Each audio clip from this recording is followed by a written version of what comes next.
మంత్రి గారు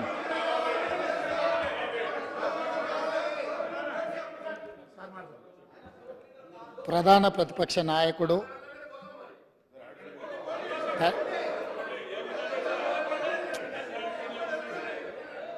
శాసనసభ్యుడిగా, రాష్ట్ర మంత్రిగా, పార్లమెంట్ సభ్యుడిగా, కేంద్ర మంత్రిగా 10 సంవత్సరాలు తెలంగాణ రాష్ట్ర ముఖ్యమంత్రిగా బాధ్యతలు నిర్వహించి 40 సంవత్సరాలు రాష్ట్ర రాజకీయాలలో, దేశ రాజకీయాలలో తన పాత్రను పోషించిన శ్రీ కల్వకుంట్ల చంద్రశేఖరరావు గారికి ఈరోజు జన్మదినము. వారికి కాంగ్రెస్ పార్టీ పక్షాన జన్మదిన శుభాకాంక్షలు తెలియజేస్తున్నా. భగవంతుడు వారికి మంచి ఆరోగ్యాన్ని ఇచ్చి తెలంగాణ పునర్నిర్మాణంలో వారు పాత్ర పోషించి ఈ సభలో ప్రతిపక్ష నాయకుడిగా ఈ సభను సజావుగా నడపడానికి, తెలంగాణ సమాజాన్ని అభివృద్ధి పదం వైపు నడిపించడానికి వారికి పూర్తి స్థాయిలో దేవుడు శక్తినివ్వాలని కోరుకుంటున్నాను. అధ్యక్ష. హరీష్ రావు గారు. స్పీకర్ సార్, ఇప్పుడు 2 విషయాలు. బేసికల్లీ మంత్రి గారు దాదాపు I think 1 hour 45 minutes presentation ఇచ్చారు. సో దాంట్లో చాలా విషయాలు, సత్యదూరమైనటువంటి విషయాలు కూడా చెప్పారు. అయితే సార్ ఇప్పుడు ఈ రన్నింగ్ కామెంటరీ బంద్ చేస్తే మంచిది సార్, దయచేసి కోఆపరేట్ చేయమనండి. ఒకటి. రెండవది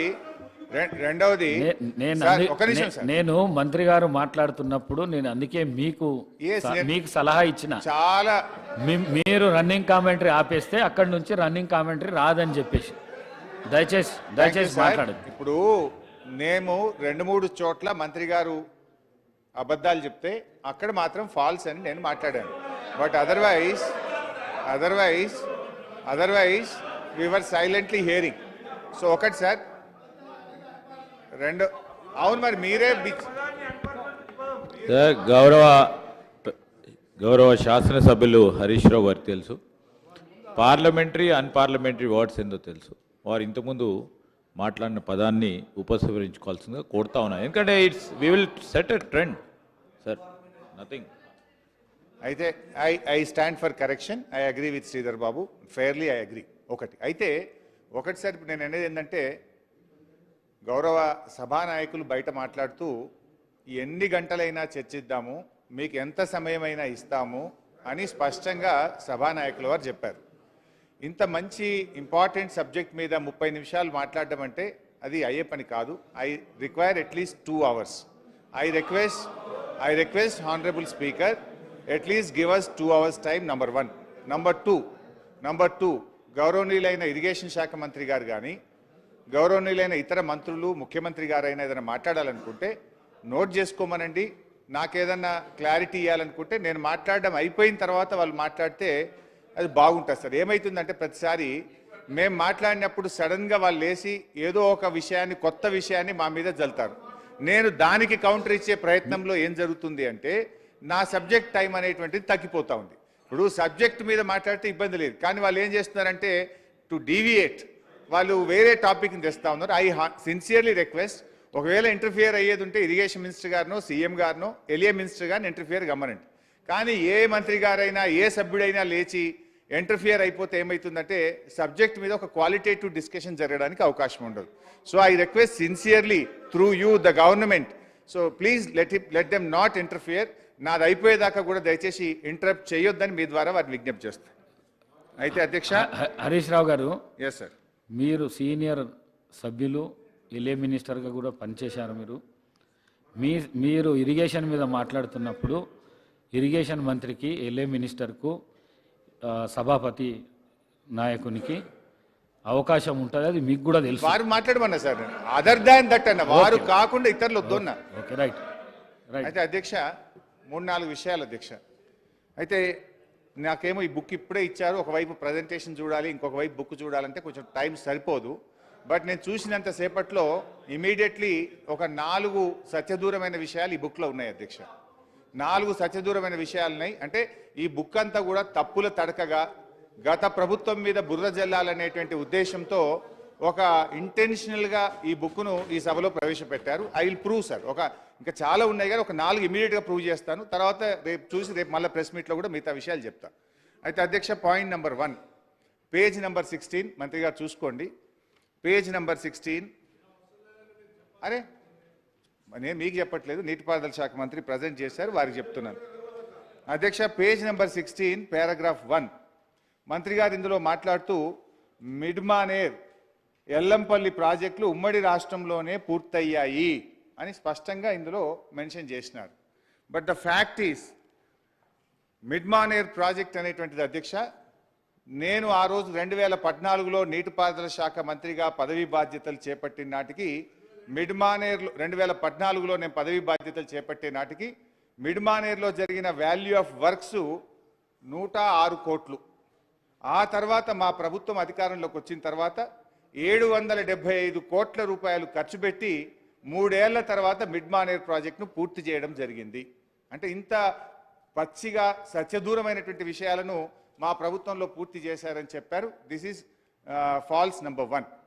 ఇకపోతే అధ్యక్ష, రెండో విషయానికి వస్తే, ఇందాక నేను అదే ఛాలెంజ్ చేసిన, ఒకవేళ మిడ్మానేర్ కానీ మీ సమైక్య రాష్ట్రంలో మీ కాంగ్రెస్ పాలనలో పూర్తయి ఉంటే నేను ఎమ్మెల్యేగా రాజీనామా చేసి మళ్ళీ ఈ సభలో అడుగు పెట్టను అని కూడా ఛాలెంజ్ చేసిన నేను. సో అదే సందర్భంలో నేను మిమ్మల్ని మైక్ అడిగితే మీరు నాకు ఇవ్వలేదు. సో ఇంత పచ్చి అబద్ధాలు మాట్లాడకూడదు. Point number 1. పాయింట్ నెంబర్ 2, ఖర్చులు వర్సెస్ ఆయకట్టు. ఖర్చులు వర్సెస్ ఆయకట్టులో ఈ బుక్కులోనే 2 చోట్ల 2 రకాలుగా చెప్పినారు. అసలు విషయం ఇంకా వేరే ఉంది. బట్ ఈ బుక్కులోనే 2 చోట్ల 2 రకాలు చెప్పారు. పేజ్ నెంబర్ 8లో ఈ బుక్లో ఏం చెప్పారంటే, పేజ్ నెంబర్ 8 టేబుల్ నెంబర్ 2.1 ఇందులో ఏం చెప్పారు అంటే అప్ టు 1956 అంటే 2014కు ముందు మొత్తం కలిపి ఏం చెప్పారంటే 57,79,000 ఎకరాలకు నీళ్ళు ఇచ్చాము, ఖర్చు 54,234 కోట్లు ఖర్చు పెట్టాము అని ఈ పేజ్ నెంబర్ 8లో చెప్పారు. 54,234 కోట్లు ఖర్చు పెట్టి 57,79,000 ఎకరాలకు నీళ్ళు ఇచ్చామన్నారు. మరి ఇదే బుక్లో పేజ్ నెంబర్ 37 చూడండి. పేజ్ నెంబర్ 37లో ఏం చెప్పారంటే, పేజ్ నెంబర్ 37లో 1956-2014 వరకు ఉమ్మడి ఆంధ్రప్రదేశ్లో తెలంగాణ ప్రాంతంలో నీటిపారుదల ప్రాజెక్టులపై 54,234 కోట్లు ఖర్చు పెట్టి 41,76,000 ఎకరాలకు నీరు అందించాం. ఇక్కడనేమో 41 లక్షలు చెప్పారు, ఇక్కడనేమో 57,79,000 ఎకరాలకు నీళ్లు అందించామని ఒక పుస్తకంలో 2 ఫిగర్లు డిఫరెంట్ ఫిగర్స్ కోట్ చేసినారు. అయితే అమౌంట్ అంతకంటే ముందు నిజాం సమయంలో కట్టిన ప్లేస్ అది అన్నది, అంతకంటే ముందు నిజాం హయాంలో అధ్యక్ష, ఇక్కడ కేవలం 2014కి ముందు అన్నాం. ఇది పేజ్ నెంబర్ 8 టేబుల్ 2.1లో అది 57,79,000 ఎకరాలు. అది నిజాం కంటే ముందు తర్వాత. ఈ పేజ్ నెంబర్ 37లో ఫిగరు 41.76 lakh ఫిగర్స్. అది 1956 నుంచి 2014 దొరికింది. మాకు మంచిగా దొరికింది ఏంటంటే, అక్కడ ఖర్చు 54,234 కోట్లు పెట్టిండ్రు, ఇక్కడ ఖర్చు 54,234 కోట్లు పెట్టిండ్రు. అంటే నిజాం కంటే ముందు అయిన ఖర్చు కూడా మీరు లెక్క పెట్టిండ్రు ఇలా. అంటే ఖర్చు ఏమో సేమ్ పెట్టిండ్రు, ఆయకట్టు అక్కడో తీరుగా ఇక్కడో తీరుగా చూపించారు. ఇది రెండవ తప్పు అధ్యక్ష. అంటే బేసికల్లీ వీళ్ళు ఏంటంటే, ఇప్పటి ప్రభుత్వం ఏదో బాగా ఖర్చు పెట్టింది, ఆయకట్టు తక్కువ వచ్చిందని లెక్కలలో ఒక తప్పుడుగా ప్రజలకు చూపించేటువంటి ప్రయత్నంలో చేసినటువంటి ఒక కుస్తీ ఇది. ఇకపోతే రెండవ అబద్ధం ఇది. మూడవది వచ్చే అధ్యక్ష, Rayalaseema lift page number 11 Rayalaseema lift గురించి ఇందులో ఏం మాట్లాడారంటే అధ్యక్ష, నేను చదివి వినిపిస్తా. రాయలసీమ లిఫ్ట్ ఇరిగేషన్ ప్రాజెక్టు టెండర్ల ప్రక్రియ పూర్తయ్యే వరకు అప్పటి ప్రభుత్వం కేంద్రానికి ఫిర్యాదు చేయలేదు. ఇంత స్పష్టంగా ఇట్లా చేయకూడదు అధ్యక్ష. ఒక గవర్నమెంట్ ఒక డాక్యుమెంట్ ఒక అసెంబ్లీలో పెట్టేప్పుడు మొన్న కూడా దీని మీద డిస్కషన్ వారం రోజుల క్రితం అయింది. అన్ని ఆధారాలతో సహా నేను ఈ సభలో మాట్లాడాను. అయినా మళ్ళీ ఇక్కడ అదే రాశారు. ఇక్కడ దీని గురించి అధ్యక్ష, అసలు ఈ లిఫ్ట్ జీవో వచ్చింది 5/5/2020. ఈ జీవో రాకముందే పత్రికల్లో వచ్చిన వార్త ఆధారంగా 29 జనవరి 2020 నాడే మేము కేంద్ర ప్రభుత్వానికి ఫిర్యాదు చేశాం. నంబర్ 1. 5 మే నాడు జీవో వస్తే 12 మే అంటే కరెక్ట్గా వారం లోపలనే 12 మే 2020 నాడు కూడా కేంద్ర ప్రభుత్వానికి కేఆర్ఎంబీకి మేము కంప్లైంట్ చేశాం. ఆ లెటర్లు కావాలంటే మీ ద్వారా సభకు వారికి పంపిస్తా అధ్యక్ష. కానీ మేము అసలు ఫిర్యాదే చేయలేదు అనేటువంటి ఒక సత్యదూరమైన విషయాన్ని సభ ద్వారా ప్రజలకు చెప్పి తప్పుదో పట్టించడం కరెక్ట్ కాదు. ఇక నాలుగో విషయం అధ్యక్ష, అధ్యక్ష ఎందుకంటే ఇది సభని అదేవిధంగా యావత్ తెలంగాణ రైతాంగానికి మిస్లీడ్ చేస్తారు. On the floor of this house నేను ఆన్ రికార్డ్ స్టేట్ చేస్తున్నా, ఆనాటి ముఖ్యమంత్రి కేసీఆర్ గారు, ఆనాటి ఆంధ్రప్రదేశ్ ముఖ్యమంత్రి జగన్మోహన్ రెడ్డి గారు అనేక సందర్భాల్లో కలిశారు. అనేక సందర్భాల్లో ఈ నీటి వాటాల గురించి చర్చించారు. ఈ రాయలసీమ లిఫ్ట్ ఇరిగేషన్ స్కీమ్ గురించి టెండర్ కాల్ ఫర్ అయినాక కేంద్ర ప్రభుత్వం నుంచి పిలుపు వచ్చింది, మీరు ఢిల్లీకి రండి అపెక్స్ కౌన్సిల్ మీటింగ్ చేద్దాము అని. అపెక్స్ కౌన్సిల్ మీటింగ్ అవాయిడ్ చేయడానికి, sorry I stand corrected, apex council meeting video conference చేద్దామని వీడియో కాన్ఫరెన్స్లో అర్ధగంట మీటింగ్ చేసి ఆ రోజు ఆ ముఖ్యమంత్రి కేసీఆర్ గారు అబ్జెక్షన్ చెప్పుంటే టెండర్ ప్రక్రియ ఆగిపోయేది. ఆ టెండర్ ప్రక్రియ పూర్తయి అగ్రిమెంట్ అయినాక అపెక్స్ కౌన్సిల్ మీటింగ్ పోయిన విషయం కూడా యావత్ తెలంగాణ ప్రజానికి తెలియజేస్తారు. నేను చెప్పింది ఏంది, వారు మాట్లాడింది ఏంది అధ్యక్ష? ఈ లెటర్లో ఈ ప్రభుత్వము కేంద్రానికి ఫిర్యాదే చేయలేదు అని మీరు వైట్ పేపర్లో రాసినారు. వైట్ పేపర్ అంటే ఇది ఫాల్స్ పేపర్ అయిపోయింది. ఫిర్యాదు చేసినాం మహాప్రభో, 5 తారీఖు జీవో వస్తే వారం లోపే కేంద్రానికి ఫిర్యాదు చేసినాము, గ్రీన్ ట్రిబ్యునల్కి వెళ్ళాము, స్టే తెచ్చినాము అని నేను స్పష్టంగా, అంటే ఇందులో తప్పుల తడకగా ఈ పుస్తకం తయారు చేయడానికి మచ్చుతునుకగా ఒక 4 చూపించాను మీకు. ఇప్పుడు 4 చూపించాను. సో ఇంకా ఇందులో చాలా తప్పులు తడక ఉన్నాయి. రేపు కల్లా మొత్తం చదివి దీంట్లో ఉన్న తప్పులన్నీ రేపు ప్రెస్ ద్వారా చెప్తా. అంటే basically this is not a white paper, this is a falls paper. చాలా విషయాలను కూడా ఈరోజు ప్రజలను తప్పుదో పట్టించే విధంగా చేశారు అధ్యక్ష. ఇకపోతే అధ్యక్ష ఇదే దాంట్లో ఇంకోటి చెప్పినారు అధ్యక్ష. ఏం చెప్పినారు? పేజ్ 14 ఇంకా చాలా ఉన్నాయి కానీ నేను ఈ టైం తీసుకొని అసలు సబ్జెక్ట్ పోతుందని నేను I confine to very few things. Page 14లో ఏం చెప్పారంటే కేఆర్ఎంబీకి అప్పచెప్పాలని చెప్పి ఒక నోటిఫికేషన్ కేంద్ర ప్రభుత్వం జారీ చేసిన ఈ నోటిఫికేషన్ను ప్రభుత్వం సవాలు చేయలేదు అని పేజ్ 14లో చెప్పారు అధ్యక్ష. ఇది minutes of the meeting Krishna river management board 19 May 2023 17th board meeting.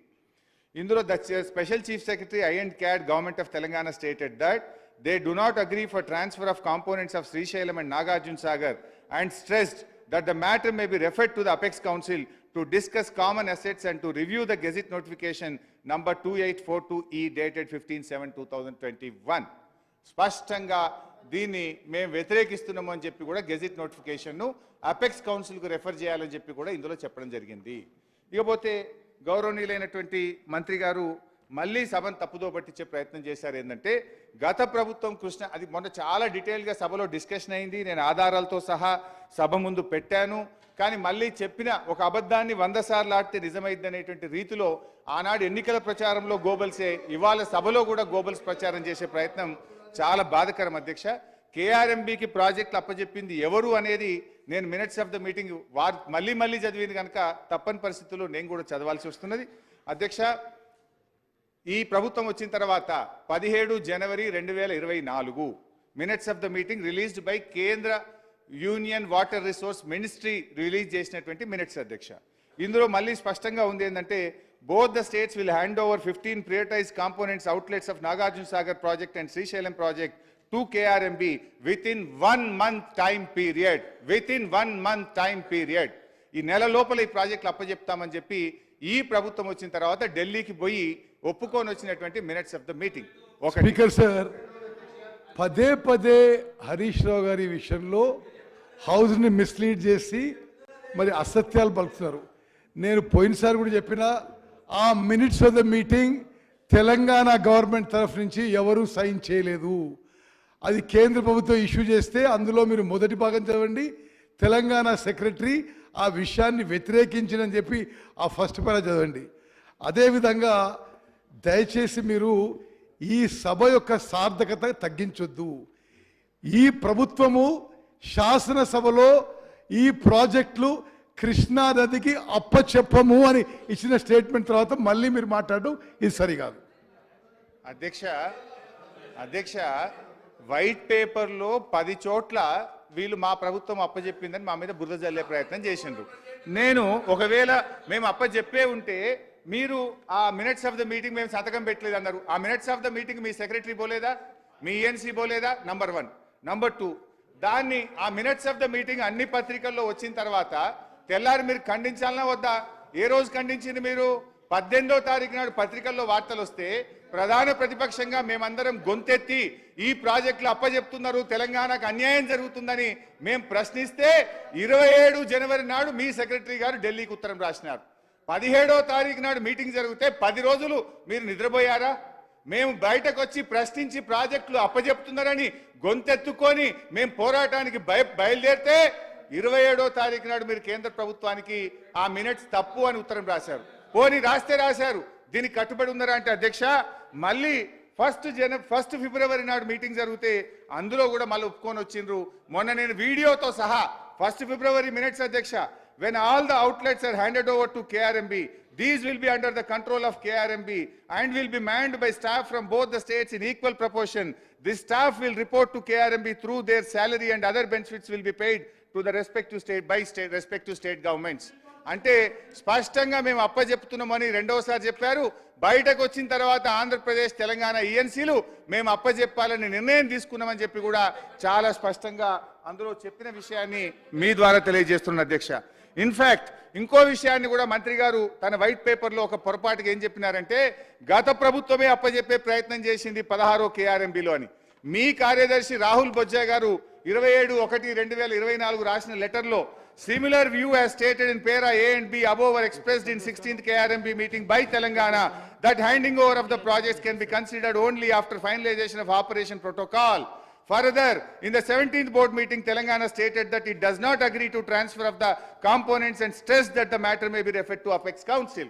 ఈ విషయాన్ని 16, 17వ బోర్డు మీటింగ్లో మా తెలంగాణ గత ప్రభుత్వం వ్యతిరేకించింది అనే విషయాన్ని మీ కార్యదర్శి గారు 27 జనవరి 2024 రాసిన లేఖలో కూడా ఆయన గారు కూడా స్పష్టంగా చెప్తే మీరేమో మీ వైట్ పేపర్లో మేము అప్పచెప్పుతామని చెప్పి రాశాము అని మీ వైట్ పేపర్లో పెట్టి ఈ సభ ద్వారా ప్రజలను తప్పుదో పెట్టే ప్రయత్నం చేసినారు.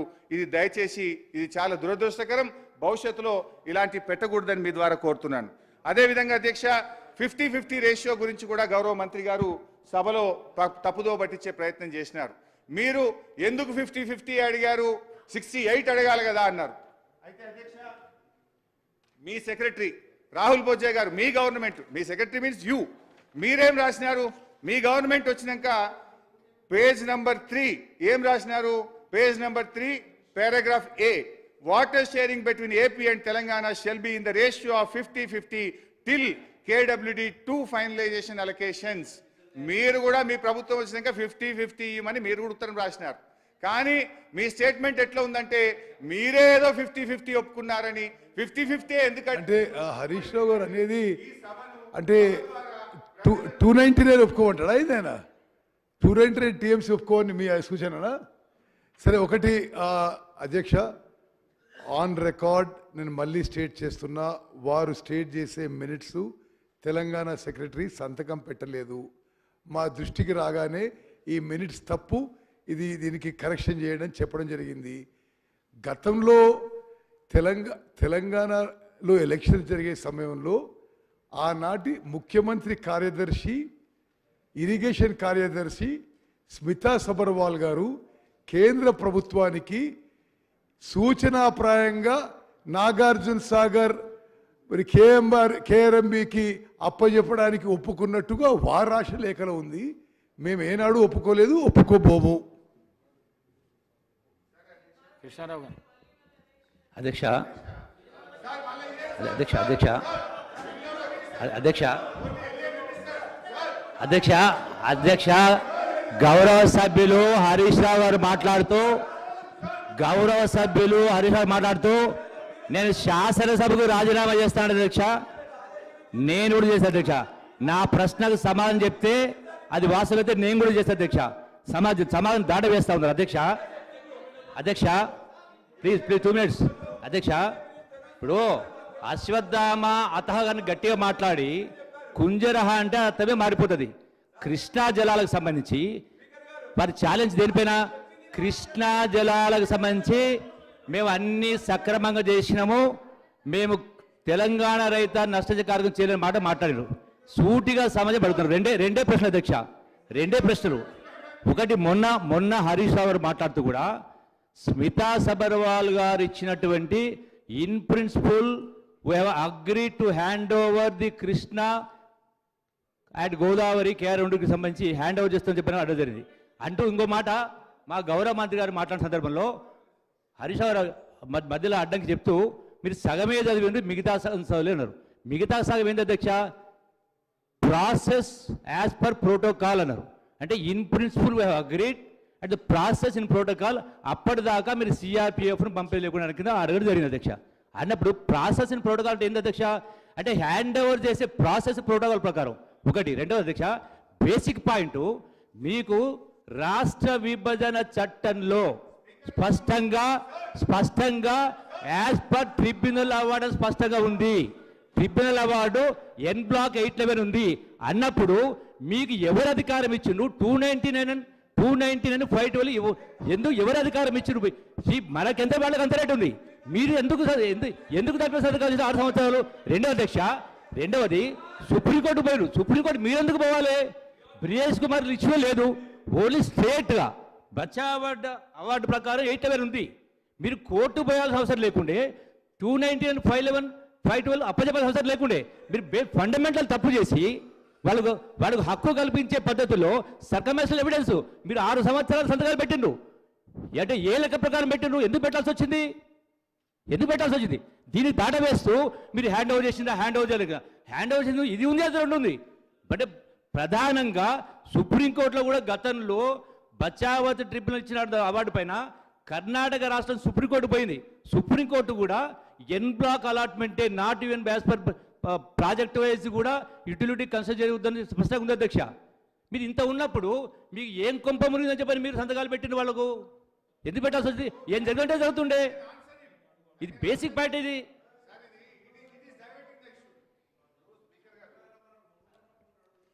I can definitely answer each and every question of Mr. గౌరవనీయులైనటువంటి జూపల్లి కృష్ణారావు గారు. కానీ ప్రాబ్లం ఏమైతుందంటే నేను పీపీటీ మీద మాట్లాడాలన్నా ఈ మధ్యలో లేసే మంత్రులకు సమాధానం ఇవ్వాలన్నా? ఇప్పుడు జూపల్లి గారికి సమాధానం ఇవ్వాలంటే డాక్యుమెంట్లు ఉన్నాయి, ఆధారాలు ఉన్నాయి. I can answer him every point, every question I can answer. ½ an hour time అవుతుంది. ఇప్పుడు మాకు మీరు క్వశ్చన్లు వేస్తున్నారు. వాళ్ళు ఏం చేయాలి? మంత్రులుగా ఉండి నా క్వశ్చన్లు వేయబట్టి ఆన్సర్ చేస్తే ఓ బాధ, చేయకపోతే ఓ బాధ. నేను I can answer him. But problem is మీరు నా టైం కట్ చేసి పీపీటీ మీద మాట్లాడడానికి నా టైం పోతుంది. అందువల్ల దాని మీద నేను బయట ఆన్సర్ చేస్తాను. జూపల్లి గారు మొన్న ఆన్సర్ ఇచ్చిన బయట ప్రెస్ మీట్లో జూపల్లి గారు చెప్పే ప్రతి ప్రశ్నకు ఆన్సర్ చేస్తా. Because I don't want to lose my time. అధ్యక్ష, ఈరోజు I'm coming to the PPT. First ఆ వైట్ పేపర్ ఫాల్స్ పేపర్ అని ఆధారాలు ఒక 4-5 మీ ముందు పెట్టాను. దానిలో ఉన్న తప్పులు చూపించాను. Now I'm coming to the PPT. అయితే బేసికల్లీ అధ్యక్ష, సభలో ఒక మంచి సాంప్రదాయం ఉండాలంటే అధ్యక్ష, బేసికల్లీ ఈ పీపీటీ ప్రభుత్వం పెట్టినప్పుడు ప్రతిపక్షానికి, ప్రధాన ప్రతిపక్షానికి కూడా పీపీటీకి అవకాశం ఇచ్చుంటే మేము కూడా స్పష్టంగా రాష్ట్ర ప్రజలకు అర్థమయ్యే రీతిలో చెప్పడానికి అవకాశం ఉంటుంది. కానీ బేసికల్లీ మాకు అవకాశం లేకపోవడం వల్ల వన్ సైడ్ ఆఫ్ ద వెర్షనే ప్రజలకు పోతా ఉంది, సభ్యులకు పోతా ఉంది. మా వెర్షన్ పోకపోవడం అనేది నిజంగా మాకు ఈ అవకాశం రాకపోవడం చాలా అన్యాయం, చాలా బాధాకరం. మా ప్రొటెస్ట్ను కూడా తెలియజేస్తూ అధ్యక్ష, గత 3-4 రోజుల నుంచి ఉత్తమన్న వారంటే నాకు కొంచెం చాలా గౌరవం. I respect him. సో ఉత్తమన్న గారు గత 3 రోజుల నుంచి అసెంబ్లీకి కూడా రాకుండా, మిత్రమా ప్లీజ్, యూఆర్ న్యూ మెంబర్, కొంచెం వినన్నా నీకు కూడా అర్థమవుతుంది. అయితే గత 3-4 రోజుల నుంచి అన్న సభ రాకుండా బాగా ప్రిపేర్ అయితే అద్భుతంగా ప్రిపేర్ అవుతున్నాడు. ఈ నీటిపారుదల రంగాన్ని చక్కగా ఆవిష్కరిస్తారని నేను ఆశపడ్డాను.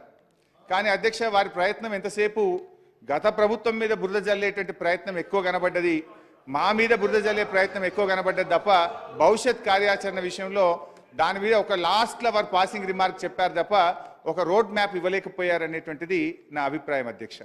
అయితే వారు చెప్పిన దాంట్లో చాలాసేపు మా మీద మా తప్పిదాలు ఎత్తి చూపడానికి చాలా కష్టపడ్డట్టుగా కనబడ్డది. బట్ నేనేమంటున్నా అంటే అధ్యక్ష, మరి గత 2004 నుంచి 14 దాకా మీరు కూడా మంత్రిగా ఉన్నారు, శాసనసభ్యుడిగా ఉన్నారు. గత ప్రభుత్వం చేసిన తప్పిదాలను, ఆ 2004 నుంచి 14 దాకా జరిగిన తప్పిదాలు కూడా ఈ పీపీటీలో నిజాలు ప్రజల ముందు పెట్టుంటే చాలా బాగుండేది అధ్యక్ష. అయితే ఎందుకంటున్నంటే అధ్యక్ష, గతంలో స్టార్ట్ చేసినటువంటి ప్రాణహిత చేవెళ్ల ప్రాజెక్టు ఆ రోజు జీవో నంబర్ 124 ద్వారా 17,825 కోట్లు మంజూరు చేశారు. సంవత్సరంన్నర లోపే ఆ జీవోను మళ్ళీ మార్చి జీవో నంబర్ 238 ద్వారా 38,500 కోట్ల రూపాయలకు ప్రాజెక్ట్ కాస్ట్ పెంచారు. ఏమి పనులు చేయకుండానే 17,825 నుంచి 38,500 కోట్లకు పెంచారు. నంబర్ 1 అధ్యక్ష. నంబర్ 2, ఆ రోజు ఒక ప్రాజెక్టుకు 4 జిల్లాల్లో శంకుస్థాపన చేసిన ప్రాజెక్ట్ ఈ భారతదేశంలో ఏదన్నా ఉందంటే అది ఒకే ఒక్కటి ప్రాణహిత చేవెళ్ల ప్రాజెక్టు.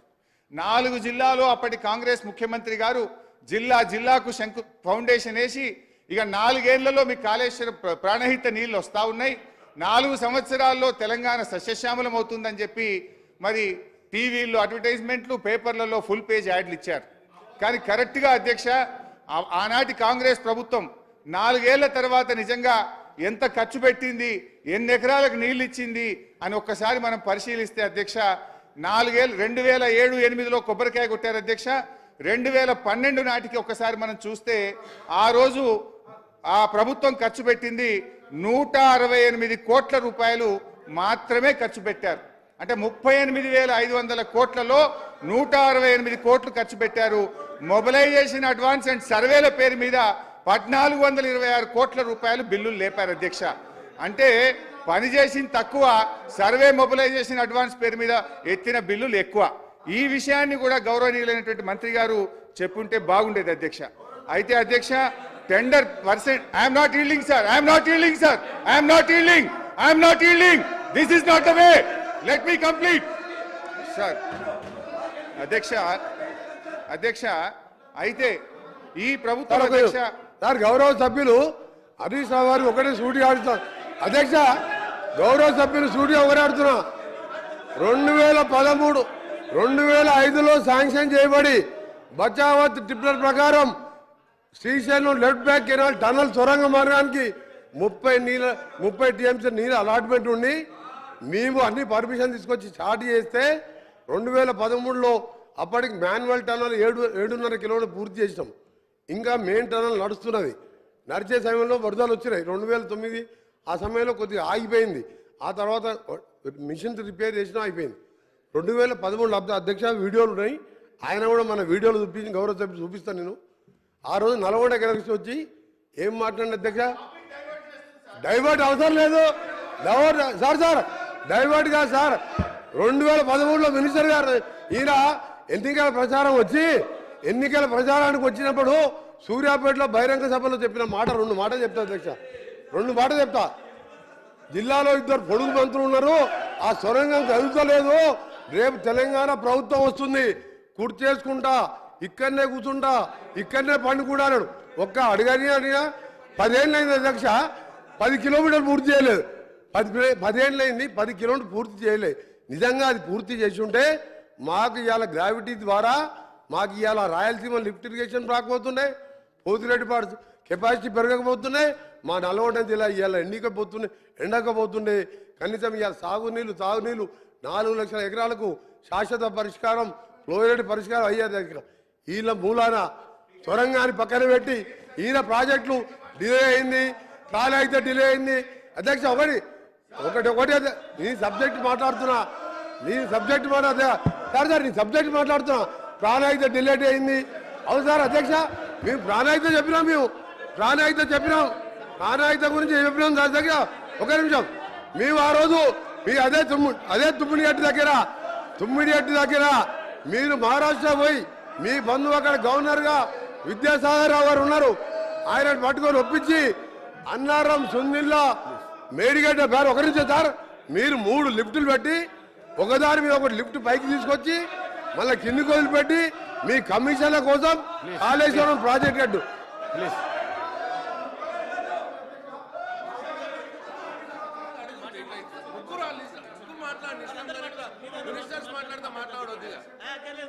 హరీష్ రావు గారు ఇప్పుడు సార్ స్పీకర్ సార్ మీరే చెప్పారు ఇరిగేషన్ మినిస్టరు ఎలియా మినిస్టర్ లేదా సీఎం గారు మాట్లాడతారని.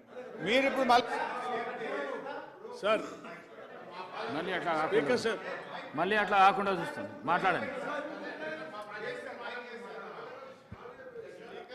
Speaker sir speaker sir sir house order దయచేసి గౌరవ సభ్యులందరినీ కూడా నేను విజ్ఞప్తి చేస్తా ఉన్నాను. దయచేసి సార్ అందరికీ చెప్తాను.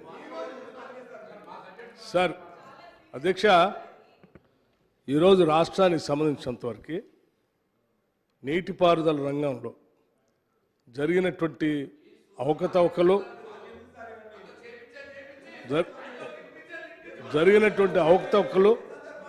రెండు నదుల పైన ఆనాటి గత ప్రభుత్వాలు 10 సంవత్సరాలు పాలన చేసిన టీఆర్ఎస్ పార్టీ నిర్మించినటువంటి ప్రాజెక్టులు, ఆ రెండింటినీ బేరీజ్ వేస్తూ తెచ్చుకున్న తెలంగాణ రాష్ట్రంలో ఏ నీళ్ల కోసం అయితే మనం ఆరాటపడ్డామో ఆ ఆరాటం పూర్తిగా నీళ్లలో పోసినటువంటి విధంగా నిధులన్నీ అయిపోయినటువంటి దృష్టాంతాలను చాలా స్పష్టంగా చక్కగా ఉత్తమ్ కుమార్ రెడ్డి గారు ఈరోజు మనకు ప్రజెంటేషన్ చూపించి చాలా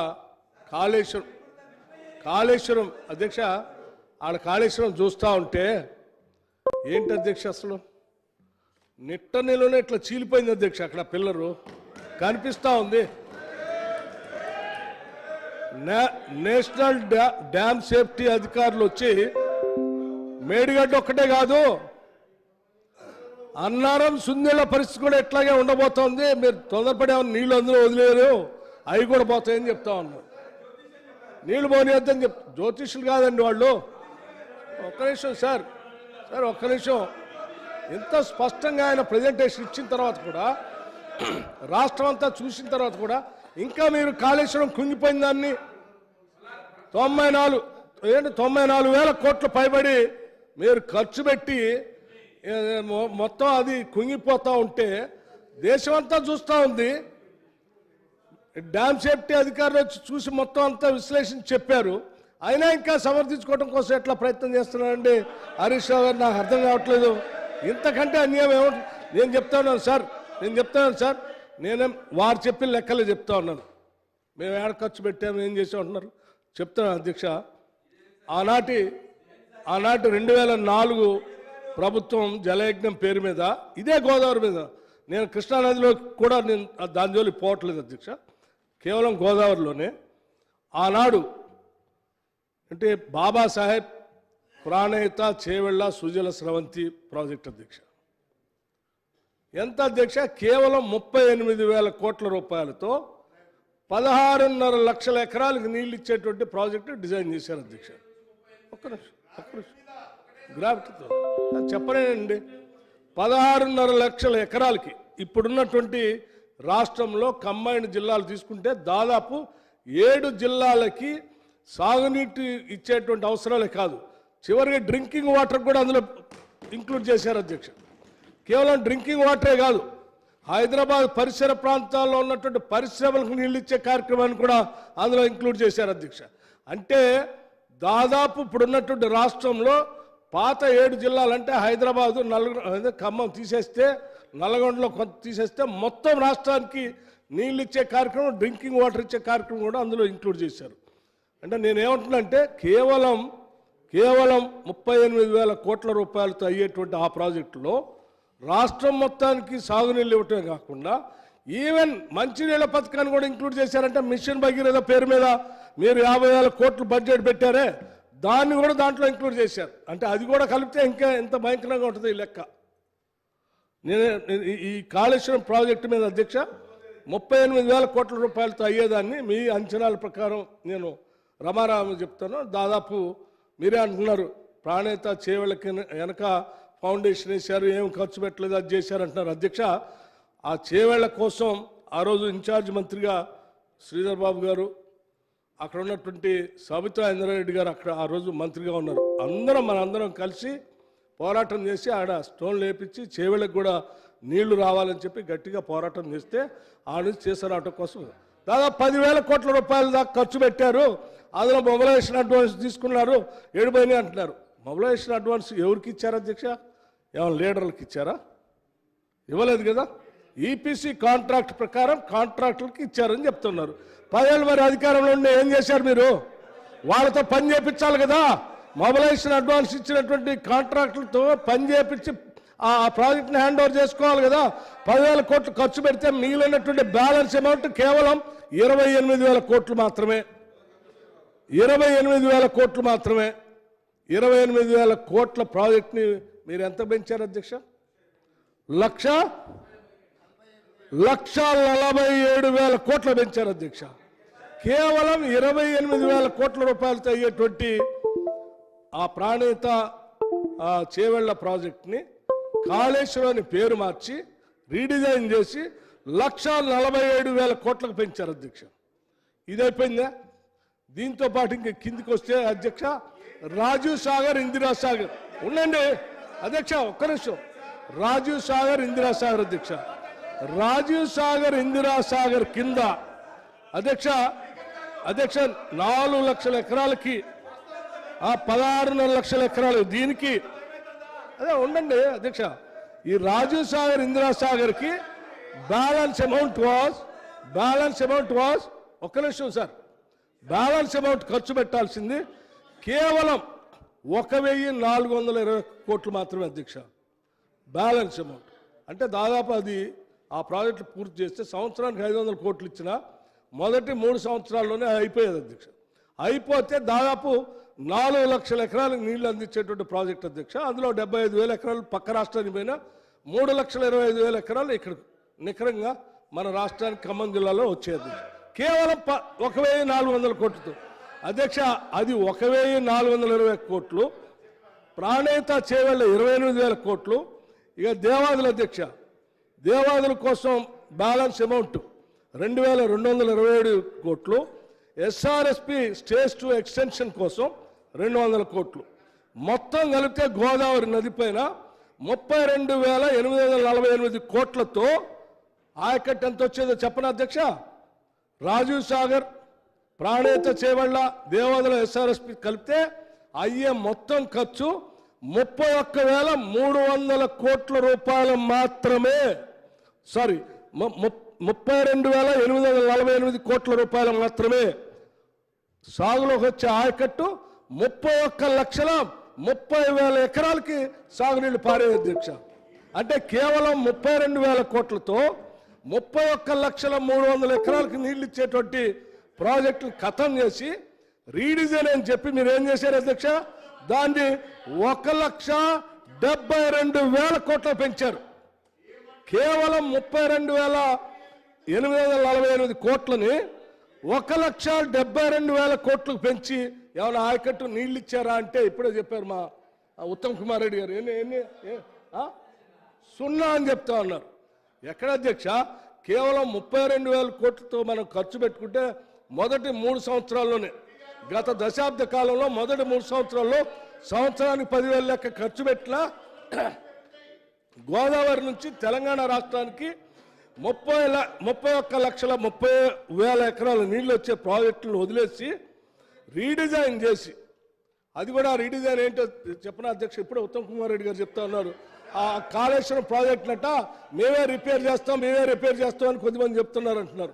అప్పుడు కూడా ఇదే చెప్పారు అధ్యక్ష. ఇక్కడ కూర్చొని ప్రజెంటేషన్ ఇచ్చి ఈ రాష్ట్రంలో ఎవడో అవసరం లేదు, నేనే డిజైన్ చేస్తా ఉన్నాను, నేనే గట్టిస్తానని చెప్పి డిజైన్ చేసి ప్రజెంటేషన్ ఇచ్చారు కాళేశ్వరం. ఏమైంది అధ్యక్ష? మీరు మనం చూస్తాం చివరికి ఇందిరమ్మ ఇల్లు కట్టుకుంటానికి పోతే కూడా ఒక ఆర్కిటెక్ట్ దగ్గర పోతాం. 1,47,000 కోట్ల రూపాయలతో కట్టేటువంటి ఇరిగేషన్ ప్రాజెక్ట్ కాళేశ్వరాన్ని మీరు డిజైన్ చేస్తారా? మీరు ఇంజనీర్లా? ఏం చదువుకున్నారని అక్కడ ఉన్న ఇంజనీర్లు అందరూ వదిలేసి మీరు డిజైన్ చేసి 1,47,000 కోట్ల రూపాయల బడ్జెట్తో మీరు ఆ ప్రాజెక్ట్ కడితే ఏమైంది అధ్యక్ష? ఈరోజు నిట్ట నిలువున ఇట్లా ఇట్లా ఇట్లా ఇట్లా పగిలిపోయింది అధ్యక్ష. పిల్లలు వాళ్ళు దేని పనికిరాదు అంటున్నారు. ఆ కాళేశ్వరం సమూహరట ఇంకా మిగతా ఏది చెప్తాను, మేడిగడ్డ లేకపోతే కాళేశ్వరం ఏముంది అసలు? అటువంటి ప్రాజెక్టులు మీరు అట్లా చేసి మళ్ళీ మేము రిపేర్ చేస్తాం అంటే కాళేశ్వరం కూలిపోయినట్టే ఉంటుంది మళ్ళీ మీరు రిపేర్ మొదలు పెడితే. అధ్యక్ష మీరు మీరు తెచ్చుకున్న తెలంగాణ రాష్ట్రాన్ని, గోదావరి నది నుంచి రావాల్సిన నీళ్ళని, కృష్ణా నది నుంచి రావాల్సిన నీళ్ళని ఒక్క చుక్కను కూడా తెలంగాణ రాష్ట్రాన్ని రాలేకుండా లక్షల కోట్లు మాత్రం ఈ నీటిపారుదల ప్రాజెక్టుల మీద విపరీతమైన అవినీతి చేసి తిన్నారనేది కాగు లెక్కలతో సహా చెప్తా ఉంది. దీన్ని కూడా ఇంకా మీరు ఒప్పుకోకపోతే ఇంకేం చేస్తాం అధ్యక్ష? ఇవాళ ఉత్తమ్ కుమార్ రెడ్డి గారు ఏం చెప్తా ఉన్నారు? లేచి ప్రజెంటేషన్ ఇచ్చి, అయ్యా మీ పుణ్యమా అంటూ ఇగో ఇది పగిలిపోయింది, అయ్యా మీ పుణ్యమా అంటూ కింద ఈ పరిస్థితి వచ్చింది. రాజీవ్ సాగర్, ఇందిరా సాగర్ ఏంటి అధ్యక్ష? 1400 కోట్లతో అయ్యేదాన్ని ఎంత రీడిజైన్ చేసి ఎంత పెంచారు అధ్యక్ష? 23,000 కోట్ల కట్ట. అరే 1,400 కోట్లు, కేవలం 1,400 రూపాయలతో అయ్యేటువంటి ప్రాజెక్టుని 23,000 కోట్లకు పెంచి దాదాపు 7.5 నుంచి 8,000 కోట్ల రూపాయలకు ఇప్పటికే ఖర్చు పెట్టి ఒక్క ఎకరానికైనా నీళ్ళు ఇచ్చారంటే దశ లేదు, దిక్కు లేదు అధ్యక్ష. దానికి ఒక్క ఎకరానికి కూడా నీళ్ళు ఇవ్వలే. ఇవ్వకపోగా మీరు రీడిజైన్ చేయటం వల్ల శాశ్వతంగా ఒక నదిని, శబరి నదిని కోల్పోయాం మనం. ఎవడైనా తెలంగాణ మీద ప్రేమ ఉన్నాడు, ఎవడైనా ఇంకా నదులు తెచ్చుకోవాలని ఆలోచన చేస్తారు, నీళ్ళని ఎక్కువ తెచ్చుకోవాలని ఆలోచన చేస్తారు. ఆలోచన వదిలిపెట్టి రాష్ట్రం ఆడిపోయినా పర్లేదు, నదులు ఆడిపోయినా పర్లేదు, వాటి మీద మాత్రం మన డబ్బులు వస్తే చాలు, రీడిజైన్ చేసుకుందాం, డబ్బులు తీసుకుందాం, ఆ ఏడాది చావలేని వదిలేశారు మీరు. ఇది చరిత్ర అధ్యక్ష. వాళ్ళు ఉత్తమ్ కుమార్ రెడ్డి గారు చూపించింది ఆయన రాసిన కవిత్వం ఏం కాదు కదా. ఉన్న లెక్కలు, అంకెలు, సంఖ్యలే, గతంలో ఉన్న స్టాటిస్టిక్స్నే వారు చూపించారు. ఆ చూపించిన దాన్ని కూడా ఇంకా హరీష్ రావు గారు లేచి ఉత్తమ్ కుమార్ రెడ్డి గారు అబద్ధాలు చెప్పారు, అట్లా చేయలేదు, ఇట్లా చేయలేదు అంటే ఇప్పుడు మేము చెప్పిన లెక్కలు ఏ లెక్కలు కరెక్ట్గా చెప్పండి? ఏ లెక్కలు కరెక్ట్ కాదండి. ఏదైనా అంటే మళ్ళీ ఇంకా దబాయించడం కోసం ప్రయత్నం చేస్తున్నారు అధ్యక్ష. నేను ఇంకో విషయం కూడా చెప్తా ఉన్నాను. ఈ నీళ్ళ పరిస్థితి ఎట్లయిపోయా, ఒక చుక్క రాలేదా, లక్షల కోట్ల నిధులు పోయా, పోనీ ఈ కట్టి మళ్ళీ దాన్ని నడపడానికి ఏమైనా సరిగా ఉండేటట్టు చేశారా అంటే ఇప్పుడే చెప్పారు. కాళేశ్వరం ఏదో బాబాసాహెబ్ అంబేద్కర్ ప్రాణహిత చేవేళ ప్రాజెక్టు నడపడానికి కరెంటు కోసం అయ్యే ఖర్చు కేవలం 1000 కోట్లు, కేవలం 1000 కోట్లు అధ్యక్ష. వారు చెప్పిన అంచనాలు లెక్కల ప్రకారం ఆ 1000 కోట్ల నుంచి ఏం చేశారు? కాళేశ్వరం ప్రాజెక్టు నుంచి నీళ్లు రావు కానీ 10,000 కోట్లు కట్టాలంటే సంవత్సరానికి యాడ్ నుంచి తీసుకొచ్చి కడతాం అధ్యక్ష. 10,000 కోట్లయింది అధ్యక్ష. ఇది నడపటానికి కరెంటు ఖర్చు ఏమో 10,000 కోట్లట, నడపడానికి ఇంకో 15,000 కోట్లట, అంటే సంవత్సరానికి 25,000 కోట్లు. ఒక ఎకరానికి నీళ్ళు అయితే రావు కానీ సంవత్సరానికి మాత్రం 25,000 కోట్లు ఖర్చు. అది ఈ భారం ఎవడు మోయాలి అధ్యక్ష? ఇది గుదిబండ కాబట్టి ఏంది ఇది? పోనీ ఆ గుదిబండైనా సరిగుంచారంటే మొత్తం ముక్కలు ముక్కలుగా చేసే గుదిబండని ఇచ్చారు. ఇన్ని మోయలేక, వాటిని సరిచేయలేక, ఆ తెచ్చిన అప్పులు కట్టలేక, వాటన్నిటిని ఏ రకంగా ప్రాజెక్టులు పూర్తి చేసి అందించాలని ఆయన తలమునకలై రాష్ట్ర ప్రభుత్వం తెలంగాణ తెచ్చుకున్న తెలంగాణ రాష్ట్ర ప్రజలకు న్యాయం చేయటం కోసం ఉన్న వాస్తవాలని చెప్పి వీటిని సరిచేసి ముందు పోదామని ఆయన ఒక ప్రయత్నం చేసి ప్రజెంటేషన్ ఇస్తే ఇచ్చిన దగ్గర నుంచి చెప్తా ఉన్నారు లేచి ఒకటే అబద్ధాలు. ఇది ఎక్కడ అబద్ధాలు అధ్యక్ష? కరెక్ట్ కాదు కదా. సరి చేసి నేను హరీష్ రావు గారికి చెప్తా ఉన్నాను, ఓకే అబద్ధం కాదు, సత్యదూరం అని, ఆల్ రైట్, అబద్ధం అనే పదాన్ని నేను విరమించుకుంటా, సత్యదూరం. కానీ హరీష్ రావు గారు మీకు ఆ రోజు ఉన్న గవర్నర్ గారు కూడా చూసి మీరే కాళేశ్వరం అన్నారు. అంటే ఈరోజు కాళేశ్వరం మొత్తం మీకు తెలుసు. దయచేసి నేను రాష్ట్ర ప్రజలందరికీ చెప్తా, ఇది ఓన్లీ గోదావరి మీదనే, ఒక్క గోదావరి మీదనే మీకు 32,000తో అయ్యేదాన్ని 1,72,000 చేశారు. ఇక కృష్ణానది జలాలకు సంబంధించిన లెక్కలు మా వెంకన్న దగ్గర కూడా ఉన్నాయి, అవి కూడా చెప్తారు. దయచేసి వాటిని జరిగిన తప్పుని, కాళేశ్వరం జరిగిన లోటుపాట్లని, జరిగిన అవినీతిని, పొరపాటు అయిపోయింది, దీన్ని సరి చేసుకుందాం, మరి ఎట్లా చేద్దామో చెప్పండి మీరు అని చెప్పి మీరు రాష్ట్ర ప్రభుత్వం దృష్టి తీసుకొని వచ్చి అది చేయడం కోసం ప్రయత్నం చేయాలి. తప్పుల మీద తప్పులు చేసి ఇంకా సమర్థించుకోవటం కోసం చేసే కార్యక్రమం కరెక్ట్ కాదు అధ్యక్ష. దయచేసి తప్పులను ఒప్పుకోని వారు చేసేటువంటి కార్యక్రమాన్ని సహకరించవలసిందిగా వారు కోరుతా ఉన్నాను. Thank you sir. Speaker sir, ఒక రిక్వెస్ట్ సార్, ఇంకెవరైనా మంత్రులు మాట్లాడతారేమో అందరినీ కంప్లీట్ అయినాక నాకు ఇవ్వండి సార్. ఇక నేను నాతో అయితలేదు సార్. ఇప్పుడు నేను ఎవరికి ఆన్సర్ చేయాలి సార్? ఇప్పుడు వైట్ పేపర్ మీద నేను మాట్లాడతా అంటే మా ఇంకన్నా లేచి ఎస్ఎల్బీసీ సంగతి అడిగే, మా కృష్ణారావు సాబ్ లేచి కేఆర్ఎంపీ మాట్లాడే, మా బట్టన్న లేచి అదేంది మన రాజీవ్ సాగర్ ఇందిరా సాగర్ అని. నేను ఈ అన్నకు చెప్పాలన్నా, ఆ అన్నకు చెప్పాలన్నా, ఈ అన్నకు చెప్పాలన్నా, వైట్ పేపర్ మాట్లాడాలన్నా? టైం ఇవ్వండి, అందరికి చెప్తా. టైం ఇవ్వండి, రాత్రి 12 అయినా ఒక్కరికి సమాధానం చెప్పే సత్తా నాకున్నది.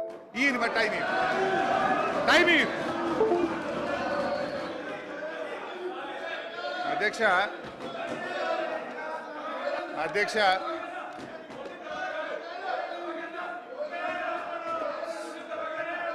Sir speaker sir speaker sir speaker sir నేను కేవలం వైట్ పేపర్ మీద అంతా 8 నిమిషాలు మాట్లాడలేదు. సబ్జెక్ట్ అంతా డీవియేట్ అవుతుంది. మళ్ళీ మా బట్టనే లేచి వేరే టాపిక్ తెచ్చి ఇప్పుడు దానికి చెప్పకపోతేనేమో నేను తప్పులో పడతా, చెప్తానేమో టైం పోతుంది. ఇదేం పంచాయతీ సార్ ఇది? ఇప్పుడు అన్న ధన్మని ఏదో మాట్లాడే దానికి ఆన్సర్ ఇస్తే ఓ బాధ ఉన్నది, ఇవ్వకపోతే ఓ బాధ ఉన్నది నాకు. అధ్యక్ష అధ్యక్ష గౌరవనీయులు బట్టి విక్రమార్క గారు, నేను జస్ట్ 1 minute కంప్లీట్ చేస్తే లెందీ సబ్జెక్ట్ కానీ అందులో బోను. వారు ఒక విషయం మాట్లాడుతూ ఇందాక ఏమన్నారంటే ప్రాణహిత చేవెళ్లలో 10,000 కోట్లు ఖర్చు పెట్టారు, ఇక 28 పెడితే అయిపోతుండే అన్నట్టుగా ఒక సత్యదూరమైన విషయాన్ని వారు మాట్లాడే ప్రయత్నం చేసినారు. అయితే అధ్యక్ష విషయం ఏంటంటే అధ్యక్ష మొత్తం 2007 నుంచి 2014 దాకా ఆ రోజు ఉన్నది కాంగ్రెస్ ప్రభుత్వం. ఇదే బట్టన్న గారు కేబినెట్ ర్యాంక్లో డిప్యూటీ స్పీకర్గా ఉన్నారు. 4 ఏళ్లలో పూర్తి చేస్తామన్న ప్రాజెక్టు 8 ఏళ్ళైనా కనీసం ఒక అనుమతి కూడా తేలేకపోయిందంటే అది మీ చేతగానితనము, తెలంగాణ పట్ల మీ నిర్లక్ష్యం కాదా? ఆ రోజు 8 ఏళ్లలో కనీసం మహారాష్ట్రతో అంతర్రాష్ట్ర ఒప్పందం చేయలేదు, సిడబ్ల్యూసీకే ఒక అనుమతి తీసుకురాలేదు. అది కూడా మా బట్టన్న గారు ఇంకో తప్పుడు విషయం ఏం చెప్పిందంటే 10,000 కోట్లు ఖర్చు పెట్టిందని చెప్పిండ్రు. వాస్తవంగా కాంగ్రెస్ ప్రభుత్వం దిగిపోయే నాటికి పెట్టిన ఖర్చు 6,116 కోట్లు. అందులో మొబిలైజేషన్ అడ్వాన్స్ల పేర్ల మీద ఇచ్చింది 2,328 కోట్లు అయితే ల్యాండ్ అక్విజిషన్ వర్క్స్ మీద పెట్టింది కేవలం 3,700 కోట్లు మాత్రమే. అంటే 8 ఏళ్లలో 4 ఏళ్లలో పూర్తి కావాల్సిన ప్రాణహిత చేవెళ్లకు 8 ఏళ్ల తర్వాత మీరు పెట్టిన ఖర్చు 3,788 కోట్లు. నిజంగా ఇట్లా ఇదే రకంగా ప్రాణహిత జరిగితే మీ మునిమనుమలు చూస్తారు ఈ పనిని. అప్పటికి ప్రాజెక్ట్ కాస్ట్ ఎంత పెరుగుతుండనో ఒక్కసారి ఆలోచించండి అధ్యక్ష. అయితే ఇంకో విషయం కాకు కూడా చెప్తాను, అన్ననగర మొత్తం ఉందే వరి కాకుండా నాకు టైం ఏమి దండం పెట్టా, every question I will answer. అయితే అధ్యక్ష బట్టన్న గారు ఇంకో మాట అన్నారు, మొబిలైజేషన్ అడ్వాన్స్ ఎవరి జేబుల్లోకి పోయిందని. వాస్తవంగా జరిగింది ఏంటంటే అధ్యక్ష టెండర్ కండిషన్స్లో ఆ రోజు 0.5% ఉంటే టెండర్లు అయిపోయిన తర్వాత దాన్ని 3.5%కు పెంచి మొబిలైజేషన్ అడ్వాన్స్ ఇవ్వడాన్ని కాగు కూడా గతంలో తప్పుపట్టిన విషయాన్ని మీ ద్వారా వారి దృష్టికి తీసుకొస్తా ఉన్నా అధ్యక్ష. అయితే బేసికల్లీ ఇక్కడ ఇంకొక విషయం అధ్యక్ష, తమ్మిడిహట్టిని ఎందుకు మార్చారు అనే విషయాన్ని ఇవాళ పదే మాట్లాడుతున్నారు. యాక్చువల్గా అధ్యక్ష ప్రస్తుతం అక్కడ ఉన్నటువంటి తుమ్మల నాగేశ్వరరావు గారు కూడా ఆ రోజు మా క్యాబినెట్లో ఉన్నారు. అప్పటి ముఖ్యమంత్రి గారు క్యాబినెట్ సబ్ కమిటీ వేశారు. ప్రస్తుత వ్యవసాయ శాఖ మంత్రి ఆ రోజు R&B మినిస్టర్గా ఈ రీఇంజనీరింగ్ దాంట్లో వారు ఉన్నారు, ఈటెల రాజేందర్ గారు ఉన్నారు, చాలామంది మంత్రులు అనేక రోజులు మాట్లాడి మీటింగులు పెట్టిన తర్వాత రీఇంజనీరింగ్ యొక్క ఆవశ్యకతను గుర్తించడం జరిగింది అధ్యక్ష. అయితే అధ్యక్ష పాయింట్ ఏంటంటే అధ్యక్ష ఇక్కడ చాలా ముఖ్యమైన విషయం ఏంటంటే నిజానికి ప్రాణహిత చేవలను మేము మార్చాలని అనుకోలేదు. మేము ప్రాణహిత సేవలను కొనసాగించాలని అప్పటి ప్రభుత్వం మేము అధికారంలోకి వచ్చిన తర్వాత 7 ఏళ్లైనా వీళ్ళు కనీసం అనుమతి కూడా తేలేకపోయినరు అని వెంటనే నేనే నెల రోజుల్లోగా మహారాష్ట్రకు వెళ్ళి అక్కడ ప్రభుత్వంతో మేము ప్రాణహితకు అనుమతులు కావాలని సంప్రదింపులు జరిపాం. కానీ అక్కడ ప్రభుత్వం ఒప్పుకోలేదు అధ్యక్ష. ఇన్ఫ్యాక్ట్ అధ్యక్ష అప్పుడు కేసీఆర్ గారు ఇదే ప్రాణహిత చేవెళ్లకు జాతీయ హోదా ఇవ్వమని ఉత్తరం రాసింది. అంటే మేమేమి అట్లా గుడ్డిగా దీన్ని వ్యతిరేకించలే. 7/6 ప్రభుత్వం 3rd జూన్ నాడు గవర్నమెంట్ వస్తే 7వ తారీఖు అంటే 4 రోజుల్లోనే 7 జూన్ 2014న ప్రాణహిత చేవెళ్లకు జాతీయ హోదా ఇవ్వని కేసీఆర్ గారు ఆ రోజు ఉత్తరం రాశారు. తర్వాత అధ్యక్ష 6/9/2014 కేంద్ర ప్రభుత్వానికి ప్రాణహితకు జాతీయ హోదా ఇవ్వండి అని చెప్పి కేసీఆర్ గారు ఉత్తరం రాశారు. అయితే అధ్యక్ష ఈలోపు మేము మహారాష్ట్ర దగ్గరికి వెళ్ళి అనేక సంప్రదింపులు చేశాం. మీరు 152కు ఒప్పుకోండి, ఇది ఎట్లయినా మాకు చాలా ముఖ్యము అని చెప్పి గత ప్రభుత్వం 8 ఏళ్లలో చేయలేదు, కానీ మీరు ఒప్పుకోండి అని మేము వెళ్తే వాళ్ళు మాకు ఒక లెటర్ ఇచ్చారు. అప్పటి మహారాష్ట్ర ముఖ్యమంత్రి పృథ్వీరాజ్ చౌహాన్ గారు మన తెలంగాణ ఆంధ్రప్రదేశ్ ముఖ్యమంత్రి కిరణ్ కుమార్ రెడ్డికి లెటర్ రాశారు. మీరు అసలు మా అనుమతి లేకుండా, మా పర్మిషన్ లేకుండా ఇష్టం ఉన్నట్టు ప్రాజెక్ట్ మీద ఖర్చులు పెడతా ఉన్నారు. This will be the futile expenditure. ఈ డబ్బంతా కూడా వృధా కాబోతుంది అని చెప్పి ఇది మహారాష్ట్ర చీఫ్ మినిస్టర్ మన రాష్ట్రానికి లెటర్ రాసిండ్రు. మా అనుమతి లేదు, మీరు ఇష్టం ఉన్నట్టుగా డబ్బులు ఖర్చు పెడుతున్నారు, ఇదంతా కూడా ఆయన ఏమన్నాడు, అన్ఫ్రూట్ఫుల్ ఎక్స్పెండిచర్ అవుతుందని చెప్పి రాసినారు. అయినా కూడా మీరు పట్టించుకోకుండా ఆ రోజు పనులు ముందుకు చేసినారు. అది కూడా ఎట్లా, హెడ్ వదిలేసిండ్రు, తోకలు టైల్ నవ్విండ్రు. ఎవడైనా ఫస్ట్ ఏం చేయాలి, హెడ్ చేయాలి. హెడ్ చేసినాక తర్వాత కింద మనము పనులు చేయాలి. కానీ గత ప్రభుత్వం తలా తోక లేకుండా పనులు చేసింది. అయితే అధ్యక్ష, ప్రాణహిత విషయంలో అయితే అసలు ఎందుకు రీఇంజనీరింగ్ చేయాల్సి వచ్చిందో ఇది సెంట్రల్ వాటర్ కమిషన్ లేఖ అధ్యక్ష. ఎప్పుడు రాసింది ఇది central water commission? 4/3/2015. As such the availability of surplus from upstream states as estimated at barrage site may not be reliability available in future. The project are advised to review the quantum of divertible flows from Pranahita barrage site considering the overall availability at the location, requirement of environment flows, capacity of pumping, storage, barrage en route and command area storage etc. అయితే ఈ రకంగా అక్కడ నీళ్ళే లేవు. అధ్యక్ష, గౌరవ సభ్యులు హరీష్ రావు గారు ఉమ్మడి ఆంధ్రప్రదేశ్ గురించి ఇంత డీటెయిల్గా మాట్లాడుతున్నారు. మనం తెలంగాణ రాష్ట్రం ఏర్పడింది, ఉమ్మడి ఆంధ్రప్రదేశ్లో నీటి వాటాల్లో ప్రాజెక్టులో న్యాయం జరుగుతలేనే కాంగ్రెస్ ప్రభుత్వం తెలంగాణ ఇచ్చింది.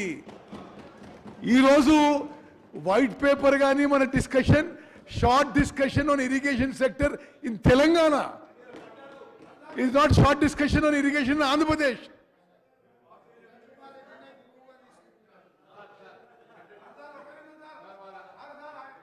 స్పీకర్ సార్, ఇప్పుడు కరెక్ట్ లైన్ మీదకి వచ్చేయడం అవుతామన్నా. మొన్న ఒక వారం కింద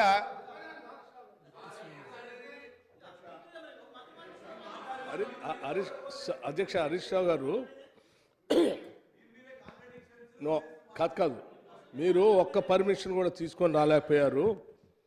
ప్రాణేత చేవెళ్ళ గురించి అసలు మీరు ఏమి తోక మొదలు పెట్టారు, తల మొదలు పెట్టలేరు అని చెప్తా ఉన్నారు.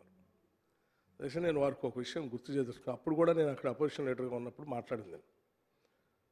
మహారాష్ట్ర ముఖ్యమంత్రి మనకు లేఖ ఏం రాశాడు, మీరు 152 మీటర్స్తో డిజైన్ చేసుకొని ప్లాన్ చేసుకొని ప్రాణేత చేవెళ్ళ ప్రాజెక్ట్ కడతా ఉన్నారు, మాకు అబ్జెక్షన్స్ ఉన్నాయి, మేము క్లియరెన్స్ ఇవ్వలేదు, మీరు కట్టబాహండి అని రాశాడని ఆయనే అఫీషియల్గా లేఖ చూపిస్తున్నారు. అంటే ఆనాటి కాంగ్రెస్ ప్రభుత్వం తుమ్మడిహట్టి దగ్గర 152 మీటర్స్ హైట్లో కట్టాలని ఆలోచన చేసి డిజైన్ చేసి ముందుకు పోకపోతే మహారాష్ట్ర ముఖ్యమంత్రి ఆ లేఖ అయితే రాయడు కదండి. It is clear. ఆనాడు ఉన్న ప్రభుత్వం తెలంగాణ రాష్ట్రంలో ఉన్నటువంటి ఎత్తైన ప్రదేశం 152 మీటర్స్ దగ్గర ప్రాణేత చేవెళ్ళ ప్రాజెక్టును కట్టి 160 TMC వాటర్ని తీసుకొని వచ్చి తెలంగాణ పెద్ద ఎత్తున గ్రావిటీతో ఉపయోగపడేటట్టుగా అతి తక్కువ ఖర్చుతో డిజైన్ చేసి ఇచ్చారు. అధ్యక్ష, మీరేం చేశారు? ప్రత్యేక రాష్ట్రం వచ్చిన తర్వాత మహారాష్ట్ర పోయి వారితో కూర్చున్నారు, ఏం మాట్లాడారో ఫైనల్గా 152 మీటర్స్ హైట్లో ఉన్నటువంటి తుమ్మిడిహట్టి ప్రాజెక్ట్ని మేము పర్మిషన్ తీసుకొచ్చాం, ఒప్పించాం 148 మీటర్స్ వాళ్ళు ఒప్పుకున్నారు అని పెద్ద ఎత్తున బేగంపేటలో దిగి సంబరాలు చేసి ఇక్కడ కడతాను అన్నారా లేదా? ఇది వాస్తవా కాదా? 148 మీటర్స్కి ఇచ్చారు, మాకు పర్మిషన్ తీసుకొని వచ్చాం అని బేగంపేటలో దిగి సంబరాలు చేసి అప్పుడే ఎవరినో వాళ్ళైనా పిలిచారు. చివరికి ఏం చేశారు అధ్యక్ష? ఆ 148 మీటర్స్ కూడా వదిలేసి కిందికి 100 కిలోమీటర్లు కిందికి వచ్చేసి 100 మీటర్స్ దగ్గర కాళేశ్వరం మొదలుపెట్టి అది కేవలం 28,000 కోట్లతో అయ్యేదాన్ని 1,47,000 కోట్లకు పెంచారు. కనీసం అండి, ఇది వాస్తవం, మీరు చెప్పిన లెక్కలే. మీరేమైనా పర్మిషన్ తెచ్చారని వదిలేసాడు. వాళ్ళు మొదలుపెట్టి మనకు నీళ్ళు ఇవ్వాలని, ఎట్టి పరిస్థితులు చేయాలని ఆనాటి ఉమ్మడి ప్రభుత్వం మొదలుపెట్టింది. మీరేం చేసాం, మనం ఏం చేసాం, దాన్ని తీసేసి 100 మీటర్స్ దగ్గరకు వచ్చి 500 మీటర్స్ ఎబో మల్లన్న సాగర్ దాకా లిఫ్ట్ చేస్తామని 100 మీటర్స్ నుంచి మొదలుపెట్టారు. దేనికోసం? లిఫ్ట్ చేస్తే డబ్బులు వస్తాయి, పైపులు తేవచ్చు, మోటార్లు తేవచ్చు, ఖర్చు పెట్టుకోవచ్చు, ఏదైనా చేయొచ్చు. ఇది ఆలోచన అధ్యక్ష. ఇంకోటి కూడా అధ్యక్ష, ఒకవేళ మీకు నిజంగా తెలంగాణ మీద చిత్తశుద్ధి ఉంటే, నీరు తీసుకొని రావాలనే ఆలోచన ఉంటే, మీరు మహారాష్ట్ర పోయినప్పుడు ముఖ్యమంత్రితో కూర్చొని ముంపు గురే ప్రాంతం ఎంత అధ్యక్ష? 3,000 ఎకరాలు, కేవలం 3,000 లోపలే, ఇంకా 3,000 ఎకరాల లోపే, అంతే 3,000 ఎకరాలు. అధ్యక్ష, మన రాష్ట్రం ఏర్పడిన తర్వాతనే ఈ చేసే ప్రయత్నాల్లో కింద పోలవరం కడతా ఉంటే ఈ రాష్ట్రంలో ఉన్నటువంటి దాదాపు 2 లక్షల ఎకరాలు ముంపు గురైతా ఉంటే ఆ 2 లక్షల ఎకరాలని ఒట్టిగా వదిలేశారు, ఆంధ్రప్రదేశ్కి వదిలేశారు కదా. అంటే ఏమన్నారు? ప్రధానమంత్రి గారు ఇచ్చేశారు, మేము వదిలేసామన్నారు. అధ్యక్ష, నేను అడుగుతాను ఒక రాష్ట్ర ముఖ్యమంత్రిగా, నా కింది రాష్ట్రం పోలవరం కట్టుకుంటా ఉంది, మీరు చెప్తా ఉన్నారు కాబట్టి 2 లక్షల ఎకరాలు నేను వదిలేస్తా ఉన్నా, అట్లాగే నేను ప్రాజెక్టు కట్టుకోవడానికి నాకు కావాల్సింది కేవలం 3,000 ఎకరాలే, అది ఇచ్చినట్టే ఈ 3,000 ఎకరాలు నాకు ఇవ్వండి అని నువ్వు ఆ రోజు ప్రధానమంత్రిని అడిగితే 152 మీటర్స్ దగ్గర కట్టుకోవడానికి ఆయనే ఒప్పించా, 3,000 ఎకరాలు ఒప్పించి, మహారాష్ట్ర ఒప్పించి క్లియరెన్స్ ఇప్పించాడు. అడిగారా మీరు? కింద 2 లక్షల ఎకరాలకు మాత్రమే ఒప్పుకుంటారు, పైన కావాల్సినటువంటి 3,000 ఎకరాలకు మాత్రం ఒప్పుకోలేదు. ఎందుకు ఒప్పుకోలేదు? మీకు నిజంగా ప్రాజెక్ట్ కట్టాలనేటువంటి ఆలోచన లేదు. 152 మీటర్స్ దగ్గర ప్రాజెక్ట్ కట్టాలనే ఆలోచన లేదు. ఉండి ఉంటే డెఫినెట్గా మా 2 లక్షల ఎకరాలు మీరు ప్రధానమంత్రిగా కింది రాష్ట్రానికి ఇస్తా ఉన్నారు, మరి మేము ప్రాజెక్ట్ కట్టుకోవడానికి మాకు కూడా 3,000 ఎకరాలు మునిగిపోతుంది కాబట్టి మహారాష్ట్రకి ఆ మాట చెప్పండి. వారు ఒప్పించి అది ఇస్తే ఇది ఇస్తామని మీరు ఒక్క మాట అని ఉన్నా కానీ డెఫినెట్గా ఈ దేశ ప్రధాని ఒప్పుకొని ఆ 3,000 ఎకరాలకు ఒప్పించేవాడు. కేవలం 3,000 ఎకరాల ముంపు కోసం కిందికి తీసుకొచ్చామని చెప్పారు మీరు. 152 మీటర్స్ నుంచి కిందికి దాన్ని ఎక్స్క్యూజ్గా చూపించి కింది తీసుకొని వచ్చి 100 మీటర్ల దగ్గర కొట్టి దాన్ని పెంచి అధ్యక్ష మోటార్ ల్యాండ్లో తీసుకొచ్చారట. ఆ మోటార్ల మీద కూడా ఎవరో చాలామంది రైట్ టు ఇన్ఫర్మేషన్ యాక్ట్ ద్వారా తీసుకొని వచ్చి ఆ మీటర్లు అయిన ఖర్చు ఎంత, సప్లై చేసింది ఎంత, గవర్నమెంట్ ఇచ్చింది ఎంతో కూడా మొత్తం లెక్కలతో సహాయిస్తే కోర్టులో వేసి దాన్ని కూడా బయట తీసుకొచ్చి చూపించారు. మీరు కేవలం తెలంగాణ నీళ్ల కోసం తెచ్చుకుంటే నీళ్లు రానియకుండా ఆ నీళ్ల పేరు మీద పైపులకి మోటార్లకి డబ్బులు విపరీతంగా రిలీజ్ చేసి మొత్తం ధనదాహంతో ఈ రాష్ట్రాన్ని అతలకుతలం చేశారు. చుక్క నీళ్లు రానియకుండా చేశారు అధ్యక్ష. నీళ్లు రాలే, అప్పుల పాలు చేశారు, పోనీ అది పనికి వస్తుందంటే అది పనికి రాకుండా చేశారు. అంతిమంగా ఈ 10 ఏళ్ళు అది నెట్ల బాగు చేయాలో తెలియనటువంటి భయంకరమైన దుస్థితిలోకి ఈ రాష్ట్రాన్ని నెట్టేసి ఇంకా వాస్తవాలు చెప్తే తగుదనమ్మా అని హరీష్ రావు గారు లేచి ఇంకా ఏదో సరి చేసుకోవడానికి చెప్పడానికి మాట్లాడుతున్నారు. ఇంతకంటే హాస్యాస్పదం ఏముంది? దయచేసి హరీష్ రావు గారు ఇప్పటికైనా ఉత్తమ్ కుమార్ రెడ్డి గారు చెప్పింది కరెక్టే అని ఒప్పుకొని దాన్ని ఎట్లా సరి చేసుకుందాం సలహాలు సూచనలు ఏంటి ముందుకు పోదాం అధ్యక్ష. హరీష్ రావు గారు మళ్ళీ తీసుకోండి. హరీష్ రావు స్పీకర్ సార్, ఇప్పుడు ఒకసారి డియండి సార్. హరీష్ రావు గారు ప్లీజ్.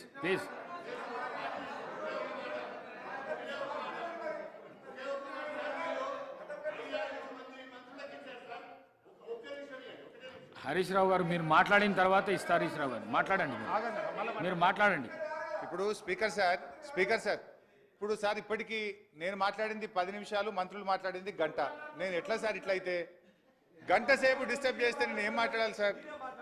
అధ్యక్ష గౌరవనీయులు వారు కూడా గంట మాట్లాడితే నాది ఎట్లయితే సార్? నా ఫ్లో దెబ్బతీయాలని ఒక కుట్ర జరుగుతుంటే వారు కూడా ఈ రాష్ట్రానికి ఉప ముఖ్యమంత్రి గారు గౌరవిస్తాం సార్. వేరే ఏదైనా టాపిక్ మీద మాట్లాడినప్పుడు నేను నన్ను ఇంట్లో మాటి డిస్టర్బ్ చేస్తే నేను ఎట్లా మాట్లాడాలి సార్? అందులో ఆర్థిక శాఖ మంత్రి సరే సార్, మీ దయ ఏం చేస్తాం. అయితే అధ్యక్ష గౌరవనీయులు బట్టి విక్రమార్క గారు సభను తప్పుదో పట్టించే ప్రయత్నం చేసినారు. రెండు విషయాలు I want to clarify through you sir. విషయం ఏంటంటే మీరు అంటున్నారు మీరు 3,000 ఎకరాలకు ఎందుకు ఇవ్వలేదని. మరి మీరేం చేసింది 8 సంవత్సరాలు? 2007 నుంచి 2014 దాకా మహారాష్ట్రలో కాంగ్రెస్ గవర్నమెంట్, ఆంధ్రప్రదేశ్లో కాంగ్రెస్ గవర్నమెంట్, ఢిల్లీలో కాంగ్రెస్ గవర్నమెంట్, 3 చోట్ల కాంగ్రెస్ ప్రభుత్వమే ఉండి కనీసం తమ్మిడి హెట్టికి అగ్రిమెంట్ కూడా చేయలేదంటే మీకెంత తెలంగాణ ప్రాంతం మీద మీ పార్టీకి ఏ పార్టీ ప్రేమ ఉందో అర్థమైతలేదా? 8 ఏళ్ళుండి కానీ 3 చోట్ల కాంగ్రెస్ ప్రభుత్వం ఉండి అగ్రిమెంట్ కూడా చేయని మీరు ఇవాళ మమ్మల్ని విమర్శిస్తారా? ఒకటి. రెండోది అధ్యక్ష, ఇది మార్చడానికి 3,000 ఎకరాలు కాదు, కేంద్ర ప్రభుత్వం అక్కడ నీళ్లే లేవు ప్రత్యామ్నాయం చూసుకోండి అని సెంట్రల్ వాటర్ కమిషన్ ఇచ్చిన సూచన మేరకే మార్చడం జరిగింది. రెండవది అధ్యక్ష, ఇంకొక లేఖలో మీ యొక్క రిజర్వాయర్ల కెపాసిటీ సరిపోదు పెంచుకోండి అని సిడబ్ల్యూసి సూచిస్తే 14 టీఎంసీల సామర్థ్యం నుంచి 141 టీఎంసీలకు పెంచుకున్నాం. వీటన్ని కారణాల చేత దాన్ని మనం రీఇంజనీరింగ్ చేసుకోవాల్సి వచ్చింది. Now I'm coming to subject. ఎందుకంటే ఇంతసేపు వారికి ఆన్సర్ చేయాల్సి వచ్చింది, ఇంకా డీటెయిల్గా చెప్పాలి కానీ నా టైం పోద్దని చెప్తలేను. అధ్యక్ష, ఇవాళ విషయం ఏంటంటే అధ్యక్ష, ఇప్పుడు ఎవరు ఎంత చెప్పినా గౌరవనీయులు ఉత్తమన్న గారు మొన్న ఎక్కడో మాట్లాడుతూ అసలు ఉమ్మడి ఆంధ్రప్రదేశే చాలా బాగుండే, అప్పటికంటే తెలంగాణ రాష్ట్రంలో అన్యాయం జరిగిందనే విధంగా వారు స్టేట్మెంట్ ఇచ్చారు.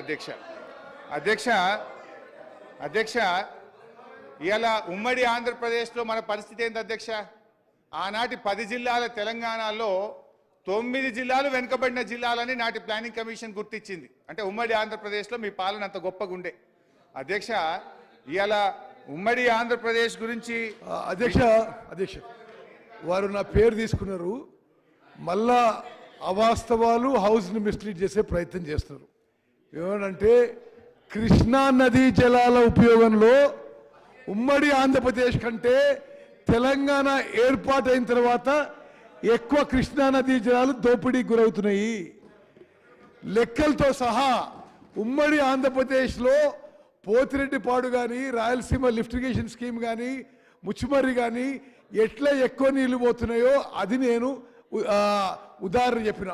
అంటే ఉమ్మడి ఆంధ్రప్రదేశ్లో కృష్ణా నదీ జలాలు ఆంధ్రప్రదేశ్కి తక్కువ దోపిడీ అయినాయి, మీరు అధికారులు వచ్చినంత ఎక్కువ దోపిడీ అయినాయని మరి ఫిగర్స్తో సహా చెప్పడం జరిగింది.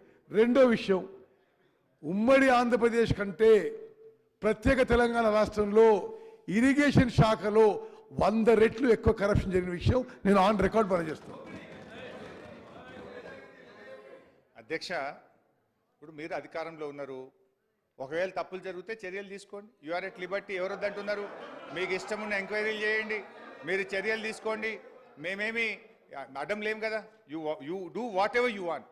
అధ్యక్ష, ఇకపోతే అధ్యక్ష, ఉమ్మడి ఆనాటి కాంగ్రెస్ పాలనలో ఎందుకంటే ఈ రాష్ట్రాన్ని ఎక్కువ కాలం పాలించిందే కాంగ్రెస్ పార్టీ. ఆనాడు వీళ్ళందరూ ఇదే ఉత్తమన్న మంత్రిగా ఉన్నారు, బట్టి అన్న, చాలా మంది కోమటిరెడ్డి వెంకటరెడ్డి అని వీళ్ళందరూ కూడా, జూపల్లి గారు అందరూ మంత్రులుగా ఉన్నోళ్ళు, ఇవాళ కూడా మంత్రులుగా ఉన్నారు. అయితే అధ్యక్ష, ఆనాటి కాంగ్రెస్ పాలన మీద కలమెత్తని కవి లేడు, గలమెత్తని గాయకుడు లేడు. ఎందుకంటే అధ్యక్ష, ఒక ఇవాళటి పాట కాదు అధ్యక్ష, ఆనాటి కాంగ్రెస్ పాలన మీద గద్దరన్న ఏమన్నాడో ఒకసారి వినిపిస్తా. కాంగ్రెస్ పాలనలో రన్నా మన కన్నీళ్లే మిగిలాయో రన్నా, గోదావరి తల్లి గొల్లుమని ఏడ్చింది, కృష్ణమ్మ తల్లిరా కన్నీళ్లు రాల్చింది, సింగరేణి తల్లి సిన్నబోయింది, 610 జీవోనేమో 0 అయిందని ఆనాడు కాంగ్రెస్ పాలన మీద ప్రజా యుద్ధ నౌక గద్దరన్న చెప్పిన మాట. అధ్యక్ష, అందశ్రీ గారు, ఉత్తరాన గోదావరి ఉప్పొంగి ఉరకనేమి, దక్షిణాన కృష్ణమ్మ దర్జాగా పారనేమి, నీళ్లు లేక నోళ్లు తెరిచిన బీళ్లను చూడు, మా పల్లెలన్నీ బోసిబోగా తల్లడిల్లుతున్న తల్లి, చూడు తెలంగాణ చుక్క నీళ్లు దేదేన దాన, మా గోడు తెలంగాణ బతుకు పాడైన దాన అని అందశ్రీ గారు ఆనాటి కాంగ్రెస్ పాలన మీద రాసిన పాట. అధ్యక్ష, మరో కవి జయరాజు గారు అధ్యక్ష, వానమ్మ వానమ్మ ఒక్కసారన్న వచ్చిపోవనమ్మా, చేలల్ల నీళ్లు లేవు చెల్కల్ల నీళ్లు లేవు, నిన్ను నమ్మిన రైతు కళ్ళల్ల నీళ్లు లేవు అని చెప్పి మన జయరాజ్ గారు ప్రముఖ కవి ఆనాటి కాంగ్రెస్ పాలన మీద రాశారు. అయితే అధ్యక్ష, మరి ఈరోజు బీఆర్ఎస్ ప్రభుత్వం వచ్చిన తర్వాత ఈ రాష్ట్రంలో సాగునీటి లభ్యత పెరిగింది, చెరువుల నిండా నీళ్లు వచ్చినాయి, భూగర్భ జలాలు పెరిగినాయి, సాగు విస్తీర్ణం పెరిగింది, పంట ఉత్పత్తి పెరిగింది, చేపల ఉత్పత్తి పెరిగింది. ఇది నిజం అధ్యక్ష, ఇది రైతుల అనుభవంలో కూడా ఉన్నది అధ్యక్ష. ఈరోజు అధ్యక్ష అధ్యక్ష ఇవాళ అన్ని చెప్తాను ఎంత తొందరపడతారు అధ్యక్ష. ఈరోజు తెలంగాణ ప్రభుత్వం వచ్చిన తర్వాత ఒకప్పుడు మన ప్రాంతంలో అధ్యక్ష మన ప్రాంతంలో వలసలు ఉంటుండే అధ్యక్ష. ఇవాళ మేము వచ్చిన తర్వాత చెరువులు బాగా చేసి ప్రాజెక్టులు బాగా చేసి నీళ్ళు ఇచ్చిన తర్వాత ఇలా వలసలు వాపసు వచ్చినాయి. పక్క రాష్ట్రాల నుంచి కూలీలు నాట్లేయడానికి వాళ్ళ తెలంగాణకు వచ్చేటువంటి పరిస్థితి వచ్చిందా లేదా అని నేను అడుగుతా ఉన్నా. ఇవాళ దక్షిణ భారత ధాన్యాగారంగా ఈ దేశానికే 10 రాష్ట్రాలకు అన్నం పెట్టే అన్నపూర్ణగా ఈ తెలంగాణను మనం మార్చినామా లేదా అధ్యక్ష? కేంద్ర ప్రభుత్వం మేము ఈ వడ్లు కొనలేము అని చేతులెత్తేస్తే ఢిల్లీకి పోయి ధర్నా చేసేంత పరిస్థితి వచ్చిందంటే ఈ రాష్ట్రం బాగుపడ్డట కాదా అని నేను అడుగుతా ఉన్నాను అధ్యక్ష. అధ్యక్ష మా జగదీశ్ ఉన్నాడు ఇక్కడ. మేము ఆనాడు ఎస్ఆర్ఎస్పి స్టేజ్ 2కు ఒక్కనాడు కూడా చుక్క నీళ్లు పోలేదు. కాళేశ్వరం ప్రాజెక్టు నుంచి ఎస్ఆర్ఎస్పి స్టేజ్ 2 కాలువ పనులు పూర్తి చేసి 2 పంటలకు కూడా నీళ్లు ఇచ్చింది నిజమా కాదా అని నేను అడుగుతా ఉన్నా. ఇలా మహబూబాబాద్ గాని డోర్నకల్ అధ్యక్ష ఈ విషయంలో మరి పదే పదే బీఆర్ఎస్ ప్రభుత్వంలో పెద్ద మనుషులందరూ పదే పదే అబద్ధాలు చెప్తున్నారు. మేము ఎస్ఆర్ఎస్పి స్టేజ్ 2 నీళ్ళు ఇచ్చినాం, మేము ఎస్ఆర్ఎస్పి నీళ్ళు. నేను మీకు లెక్కలతో సహా చెప్తా. ఇది హరీష్ రావు గారు జోసెఫ్ గోబెల్స్ అని 2వ ప్రపంచ యుద్ధంలో పదే పదే అబద్ధాలు చెప్పడంలో ఆయన ఎక్స్పర్టు. మీరు జోసెఫ్ గోబెల్స్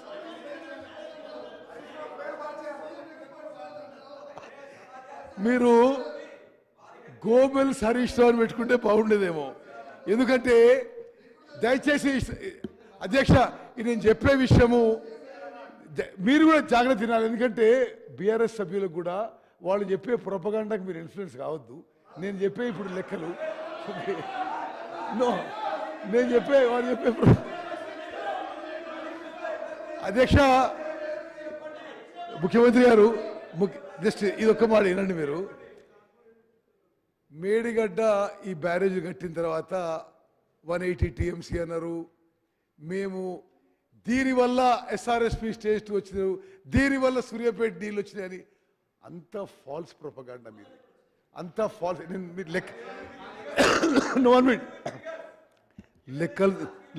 లెక్కలతో సహా చెప్తా, మీకు లెక్కలతో సహా చెప్తా. Total water lifted from Medigadda, ఇది అఫీషియల్ లెక్కలు. మరి ఇరిగేషన్ డిపార్ట్మెంటు పవర్ డిపార్ట్మెంట్ కలిసి రాసిన లెక్కలు. పర్ ఇయర్ కెపాసిటీ 180 టీఎంసీ ఉంటే 5 ఏళ్లలో కలిపి మొత్తం వాటర్ లిఫ్టెడ్ ఫ్రమ్ మేడిగడ్డ 163 టీఎంసీలు, 163 టీఎంసీ. ఇది అఫీషియల్ లెక్కలు యాజ్ పర్ రికార్డ్. 2 నెలల వరకు టిల్ 2 months బ్యాక్ మీ గవర్నమెంట్ రాసిన లెక్కలే ఇవి. మొత్తం 5 ఏళ్లలో కూడా మేడిగడ్డ నుంచి లిఫ్ట్ చేసిన వాటర్ 163 టీఎంసీ. దాని నుంచి మళ్ళీ సముద్రంకి వదిలేసిన నీళ్లు 51 టీఎంసీ. అయితే 112 టీఎంసీ మిగిలింది. Water stored in Ranganayak Sagar 1 TMC, water stored in Mallanna Sagar 17 TMC, water stored in Kondapochamma 15 TMC, net water 75 TMC. మీరు ఇది ఇరిగేషన్ శాఖ మీరు గవర్నమెంట్ ఉన్నప్పుడు తయారు చేసిన లెక్కలు. ఇది ట్రాన్స్మిషన్ లాసెస్ 10 టీఎంసీ. అంటే 5 ఏళ్ల పాటు 65 టీఎంసీలు అగ్రికల్చర్కి ఉపయోగించారు. 65 టీఎంసీ ఉపయోగిస్తే 1 టీఎంసీ 10,000 ఎకరాలకు తీసుకుంటే 5 ఏళ్లలో 6,50,000 ఎకరాలు.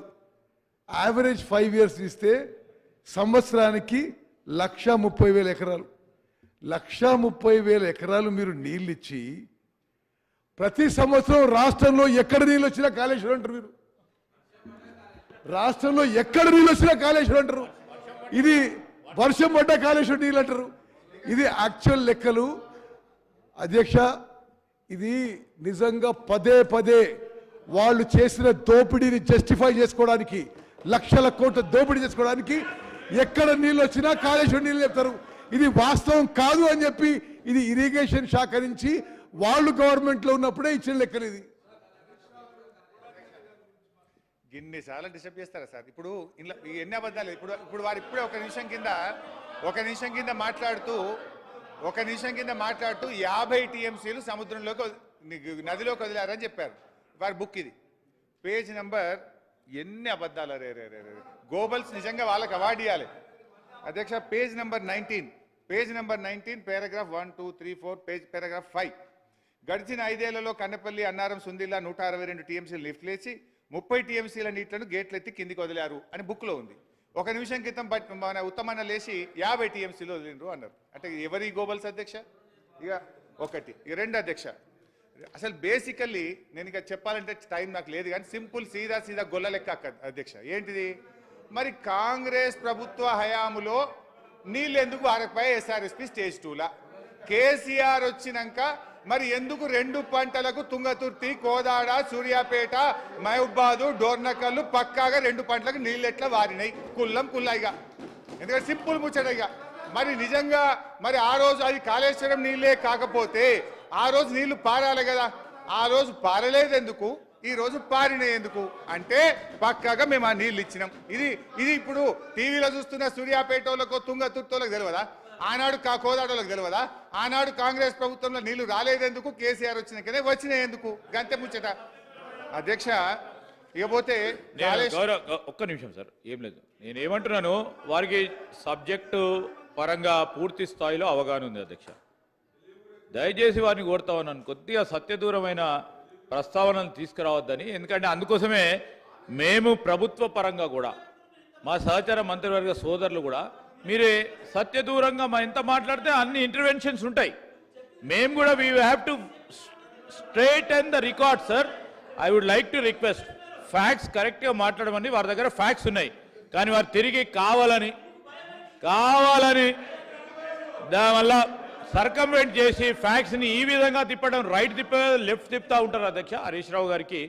ఎందుకంటే సబ్జెక్ట్ పరంగా ఈరోజు మేము చెప్తా ఉన్నాం అధ్యక్ష. లెట్ సార్, మీరు చెప్పినట్టు confine to the subject sir. సబ్జెక్ట్తో కన్ఫైన్ అంటే ఏం కాదు, కానీ వారు సత్యదూరమైన మాటలు మాట్లాడినప్పుడు మా గౌరవ సహచార మంత్రివర్గులు అందరూ ఇంటర్వెన్షన్ కావాల్సి వస్తుంది ప్రభుత్వ పరంగా. మీరు ఏదంటే మాట్లాడితే మేము వినుకుంటూ ఉండలేము కదా సార్.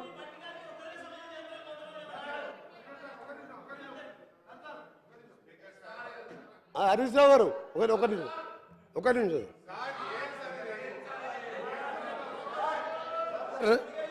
వారు గౌరవ ఇరిగేషన్ శాఖ మంత్రి గారు అప్పుడుగా పనిచేసినప్పటికీ మా దగ్గర బ్రాహ్మణ వెల్లంలో ఉదయ సముద్రంలో ఇరిగేషన్ ప్రాజెక్ట్ సార్ 80% అయిపోయింది. 200 కోట్లు పెడితే దాదాపు 1,00,000 ఎకరాలు నీళ్ళు వచ్చే ప్రాజెక్టు. 100 సార్లు మొదటిసారి మాజీ ముఖ్యమంత్రి గారు ముఖ్యమంత్రి ఉన్నప్పుడు 100 సార్లు ఇదే హౌస్లో అడిగితే 2 సంవత్సరాలు అడిగాం. ఆ తర్వాత రాజగోపాల్ రెడ్డి గారు పోయినసారి ఎమ్మెల్యే గారు 100 సార్లు అడిగినాం.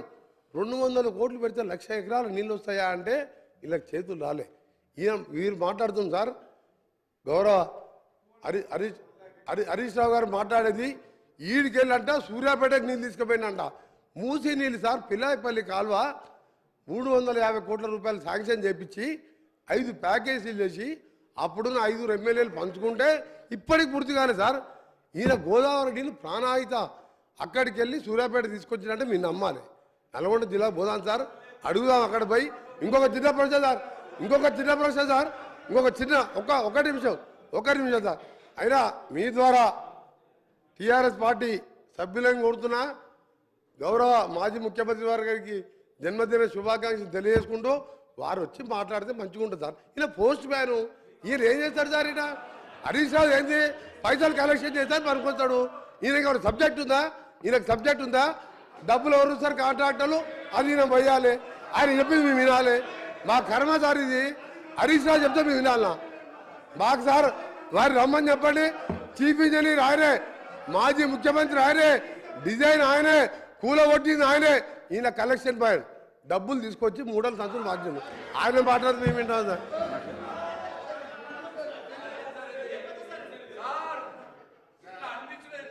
స్పీకర్ గారు వారు అట్లా మాట్లాడితే మీరు రికార్డులోకి అలో చేస్తారా సార్?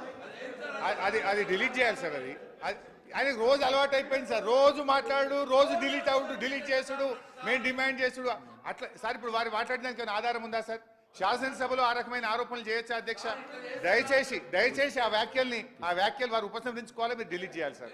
Kindly sir. ఇట్లయితే ఎట్లా సార్? మేము సభ హుందాతనం పెంచాలి సార్. మీ ఆ మాటలు తీసేయాలి సార్. దయచేసి సార్, ప్లీజ్ సార్, ఆ మాటలు తీసేయాలి సార్. తీసేద్దాం, అవి విత్డ్రా చేయండి సార్. విత్డ్రా చేద్దాం. ఇట్లా ఉంటుందా సార్? ఇంత చీప్గా మాట్లాడతారు అధ్యక్ష. ఈరోజు ఏ సబ్జెక్ట్ మాట్లాడదామంటే వీళ్ళు తాపుకోవాలి. ఇప్పుడు బ్రాహ్మణ వేలని చెప్దామంటే మళ్ళీ టైం వేస్ట్ అవుతుంది. అయితే అధ్యక్ష ఇప్పుడు అన్నీ చెప్తాను, టైం అయింది. అన్నీ చెప్తా అధ్యక్ష ప్లీజ్ చెప్తానా? You give me time, I tell you. అధ్యక్ష అన్ని ఉన్నాయి ఆధారాలు. అధ్యక్ష ఈరోజు గౌరవ సభ్యులు ఉత్తమ్ కుమార్ రెడ్డి గారు చాలా విషయాలు చెప్పే ప్రయత్నం చేసినారు. కొంచెం మీరు కూడా టైం ఇవ్వాలి నా రిక్వెస్ట్. అయితే ఎస్ఆర్ఎస్పి మీద అధ్యక్ష అంటే ఇప్పుడు ఏమంటున్నారు? ఆయకట్టు తక్కువ వచ్చింది అని ఆయకట్టు విషయంలో కూడా కాళేశ్వరం విషయంలో ఒక సత్యదూరమైన విషయం సభకు చెప్పే ప్రయత్నం చేస్తున్నారు. యాక్చువల్గా కాళేశ్వరం కింద ఇప్పటిదాకా వచ్చిన ఆయకట్టు అధ్యక్ష ఇప్పుడు 98,500 మీ ప్రకారం, వాస్తవానికి ఇంతకంటే ఎక్కువ ఉంది. మీ ప్రకారము మీరు ఇచ్చిన ప్రజెంటేషన్లో నుంచే చెప్తున్నాను నేను. 98,570 ఎకరాలు డైరెక్ట్ ఆయకట్టు ఇచ్చారని, 456 చెరువులు కాళేశ్వరం కెనాల్స్ కింద నింపడం ద్వారా 39,146 ఎకరాల ఆయకట్టు వచ్చిందని, 2,143 చెరువులు ఎస్ఆర్ఎస్పి స్టేజ్ 1, 2 కింద 1,67,000 ఎకరాలకు సప్లిమెంటేషన్ చేశామని, అదేవిధంగా స్టేజ్ 1, స్టేజ్ 2కు కాళేశ్వరం నీళ్లు తక్కువ పడ్డప్పుడు 2 తళ్లకు 3 తళ్లకు దాదాపు 17 లక్షల ఎకరాల స్థిరీకరణకు ఇది ఉపయోగపడ్డదని, అదేవిధంగా మెదక్ జిల్లాలో హల్దీ, కూడవెల్లి వాగులోకి కూడా మరి ఆ చెక్ డ్యాంలకు తద్వారా చెరువులకు నీళ్లు పడడం ద్వారా 20,576 ఎకరాలకు మరి ఇక్కడ కూడా ఆయకట్టు ఇచ్చినట్టుగా మీ యొక్క ప్రజెంటేషన్లోనే నేను చూసి చదువుతా ఉన్నాను అధ్యక్ష. అంటే దాదాపు కాళేశ్వరం మీద కొత్త ఆయకట్టు స్థిరీకరణ కలిపి దాదాపు 20 లక్షల ఎకరాల వరకు కూడా మేలు జరిగింది. కానీ మీరు ఎంతసేపు కొత్త ఆయకట్టును మాత్రమే చూపిస్తూ చెరువుల కింద వచ్చిన ఆయకట్టు, చెక్ డ్యాంల కింద వచ్చిన ఆయకట్టు, స్థిరీకరణ కింద వచ్చినటువంటి ఆయకట్టును చూయించకపోవడం అనేటువంటిది కరెక్ట్ కాదు. అయితే అధ్యక్ష ఏ ప్రాజెక్ట్ అయినా మన చరిత్ర, మన రాష్ట్రంలో, మన దేశంలో చూస్తే అధ్యక్ష ఇట్ విల్ టేక్ టైం. ఆయకట్టు విషయంలో ఒక 2-3 ఉదాహరణలు మన రాష్ట్రం చెప్తా, దేశం మొత్తం కూడా నా దగ్గర ఉన్నాయి. కానీ ఎస్ఆర్ఎస్పి ప్రాజెక్టు చూస్తే అధ్యక్ష 1963లో ఎస్ఆర్ఎస్పి ప్రాజెక్టుకు ఫౌండేషన్ వేస్తే 1975లో 11 సంవత్సరాల తర్వాత ఎస్ఆర్ఎస్పి ప్రాజెక్టు ఇనాగ్రేషన్ అయింది. అయితే ఇచ్చిన ఆయకట్టు ఎంత అంటే 25,000 ఎకరాలు. 11 ఏళ్ల తర్వాత ఎస్ఆర్ఎస్పి ప్రాజెక్టు ఇనాగ్రేషన్ చేస్తే ఇచ్చిన ఆయకట్టు కేవలం 25,000 ఎకరాలు మాత్రమే. మరి పూర్తి స్థాయి ఆయకట్టు ఎప్పుడు వచ్చింది? మొత్తం 9.5 లక్షల ఎకరాలు ఎప్పుడు వచ్చింది అంటే 2008-9 నాటికి 9 లక్షల ఎకరాల ఆయకట్టు వచ్చింది. అంటే ఎస్ఆర్ఎస్పి పూర్తి స్థాయి ఆయకట్టు సాధించడానికి ఆనాటి కాంగ్రెస్ పార్టీకి 45 సంవత్సరాలు పట్టిందని మీ ద్వారా వారికి తెలియజేస్తా ఉన్నా.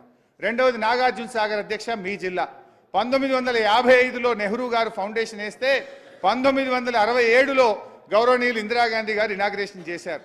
ఆ రోజు 12 ఏళ్ల తర్వాత ఎడమకాలోకి ఇచ్చిన ఆయకట్టు ఎంత అంటే కేవలం 98,000 ఎకరాలు మాత్రమే. 98,000 ఎకరాలు మాత్రమే. 12 ఏళ్ల తర్వాత 98,000 ఎకరాలకు ఎడమకాలోకి నీళ్లు వచ్చినాయి. పూర్తి స్థాయి ఆయకట్టు ఎప్పుడు వచ్చింది నాగార్జున సాగర్ ప్రాజెక్ట్ కింద అంటే 1974. 30 ఏళ్ల తర్వాత ఎడమకాలువకు పూర్తి స్థాయిలో నీళ్ళు వచ్చిన పరిస్థితి ఉన్నది. నంబర్ 2. నంబర్ 3 కల్వకుర్తి అయితే అది ఒక పెద్ద చరిత్ర. ఒకరు మొక్కలు నాటుడు, ఒకరు పలకలేసుడు, శిలాపలకాలు ఒకరు, మొక్కలు నాటుడు ఒకరు. 1984లో మొదటి శిలాపలక వేస్తే 1984 నుంచి 2014 వరకు 30 ఏళ్ల కాంగ్రెస్ తెలుగుదేశం పాలనలో కల్వకుర్తికి ఇచ్చిన ఆయకట్టు ఎత్త అంటే 13,000 ఎకరాలు మాత్రమే. 30 ఏళ్లు కట్టిండ్రు కల్వకుర్తి ప్రాజెక్టు, ఇచ్చిన ఆయకట్టు 13,000 ఎకరాలు మాత్రమే. కానీ మా ప్రభుత్వం వచ్చిన తర్వాత నేను పోయి అక్కడ రాత్రిపూట కూడా ఆ గ్రామాల్లో బస చేసి దాంట్లో ఉండే అనేక చిక్కులు తొలగించిన తర్వాత ఇవాళ కల్వకుర్తికి బ్రహ్మాండంగా మేము ఆయకట్టు పెంచాం. ఆ వివరాలన్నీ కూడా చెప్తాను అధ్యక్ష. అదేవిధంగా దేవాదుల తెలంగాణ ఉద్యమంలో వచ్చింది దేవాదుల. 2001లో దేవాదులకు అప్పటి ముఖ్యమంత్రి చంద్రబాబు నాయుడు గారు శంకుస్థాపన చేస్తే మీరు అధికారం కాంగ్రెస్ పార్టీ దిగిపోయే వరకు 2014 వరకు దేవాదుల ప్రాజెక్టులో ఇచ్చిన ఆయకట్టు ఎత్త అంటే 45,000 ఎకరాలు మాత్రమే. దీన్ని బట్టి ఏమర్థమైంది? ఎస్ఆర్ఎస్పిలో పూర్తి ఆయకట్టు ఇవ్వడానికి 45 ఏళ్ళు, నాగార్జున సాగర్లో పూర్తి ఆయకట్టుకి ఇవ్వడానికి 30 ఏళ్ళు, కల్వకుర్తిలో 30 ఏళ్ల తర్వాత ఇచ్చిన ఆయకట్టు 13,000 ఎకరాలు, దేవాదులలో 14 ఏళ్ల తర్వాత ఇచ్చిన ఆయకట్టు 45,000 ఎకరాలు. ఇది కాంగ్రెస్ పార్టీ గత పాలకుల చరిత్ర. కానీ మీరు ఇవాళ తప్పుదో పట్టించేటువంటి ప్రయత్నం చేస్తూ ఉన్నారు. అధ్యక్ష, ఈరోజు కాగ్ రిపోర్ట్ మీద కూడా గౌరవ సభ్యులు మాట్లాడారు. నేను ఒక విషయం చెప్పాలనుకుంటా. కాగ్ నివేదికల మీద కాంగ్రెస్ పార్టీ చర్చ జరిగితే నిజంగా అది వాళ్ళకి సెల్ఫ్ గోల్. నేను ఒకరోజు వీలైతే మీరు సపరేట్ డిస్కషన్కు అవకాశం ఇవ్వండి, తప్పకుండా కాగ్ రిపోర్ట్స్ మీద కూడా మాట్లాడదాం. నేను ఎక్కువ డీటెయిల్స్ పోను, షార్ట్గా చెప్తాను, ఎందుకంటే బట్టన్న మాట్లాడిండు, ఉత్తమన్న కూడా తన ప్రజెంటేషన్లో పెట్టిండు కనుక I will explain about CAG. But detail discussion ఓ రోజు పెడితే ఆనాటి జలయజ్ఞం మీద ఏం చెప్పింది కాగ్ది ఏందనేది మొత్తం కూడా మాట్లాడదాం అధ్యక్ష. ఇవాళటి కాగ్ రిపోర్ట్ మీద కూడా మాట్లాడదాం అధ్యక్ష. అధ్యక్ష, నా దగ్గర వీడియో ఫుటేజ్ ఉంది, పేపర్ కటింగ్స్ కూడా ఉన్నాయి అధ్యక్ష. ఒక 3-4 ఉదంతాలు చదివి వినిపిస్తా అధ్యక్ష. చంద్రబాబు నాయుడు గారు అప్పుడు ముఖ్యమంత్రిగా ఉన్నప్పుడు ఒక కాగ్ రిపోర్ట్ వచ్చింది. చంద్రబాబు గారి అవినీతి మీద కాగ్ నివేదిక వస్తే ఆనాడు ప్రతిపక్ష నాయకులుగా ఉన్న వైఎస్ రాజశేఖర రెడ్డి గారు ఆ రోజు చంద్రబాబు రాజీనామా చేయాలని డిమాండ్ చేశారు. చంద్రబాబు నాయుడు గారు ఏమన్నారంటే కాగ్ నివేదిక అశాస్త్రీయము, ఆధునిక సాంకేతిక అంశాలపై కాగ్కు అవగాహన లేదు అని చంద్రబాబు నాయుడు గారు అన్నారు. రాజశేఖర రెడ్డి గారు ముఖ్యమంత్రి అయిన తర్వాత కాగ్ రిపోర్ట్ వచ్చింది. కాంగ్రెస్ పార్టీ అధికారంలో ఉన్న సమయంలో 89,000 ఎకరాలు అక్రమంగా ఏపీఐసి ద్వారా ప్రైవేట్ వ్యక్తులకు కనీస మార్కెట్ ధర కూడా వసూలు చేయకుండా పంచిపెట్టారని కాగ్ ఆరోపించింది. లేపాక్షి, ఎంఆర్, బ్రాహ్మణి తదితర సంస్థలకు భూమి ఇచ్చే విషయంలో కాంగ్రెస్ ప్రభుత్వం నిబంధనలు తొక్కిపెట్టిందని, తనకు కావలసిన వారికి అధికారం అడ్డం పెట్టుకొని 1000 ఎకరాలు పంచిందని కాగు తేల్చింది. దాని మీద రాజశేఖర రెడ్డి గారు ఏమన్నారంటే ఆ రోజు ప్రభుత్వ విధానాలు తప్పుపట్టడానికి కాగుకు అధికారం లేదని, అది ఉండదని ఆనాడు వైఎస్ రాజశేఖర రెడ్డి గారు అసెంబ్లీలో అన్నారు. తర్వాత కిరణ్ కుమార్ రెడ్డి గారు ముఖ్యమంత్రిగా ఉన్నప్పుడు ఒక కాగ్ రిపోర్ట్ వస్తే కిరణ్ కుమార్ రెడ్డి గారు ఇదే అసెంబ్లీలో ఏమన్నారంటే అధ్యక్ష, కాగ్ నివేదిక ఏమైనా బైబిలా, ఖురానా, భగవద్గీతనా, అందులో ఉన్నాయన్నీ సరైనవని అనుకోవడానికి లేదు అని కిరణ్ కుమార్ రెడ్డి గారు ఇదే శాసనసభలో చెప్పిన విషయాన్ని గుర్తు చేస్తున్నా. శాసనసభ రికార్డు కూడా ఉంది, కావాలంటే ఆ రోజు డిస్కషన్ అంతా కూడా నేను చెప్పగలుగుతా. ఇకపోతే మన భారత మాజీ ప్రధానమంత్రి మన్మోహన్ సింగ్ గారు is a great man, learn man, everyone will respect him. ఆయన ఏమన్నారో ఒక్కసారి విందాం.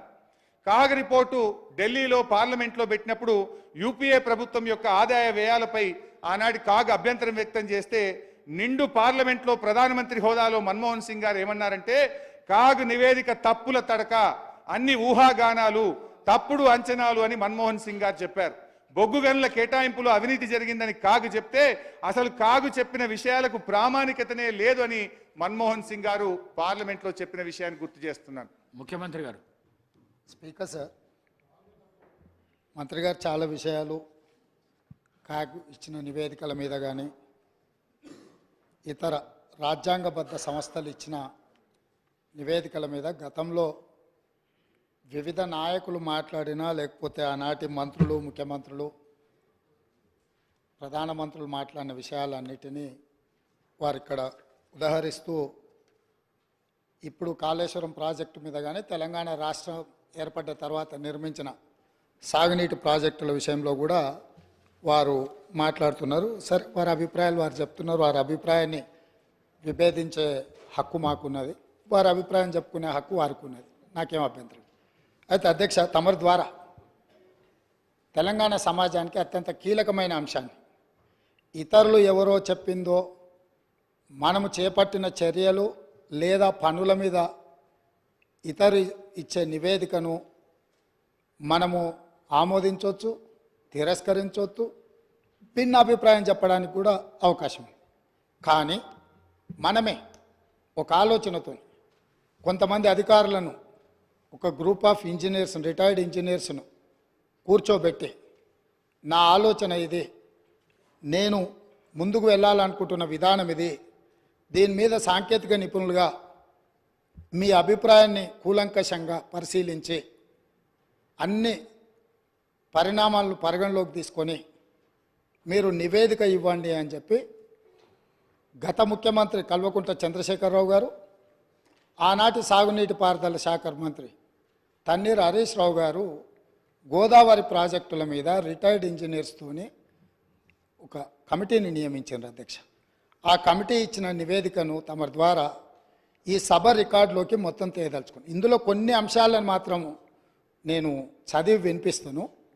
ఆనాటి పత్రికలలో వచ్చిన వార్తలను కూడా నేను చదివి వినిపిస్తాను కొంతమేరకు.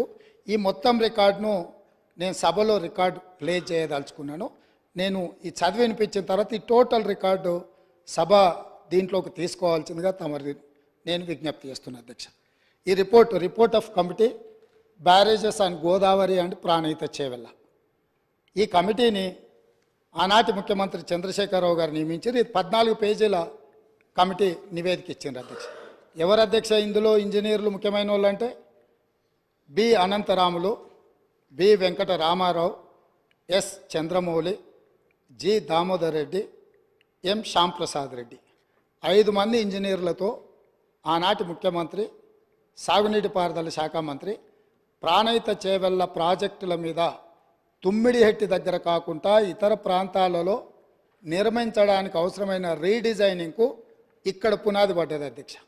ఈ పునాది పడ్డ తర్వాత వీళ్ళు పూర్తి స్థాయిలో మొత్తం గోదావరి జలాలకు సంబంధించిన హిస్టరీని మొత్తం ఇందులో పొందుపరిచింది అధ్యక్ష. ఇదే కాకుండా వీళ్ళు aerial survey, physical survey, toposheets survey చేసి మొత్తం ఒక నివేదికను తయారు చేసి ఇచ్చారు అధ్యక్ష. అందులో పేజ్ నెంబర్ 5లో alternate locations for barrage. The members of retired engineers forum have conducted the aerial survey on 24/3/2015 to examine the feasibility of proposed site and feasibility of alternative sites on Pranahita River, etc. After detailed toposheet study and as per site plans, the following alternative are proposed. అంటే మేము అన్ని రకాలుగా టోపోషీట్లను కానీ aerial సర్వేలు చేసి వీటన్నిటిని ఆధారంగా ప్రభుత్వానికి మేము నివేదికలు ఇస్తున్నామని చెప్పి. అంతకంటే ముందు అధ్యక్ష పదే గత ప్రభుత్వం ఏం ప్రయత్నం చేయలే. ఉమ్మడి రాష్ట్రంలో తెలంగాణకు తీరని అన్యాయం చేసినారు. ఆనాటి ముఖ్యమంత్రులు ఏం పని చేయలేదని వారు ఏదైతే మంత్రి గారు ఆరోపణలు చేస్తున్నారో, వీళ్ళు నియమించిన రిటైర్డ్ ఇంజనీర్లు పొందుపరిచిన అంశాలను కొన్నిటిని ఉమ్మడి రాష్ట్రంలో జరిగిన ప్రయత్నాలను కూడా ఈ సభ ద్వారా తెలంగాణ సమాజానికి నేను చెప్పదలుచుకున్నాను అధ్యక్ష. ఎందుకంటే వాస్తవాలనే ఇక్కడ చర్చించాలన్న ఆలోచనతోటి మనం ప్రత్యేకమైన చర్చను మా మంత్రివర్యులు ఉత్తమ్ కుమార్ రెడ్డి గారు దాదాపుగా నిద్రపోని రాత్రులు గడిపి, నాకు తెలిసి వారు సరిహద్దుల్లో సైనికుడుగా మోహరించి యుద్ధాన్ని ఎదుర్కొని వచ్చిన సైనికుడు సరిహద్దుల్లో కూడా వారంత బరువైన గుండెతో ఉన్నారో లేదో నాకు తెలీదు. వీటిని వారు రోజుల కొద్దీ ఈ తెలంగాణ ప్రాజెక్టుల మీద జరుగుతున్న పరిణామాల మీద చూసి బరువెక్కిన గుండెతోని కొన్ని వాస్తవాలను ఈ సభ దృష్టికి తీసుకొచ్చే ప్రయత్నం చేస్తే జరిగిన తప్పులను వారు చేసినందుకు తెలంగాణ సమాజానికి క్షమాపణ చెప్పడం ద్వారా మంత్రి గారిని అభినందించి భవిష్యత్తులో ఎట్లా ముందుకెళ్దామని వారు కొన్ని సూచనలు చేస్తుంటే సమాజం వారిని కొంతమేరకైనా వారిని అభినందిస్తుండే. కానీ ఎదురుదాడి పూర్తిగా అంటే మంత్రి గారు వాస్తవాల ప్రాతిపదికన ఇచ్చిన పవర్ పాయింట్ ప్రజెంటేషన్ కూడా తప్పుల తడక అని చెప్పి దూషించడం ద్వారా గతంలో జరిగిన తప్పులను కప్పిపుచ్చుకోవడానికి తీవ్రమైన ప్రయత్నం చేస్తున్నారు అధ్యక్ష. అందుకే ఉమ్మడి రాష్ట్రం మనకు తీరని అన్యాయం జరిగింది, సాగునీటి ప్రాజెక్టులు ఎక్కడొక్కడ ఆగిపోయినాయని నీళ్ల కోసం కొట్లాడిన తెలంగాణ సమాజం ఉమ్మడి రాష్ట్రంలో న్యాయం జరగదన్న ఆలోచనతోనే ప్రత్యేక తెలంగాణ రాష్ట్రం రావాలి, ప్రత్యేక తెలంగాణ రాష్ట్రం కావాలి అన్నారు. తెలంగాణ ఇచ్చింది మేమే, తెలంగాణ తెచ్చింది మా వాళ్ళు. అక్కడ ఉన్నాడు పొన్నం ప్రభాకర్ గారు, రాజగోపాల్ రెడ్డి గారు, వివేక్ వెంకటస్వామి గారు. ఈ సభలో చాలామంది పెప్పర్ స్ప్రేల బారిన పడి ఆనాటి మూకల దాడిలో ఎదురొడ్డి నిలబడి కొట్లాడి తెలంగాణ బిల్లును ఆమోదింపజేసిన సభ్యులు చాలామంది, అంజన్ కుమార్ యాదవ్ లాంటి వాళ్ళు, సురేష్ షెట్కార్ లాంటి వాళ్ళు, బర్లాం నాయక్ లాంటి వాళ్ళు, సిరిసిల్ల రాజయ్య లాంటి వాళ్ళు ఎంపీలు ఎంతోమంది ఉన్నారు అధ్యక్ష. ఇదంతా చరిత్ర కళ్ళగట్టినట్టు. పార్లమెంట్లో లైవ్ రికార్డులన్నీ తీయండి. ఆ రోజు బిల్లు ప్రవేశపెట్టినప్పుడు చంద్రశేఖరరావు గారు ఎక్కడుండే, ఈ సభ్యులందరూ ఎక్కడుండేనో ఒకసారి చరిత్రను కూడా చూడాల్సిందిగా తమరికి విజ్ఞప్తి చేస్తూ ఉమ్మడి రాష్ట్రంలో జరిగిన కొన్ని అంశాలను నేను చదివి వినిపించదలుచుకున్నా అధ్యక్ష. Both Andhra Pradesh and Maharashtra government enter into an agreement in year 2012 for constituting interstate board and standing committee and coordination committee. Pranahita Chevella project యొక్క నిర్మాణాన్ని అడ్డంకులను తొలగించడానికి ఆనాడు మహారాష్ట్ర ముఖ్యమంత్రి ఉమ్మడి ఆంధ్రప్రదేశ్ ముఖ్యమంత్రి కలిసి చర్చించి 2012లో ఇంటర్స్టేట్ బోర్డును కాన్స్టిట్యూట్ చేసిండ్రు, స్టాండింగ్ కమిటీని కాన్స్టిట్యూట్ చేసిండ్రు, కోఆర్డినేషన్ కమిటీని అంటే ఈ సమస్యలను పరిష్కరించుకోవడానికి కోఆర్డినేట్ చేయడానికి కూడా కమిటీని కాన్స్టిట్యూట్ చేశారు అధ్యక్ష. అదేవిధంగా during the recent meeting with honourable chief ministers of Telangana and Maharashtra. In continuation of that report, these engineers are made out certain points, saying that during the recent meeting with the Honorable Chief Ministers of Telangana and Maharashtra, it was suggested to reduce the submergence area to the extent possible.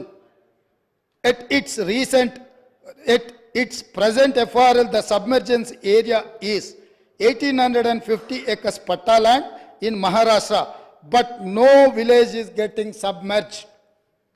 Maharashtra ముఖ్యమంత్రి తెలంగాణ రాష్ట్రం వచ్చిన తర్వాత తెలంగాణ రాష్ట్ర ముఖ్యమంత్రితోని సమావేశాన్ని ఏర్పాటు చేసినప్పుడు జరిగిన చర్చలో వాళ్ళు గుర్తించింది ఏంటంటే తుమ్మిడిహెట్టి దగ్గర 152 మీటర్ల ఎత్తున బ్యారేజ్ కట్టి ఈ ప్రాజెక్టును పూర్తి చేస్తే మహారాష్ట్రలో మునిగే ముంపు భూమి పట్టా ల్యాండ్ ఎంత అంటే 1850 ఎకరాలు మాత్రమే.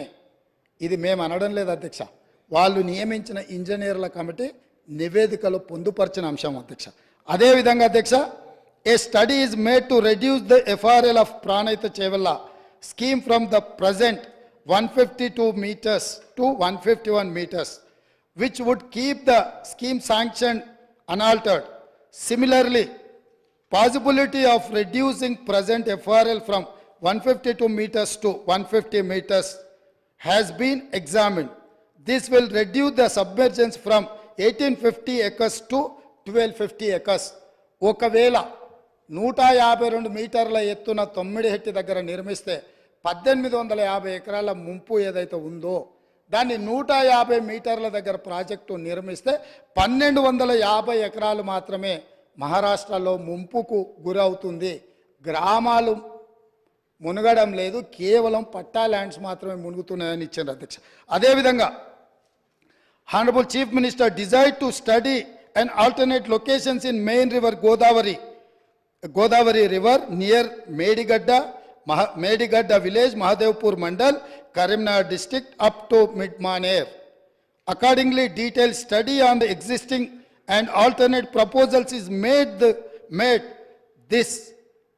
The report is furnished as under. Medigadda దగ్గర బ్యారేజీలు కట్టాలని పుర్రెలో పురుగు పుట్టిందే ఆనాటి ముఖ్యమంత్రి చంద్రశేఖరరావుకి. నేను మళ్ళొక్కసారి రీఇన్స్టేట్ చేస్తున్న అధ్యక్ష. The Honorable Chief Minister desired to study an alternate location and main river Godavari river near Medigadda village, Mahadevpur Mandal, Karimnagar district. అంటే చంద్రశేఖరరావు గారికే ఏ దేవుడు ఏ రాత్రి కలలోకి వచ్చి మేడిగడ్డ దగ్గర బ్యారేజ్ కట్టమని చెప్పిండో నాకైతే తెలియదు, కానీ వారే గ్రూప్ ఆఫ్ ఇంజనీర్లకి ఇన్స్ట్రక్షన్స్ ఇచ్చిండు అధ్యక్ష. వాళ్ళు దాని మీద కొన్ని ఫైండింగ్స్ ఇచ్చి ఒక నివేదిక ఇచ్చారు అధ్యక్ష. అందులో కూడా కొన్ని విషయాలు నేను మొత్తం వాటి జోలికి పోకుండా కొన్ని మాత్రం కంక్లూజన్స్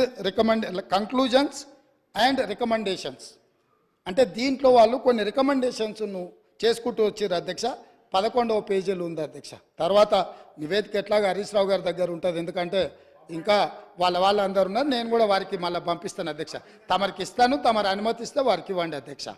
ఇందులో it is always better for the government to accept the concept of the existing Pranahita Chevella scheme near Tummidihetti village, Adilabad district, and explore the ways and means to make it feasible. నేను మళ్ళొక్కసారి చదివి వినిపించదలుచుకున్న మిత్రుడు హరీష్ రావు గారికి, వాళ్ళ మామగారు వారు కలిసి ఈ రాష్ట్రానికి ఎంత ద్రోహం చేసినరో ఇది వినడం ద్వారా అయినా వారికి అవగాహన కలుగుతుందని నేను భావిస్తున్నా.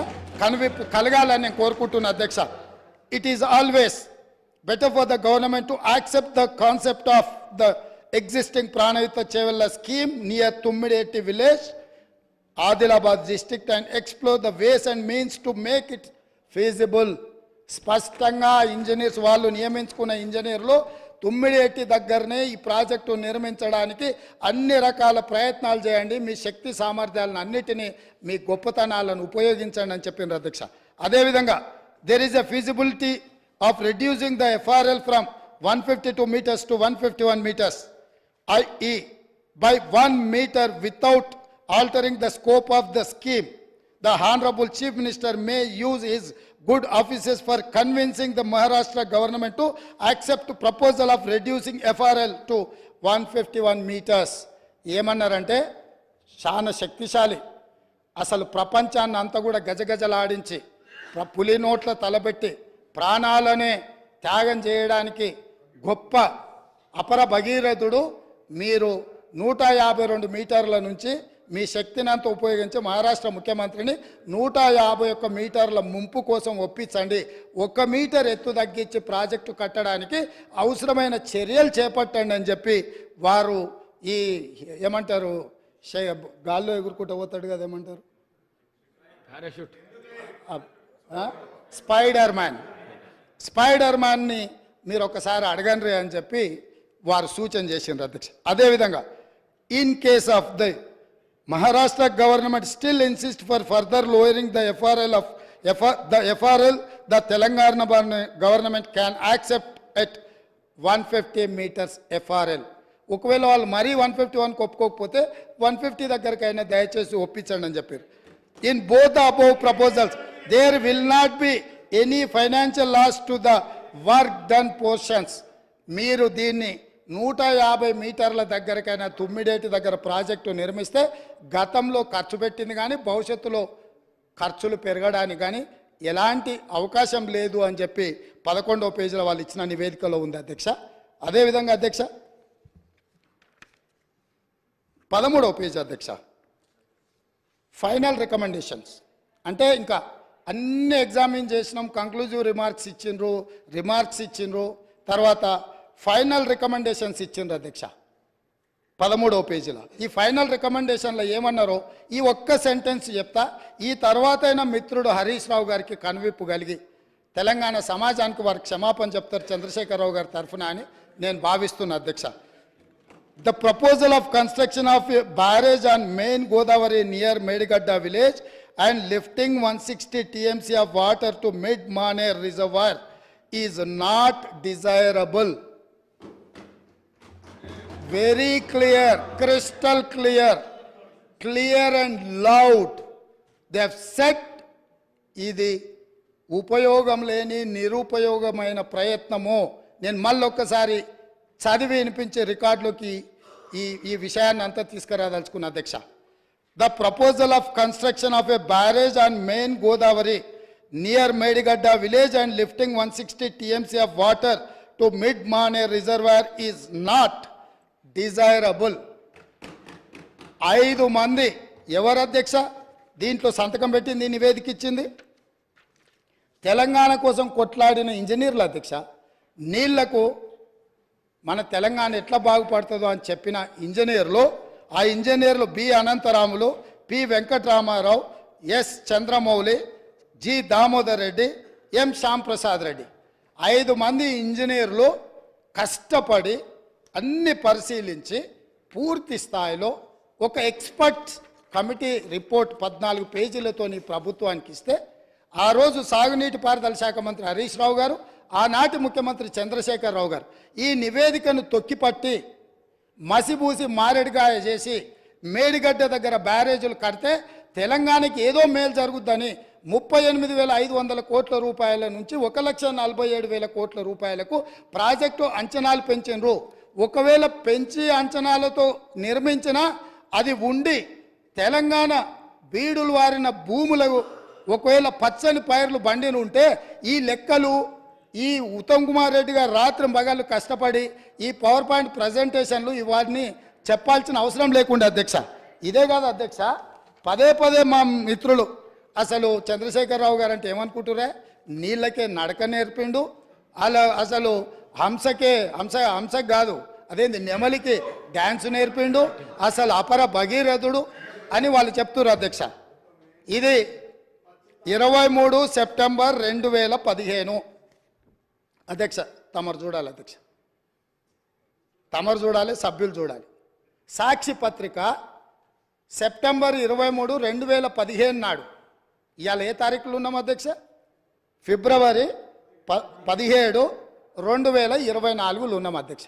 9 ఏళ్ల కింద, దాదాపుగా 9 ఏళ్ల కింద అధ్యక్ష, మేడిగడ్డ మేడి పండేనా మిత్రులందరూ చూడాలి. ఆ రోజు సాక్షి పేపర్లో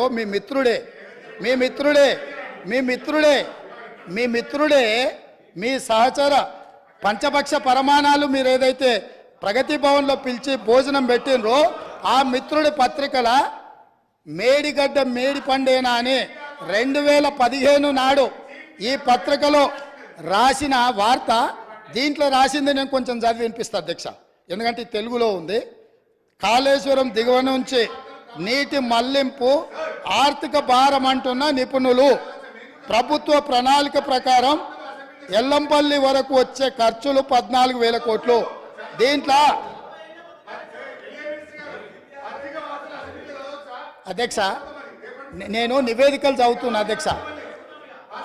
ప్రస్తుతం ప్రతిపాదిస్తున్నట్టుగా కాళేశ్వరం దిగువన మేడిగడ్డ నుంచి నీటిని మళ్లించే ప్రక్రియ పర్యావరణ పరంగా, ఆర్థికంగా, నిర్వహణ పరంగా ఏమాత్రం మంచిది కాదని ఇన్స్టిట్యూట్ ఆఫ్ ఇంజనీర్స్ తేల్చి చెబుతుండడము ఇప్పుడు కొత్త చర్చకు తెరలేపింది. అదేవిధంగా అధ్యక్ష ఇంకో పదం కూడా చెప్పారు. ప్రభుత్వ దూరదృష్టి, అవగాహన లోపాల కారణంగా ఈ ప్రాజెక్టు అబాసుపాలు కాకుండా ఉండాలంటే ప్రత్యామ్నాయ మార్గాలపై అధ్యయనం చేయాలన్న వాదన వినిపిస్తుంది. ఇది ఈరోజు ఉత్తమ్ కుమార్ రెడ్డి గారు చేసిన ఆరోపణ కాదు అధ్యక్ష. ఈరోజు మునిగిపోయిన మేడిగడ్డ, పగిలిపోయిన అన్నారము, కుప్పగూలిన సుందిళ్లను చూసి మాట్లాడి రాసింది కాదు అధ్యక్ష. ఆ రోజు సాంకేతిక నిపుణులు ఇచ్చిన నివేదిక ఆధారంగా ఆ రోజు మీడియా మిత్రులు తెలంగాణ మేలు కోరి ఈ వాస్తవాలన్నిటిని ఆ రోజే చెప్పిండ్రు అధ్యక్ష. వీటన్నిటిని పెడచెవిన పెట్టి దాచుకోవాలన్న ఆలోచనతోని, తెలంగాణ ఖజానాను కొల్లగొట్టాలన్న ఆలోచనతోటి ఈరోజు ఇంత దుర్మార్గానికి ఒడిగట్టి ఈరోజు ఈ రకంగా ఇక్కడికి వచ్చి మా వెంకన్న మాట్లాడితే వెంకన్న మీద దాడి, మా భట్టి గారు మాట్లాడితే వారి మీద దాడి, మంత్రి గారిని అసలు సహించలేకపోతున్నాడు. ఎందుకు అధ్యక్ష? నేను ఒకటే అడుగుతున్నా అధ్యక్ష, ఈ కాళేశ్వరం ప్రాజెక్ట్ అనేది తెలంగాణకు వరప్రదాయిని కాదు అధ్యక్ష, వీళ్ళ పుణ్యమా అని కాళేశ్వరం ప్రాజెక్టు తెలంగాణ సమాజానికి ఒక కలంకంగా మారింది అధ్యక్ష. ఇవాళ ఈ కలంకాన్ని నిలువెత్తు ఆధారాలు అక్కడ ఉంటే పక్కున పగిలిపోయి, రెండుగా చీలిపోయి, నేలకు కుంగిపోయి, నిటారుగాడపోయి నిలబడితే సిగ్గుతో తెలంగాణ సమాజం తల వంచుకొని పరిస్థితులు కల్పించిన వాళ్ళు ఇంకా నిస్సిగ్గుగా సభలో నిలబడి మమ్మల్ని ప్రశ్నిస్తారా అధ్యక్ష? ఆనాడు జరిగిన తప్పిదాలను సరిదిద్దడానికి ఉమ్మడి రాష్ట్రంలో సమైక్య పాలనలో తీసుకుంటున్న నిర్ణయాలు తెలంగాణ సమాజానికి మేలు చేకూర్చడం లేదు అనే ఎన్నో ఒడిదుడుకులను ఎదుర్కొని 4 కోట్ల తెలంగాణ ప్రజలకు 60 సంవత్సరాల ఆకాంక్షను అమలు చేయడానికి శ్రీమతి సోనియా గాంధీ గారు తెలంగాణ రాష్ట్రం ఇచ్చిండ్రు అధ్యక్ష. అట్లా ఇచ్చిన తెలంగాణను వీళ్ళని నమ్మి వీళ్ళ చేతిలో పెడితే 10 సంవత్సరాల దివాలా తీయించి కొల్లగొట్టి ప్రాజెక్టులు పక్కున బలిగిపోతుంటే దాని మీద క్షమాపణ చెప్పకుండా ఇంకా ఎదురుదాడేంది అధ్యక్ష? ఏంది ఇదా అధ్యక్ష పద్ధతి? ఈ నివేదికను కాదంటాడా? ఈ నివేదిక వాళ్ళు అధికారులను వాళ్ళు నియమించలేదంటాడా?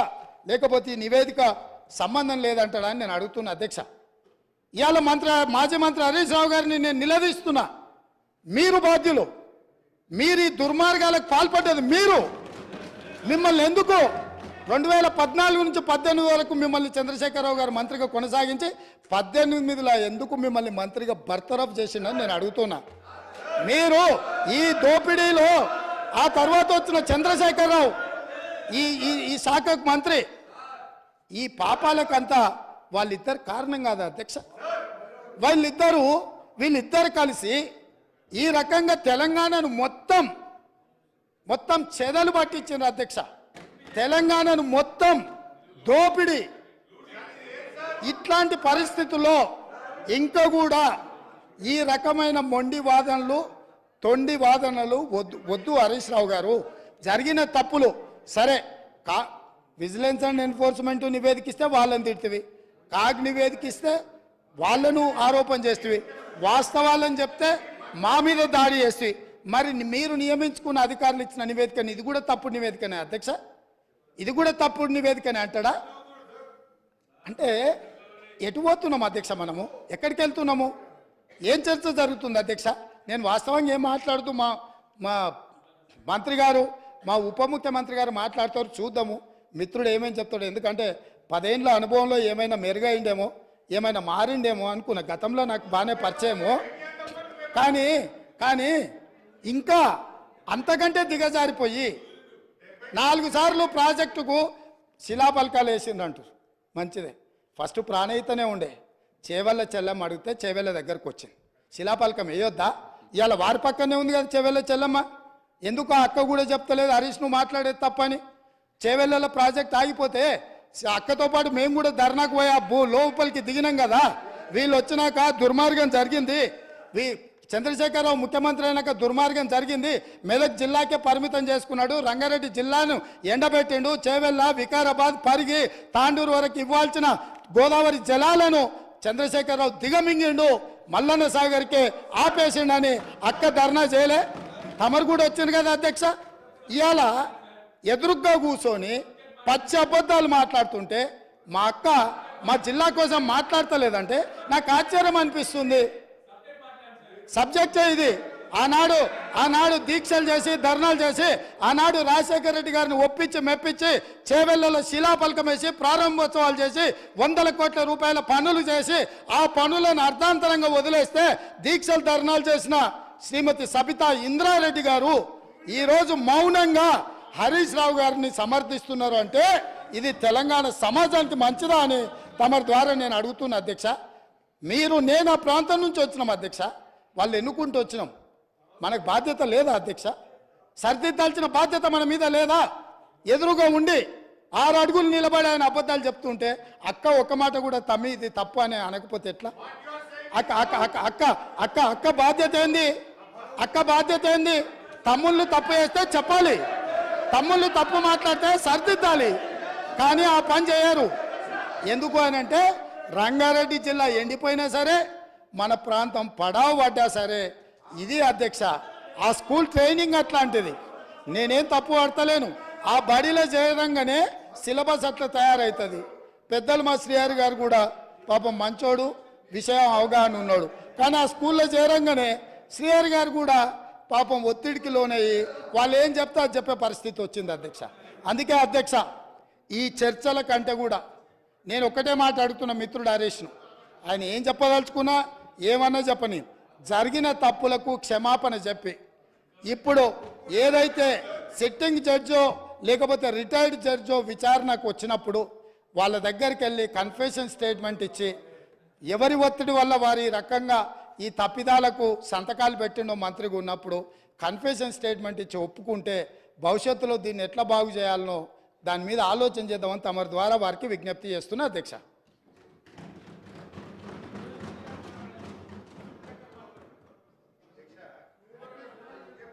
అధ్యక్ష, ముఖ్యమంత్రి గారు ఏందంటే ఏదో రకంగా మమ్మల్ని రెచ్చగొట్టాలి, సబ్జెక్ట్ డీవియేట్ చేయాలని ఒక ప్రయత్నం అయింది. అధ్యక్ష, అసలు క్షమాపణ చెప్పాల్సింది ఎవరు అధ్యక్ష? 8 ఏళ్ళు 2007లో కొబ్బరికాయ కొట్టి 2014 దాకా కనీసం మహారాష్ట్రతో అగ్రిమెంట్ చేయకుండా తెలంగాణను నిర్లక్ష్యం చేసినందుకు ఈ కాంగ్రెస్ పార్టీ నాయకులకు క్షమాపణ చెప్పాలి. 8 ఏళ్ళైనా కనీసం మహారాష్ట్రతో అంతర్రాష్ట్ర ఒప్పందం చేతగాలేదంటే అది మీ చేతగానితనం, మీ నిర్లక్ష్యం కాకపోతే ఏందని నేను అడుగుతా ఉన్నా అధ్యక్ష.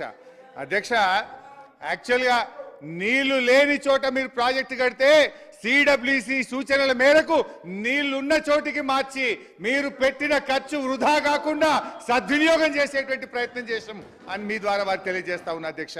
అధ్యక్ష, రంగారెడ్డి జిల్లాకు అది టేల్ ఎండ్ అవుతుంది, నీళ్లు రాదని పాలమూరు ఎత్తిపోతల పథకం నుంచి 6 లక్షల ఎకరాలకు డిపిఆర్ లో స్పష్టంగా పెట్టాం. ఇవాళ రిజర్వాయర్లు అయిపోయినాయి, మీరు కాలువలు తవ్వుతాయి. ఎందుకంటే మొన్ననే మనకు నీటి కేటాయింపులు వచ్చినాయి, ఎన్విరాన్మెంట్ క్లియరెన్స్ కూడా అయిపోయింది. ఆ ఈసీ తెచ్చితే ఇవాళ కాలువలు తవ్వుతే రంగారెడ్డి జిల్లాకు 1 ఏడాదిలోగా నీళ్లు తెచ్చే అవకాశం ఉంది. ఆ పని చెయ్యండి అని చెప్పి నేను మీ ద్వారా వారికి మనవి చేస్తా ఉన్నా అధ్యక్ష. ఈరోజు ఆ తమ్మిడిహట్టిలో ఆడ చాప్రాలనే వైల్డ్ లైఫ్ లో ఇరికిచ్చారు అధ్యక్ష. వాస్తవానికి ఆ రోజు నేను కూడా 2 సార్లు వెళ్ళాను అధ్యక్ష. మొదలు మేము వెళ్ళినప్పుడు అక్కడ కాంగ్రెస్ ప్రభుత్వం ఉంది. అప్పటి కాంగ్రెస్ ఇరిగేషన్ మినిస్టర్ గారిని నేను కలిస్తే మేము ఢిల్లీ కాంగ్రెస్ చెప్పినా ఏపీ కాంగ్రెస్ చెప్పినా అప్పుడే ఒప్పుకోలేదు, మేము ఒప్పుకునే సమస్య లేదు, ఎట్టి పరిస్థితుల్లో కూడా 152లో బ్యారేజ్ కట్టడానికి ఒప్పుకోము అని ఆనాడు మహారాష్ట్ర ఇరిగేషన్ మినిస్టర్ అప్పటి కాంగ్రెస్ ప్రభుత్వంలో చెప్పారు అధ్యక్ష. ఆ తర్వాత 6 నెలల తర్వాత ఎలక్షన్స్ అయ్యి అక్కడ బీజేపీ ప్రభుత్వం వచ్చింది. మళ్ళీ అక్కడికి వెళ్ళాం. అక్కడికి వెళ్ళి దేవేంద్ర ఫడ్నవీస్ గారు ముఖ్యమంత్రి అయితే వారిని అక్కడ ఇరిగేషన్ మినిస్టర్ను కలిసి మాకు ఇది ఒప్పుకోండి 152కు, మాకు తెలంగాణకు జీవనాధారం అని చెప్పి ఎన్ని రకాలుగా అడిగినా ఆయన ఏమన్నాడంటే అసలు దీనికి వ్యతిరేకంగా పోరాటం చేసిందే నేను, జైళ్ళలో పడ్డా అరెస్ట్ అయినా ఈరోజు రాష్ట్ర ముఖ్యమంత్రిగా నేనెట్లు ఒప్పుకుంటా 152కు, ఒప్పుకునే ప్రశ్నే లేదని కొత్తగా మహారాష్ట్రలో పదవి బాధ్యతలు చేపట్టిన ఫడ్నవీస్ ముఖ్యమంత్రి గారు చెప్పారు అధ్యక్ష. స్వయంగా కేసీఆర్ గారు కలిసి మేము కలిసి అన్ని ప్రయత్నాలు చేసిన తర్వాత ఒప్పుకునే ప్రశ్నే లేదు అని చెప్పి ఆ కొత్తగా వచ్చిన ప్రభుత్వం కూడా చెప్పిన తర్వాత ప్రత్యామ్నాయం లేని పరిస్థితి. 7 ఏళ్లు మీరు సమయం వృధా చేశారు. మరి మేము 7 ఏళ్లు దాని హెడ్ ఎక్కడ కట్టాలో అసలు మహారాష్ట్రలపై అనుమతి లేకుండా మనం బ్యారేజ్ కట్టగలుగుతామా? మీలాగా 8 ఏళ్ల సమయం వృధా చేయాలనుకుంటున్నారా? అయితే ఆ రోజు వ్యాప్కోస్ అనే కేంద్ర ప్రభుత్వ సంస్థకు మాకు ఈ సమస్య వచ్చింది. ఒకవైపు సిడబ్ల్యూసి నీళ్లు లేదు, మీకు అవసరమైన నీటి లభ్యత తమ్మిడిహెట్టి దగ్గర లేదు, మీరు ప్రత్యామ్నాయం చూసుకోండి అని సిడబ్ల్యూసి చెప్తుంది. మరోవైపు మహారాష్ట్ర ఒప్పుకోనంటుంది, ప్రత్యామ్నాయం సూచించండి అని చెప్పి కేంద్ర ప్రభుత్వ సంస్థ వ్యాప్కోస్కి ఇస్తే వాళ్ళు ఇచ్చిన సూచన మేరకు మాత్రమే ఈ మేడిగడ్డ, తమ్మిడిహట్టి, అన్నారం, సుందిల్లా బ్యారేజ్ల నిర్మాణం జరిగిందని మీ ద్వారా గౌరవ ముఖ్యమంత్రి గారికి ప్రభుత్వాన్ని తెలియజేస్తున్నా అధ్యక్ష. ఈరోజు గౌరవనీయులు ముఖ్యమంత్రి గారు కానీ ఇరిగేషన్ శాఖ మంత్రి వర్యులు ఈరోజు ఈ బ్యారేజ్ దాన్ని ఏదో పార్లమెంట్ ఎలక్షన్స్ ఉన్నాయి లబ్ధి పొందాలని ఎక్కువ చేసి చూపే ప్రయత్నం చేస్తున్నారు. అఫ్ కోర్స్ ముఖ్యమంత్రి గారు ధోరణి అయితే ఎట్లుందంటే ఆయన ఆ మధ్య స్టేట్మెంట్ ఇచ్చారు సీఎం గారు, కేసీఆర్ గారి ఆనవాళ్లు లేకుండా చేస్తా అంటే ఆయన చేసిన మంచి పనులు ఏవి రేపు ప్రజలు గుర్తుంచుకోకుండా చేస్తా అనేటువంటి ఒక దాంతో ఆయన డిసైడ్ అయి ఉన్నాడు. నాకు డౌట్ కూడా వస్తూ ఉంది, వాళ్ళు ఈ బ్యారేజీలు కూలిపోవాలని ఉద్దేశపూర్వకంగా ఆలస్యం చేస్తున్నారనే అనుమానం కూడా కలుగుతూ ఉంది. దయచేసి రాజకీయం చేస్తే మా మీద ఎంతైనా బురద చల్లండి కానీ. స్పీకర్ సార్, హరీష్ రావు గారు స్టేట్మెంట్ విత్డ్రా చేసుకోవాలి. ఇది హైలీ ఇర్రెస్పాన్సిబుల్. మీ కరప్షన్ వల్ల, మీ దోపిడీ వల్ల మేడిగడ్డ బ్యారేజ్ కొలాప్స్ అయిపోయి ఇక మీదికెళ్ళి మీరు ఎదురుదాడి చేయడమా? సిగ్గుపడాలి, క్షమాపణ చెప్పాలి తెలంగాణ సమాజానికి. అధ్యక్ష, ఇప్పటికి 3 సార్లు చెప్పిన ప్రభుత్వం మీ దగ్గర ఉంది, ఏ విచారణ అయినా చేయండి, దానికి మేము సిద్ధమని చెప్పినాం. అయితే అధ్యక్ష, బ్యారేజ్ల విషయంలో ఈరోజు సరే ఆ సంఘటన మేము కూడా హర్షించము, తప్పు ఎవరు చేసినా తప్పే, దాన్ని ఎంక్వైరీ చేయండి, టెక్నికల్ డిఫాల్ట్ ఏందో తెలుసుకోండి, కానీ తొందరగా దాన్ని రిస్టోర్ చేసే ప్రయత్నం చేయండి. ఒక బ్యారేజీలే కాదు, కాళేశ్వరంలో మనం అనేక రిజర్వాయర్లు కట్టుకున్నాం, కాలువలు దవ్వుకున్నాం, ఎంతో ఆయకట్టు మనకు వచ్చేది ఉంది. అందువల్ల నేను మీతో కోరేది ఏంటంటే వర్షాకాలం వచ్చే లోపు దానికి టెక్నికల్గా ఒపీనియన్ తీసుకొని, సాంకేతిక నిపుణుల ఒపీనియన్ తీసుకొని సేఫ్ స్టేజ్కు దాన్ని తీసుకొచ్చి త్వరితగతిన దాన్ని రిస్టోర్ చేయాలని చెప్పి మీ ద్వారా ప్రభుత్వాన్ని కోరుతున్నాం. తప్పులు ఎవరు చేసినా, బాధ్యులు ఎవరైనా వారిని శిక్షించండి, దాన్ని ఎట్టి పరిస్థితుల్లో మేము సమర్థించము అని చెప్పి మీ ద్వారా వారు తెలియజేస్తున్నాం. అయితే అధ్యక్ష, ఈరోజు ఈ సంఘటన ఈ దేశంలో, ఈ రాష్ట్రంలో ఎప్పుడు జరగలేదు అన్నట్టుగా, ఒక ఇదేదో ఎప్పుడు జరగని మొదటిసారి జరిగింది అన్నట్టుగా చెప్తున్నారు అధ్యక్ష. వీళ్ళ హయాంలో కట్టిన కడెం ప్రాజెక్టు మొట్టమొదటి ఫిల్లింగ్కే మొత్తం కడెం ప్రాజెక్ట్ కొట్టుకుపోయింది ఆనాటి కాంగ్రెస్ ప్రభుత్వ హయాంలో. ఒకసారి కాదు అధ్యక్ష, 2 సార్లు కడెం ప్రాజెక్ట్ కొట్టుకుపోయింది అధ్యక్ష.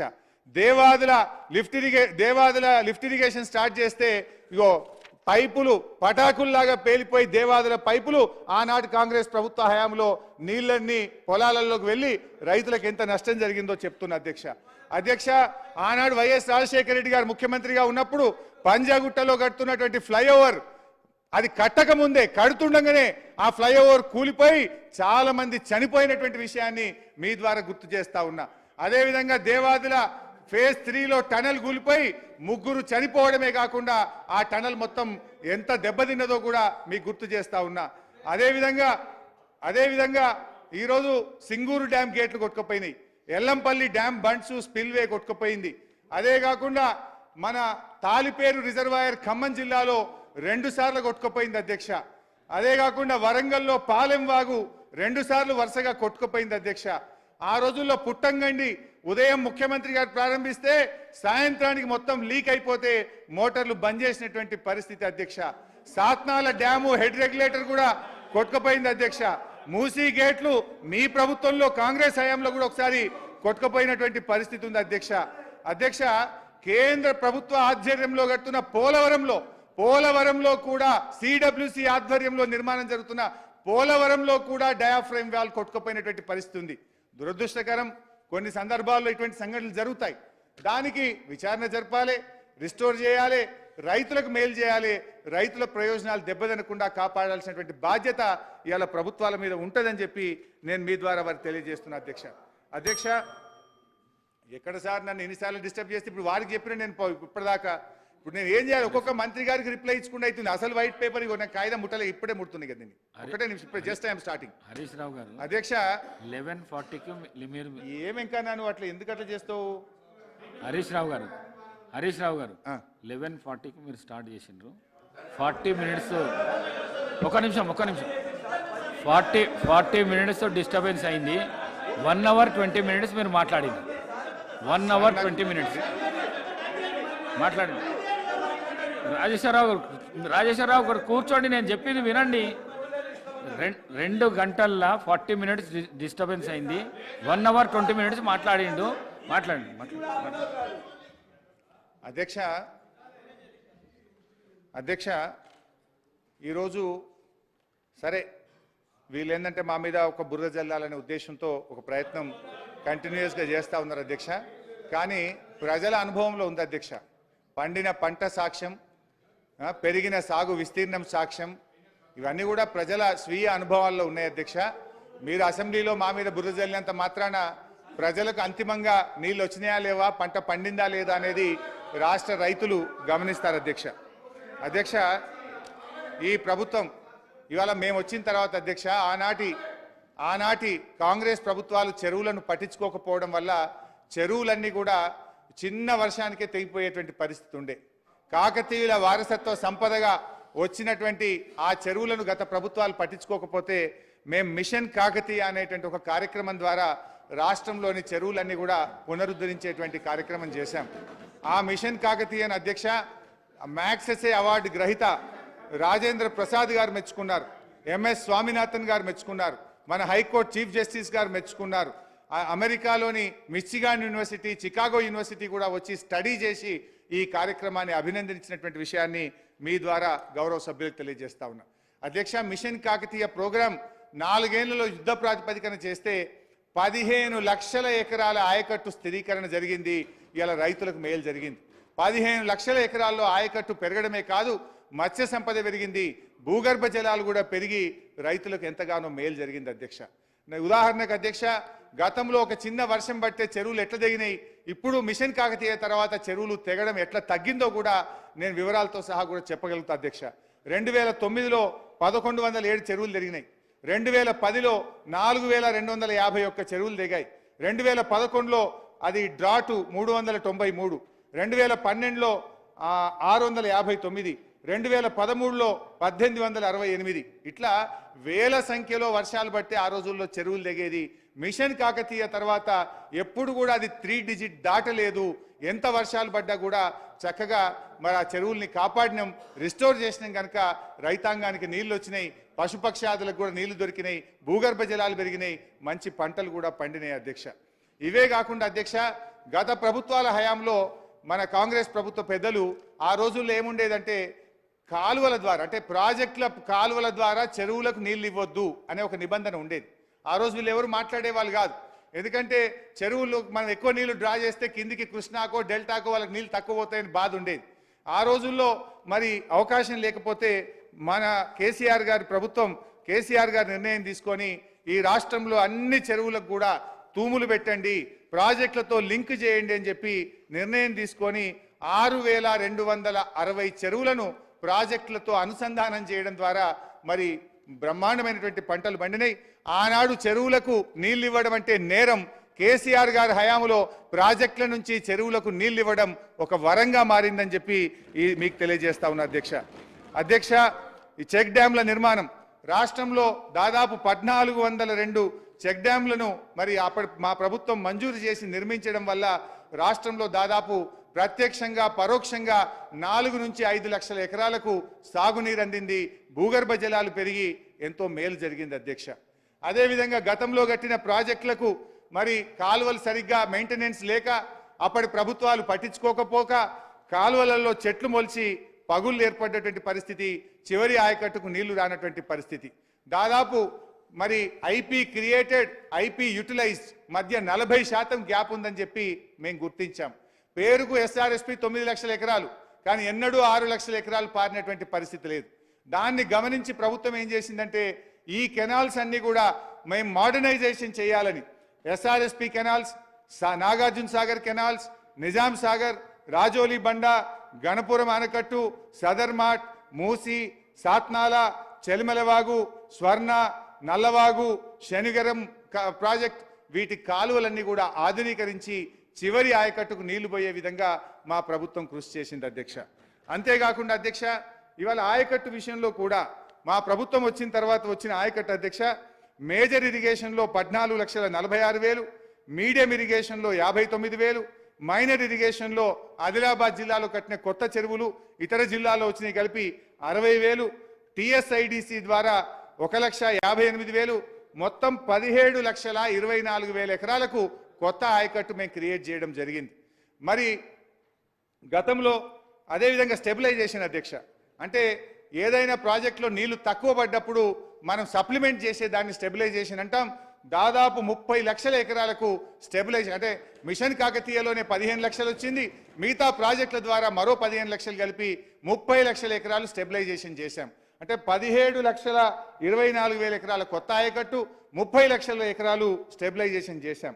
తెలంగాణ ఏర్పడ్డ తర్వాత పూర్తి చేసిన ప్రాజెక్టుల అధ్యక్ష, తుమ్మిళ్ళ ఎత్తిపోతల పథకం, Bhakta Ramadasu, mid Maner, SRSP stage 2, అదేవిధంగా అన్నపూర్ణ, రంగనాయక్ సాగర్, మల్లన్న సాగర్, కొండపోచమ్మ సాగర్ రిజర్వాయర్లు, ఎస్ఆర్ఎస్పి పునర్జీవన పథకం, బాగారెడ్డి, సింగూరు కాలువలను ఎత్తిపోతల పథకాన్ని పూర్తి చేయడం, కిన్నెరసాని కాలువలు, గొల్లవాగు, మత్తడివాగు, పాలెంవాగు, ర్యాలీవాగు, గడ్డెన్న శుద్ధవాగు, చౌటుపల్లి హనుమంతరెడ్డి ఎత్తిపోతల పథకం, గూడెం ఎత్తిపోతల పథకం, బేతుపల్లి వరద కాలువ, ఎన్టీఆర్ కాలువ, నేను ఆ రోజు తుమ్మల నాగేశ్వరరావు గారు పోయి ఇనాగ్రేషన్ చేసినాం.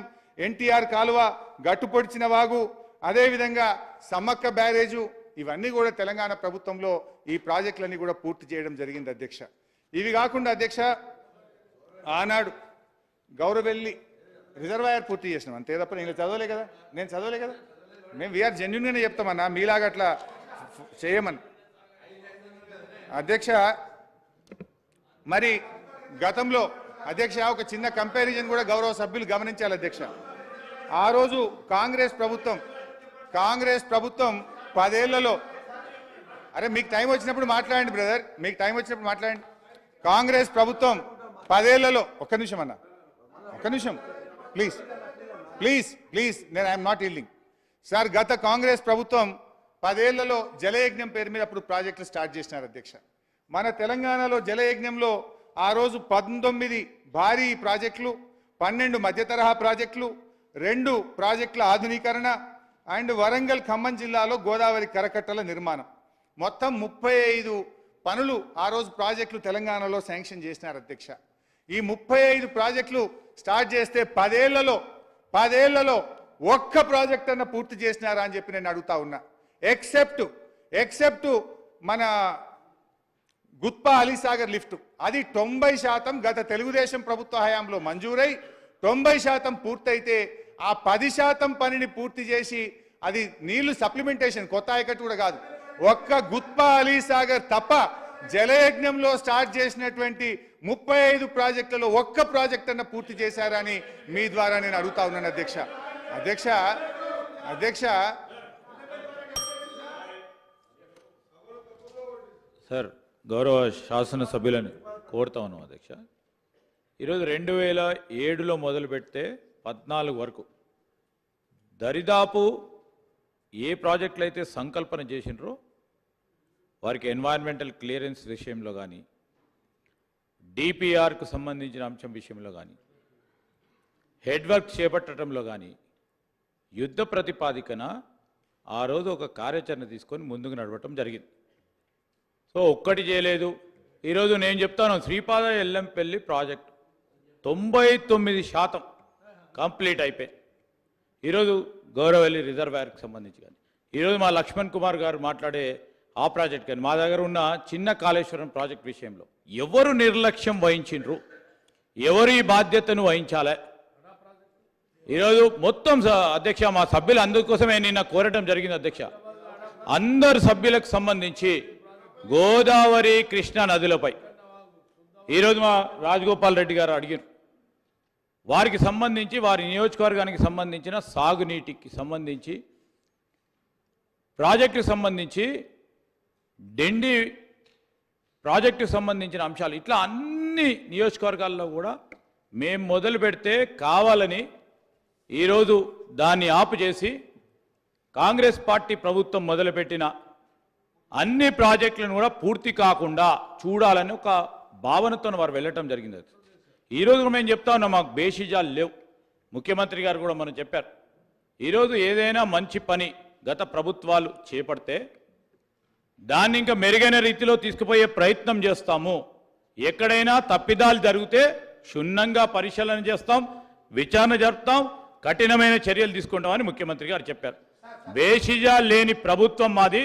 మాకు ఎక్కడ కూడా మీరు మొదలుపెట్టిన మంచి పనిని మేము కూడా ఒక కాంక్షతో ఒక రాష్ట్ర ప్రగతిని దృష్టిలో పెట్టుకొని ముందుకు తీసుకెళ్లే ప్రయత్నం చేస్తాం తప్ప ఈరోజు వాస్తవిక విషయాలను గౌరవ మంత్రి గారు, మాజీ మంత్రి గారు చెప్తే బాగుంటుంది. ఎందుకంటే ప్రజలందరికీ కూడా తెలియజేసే ఆలోచన చేసి ముందుకు తీసుకెళ్లాలని కోరుతా ఉన్నాను.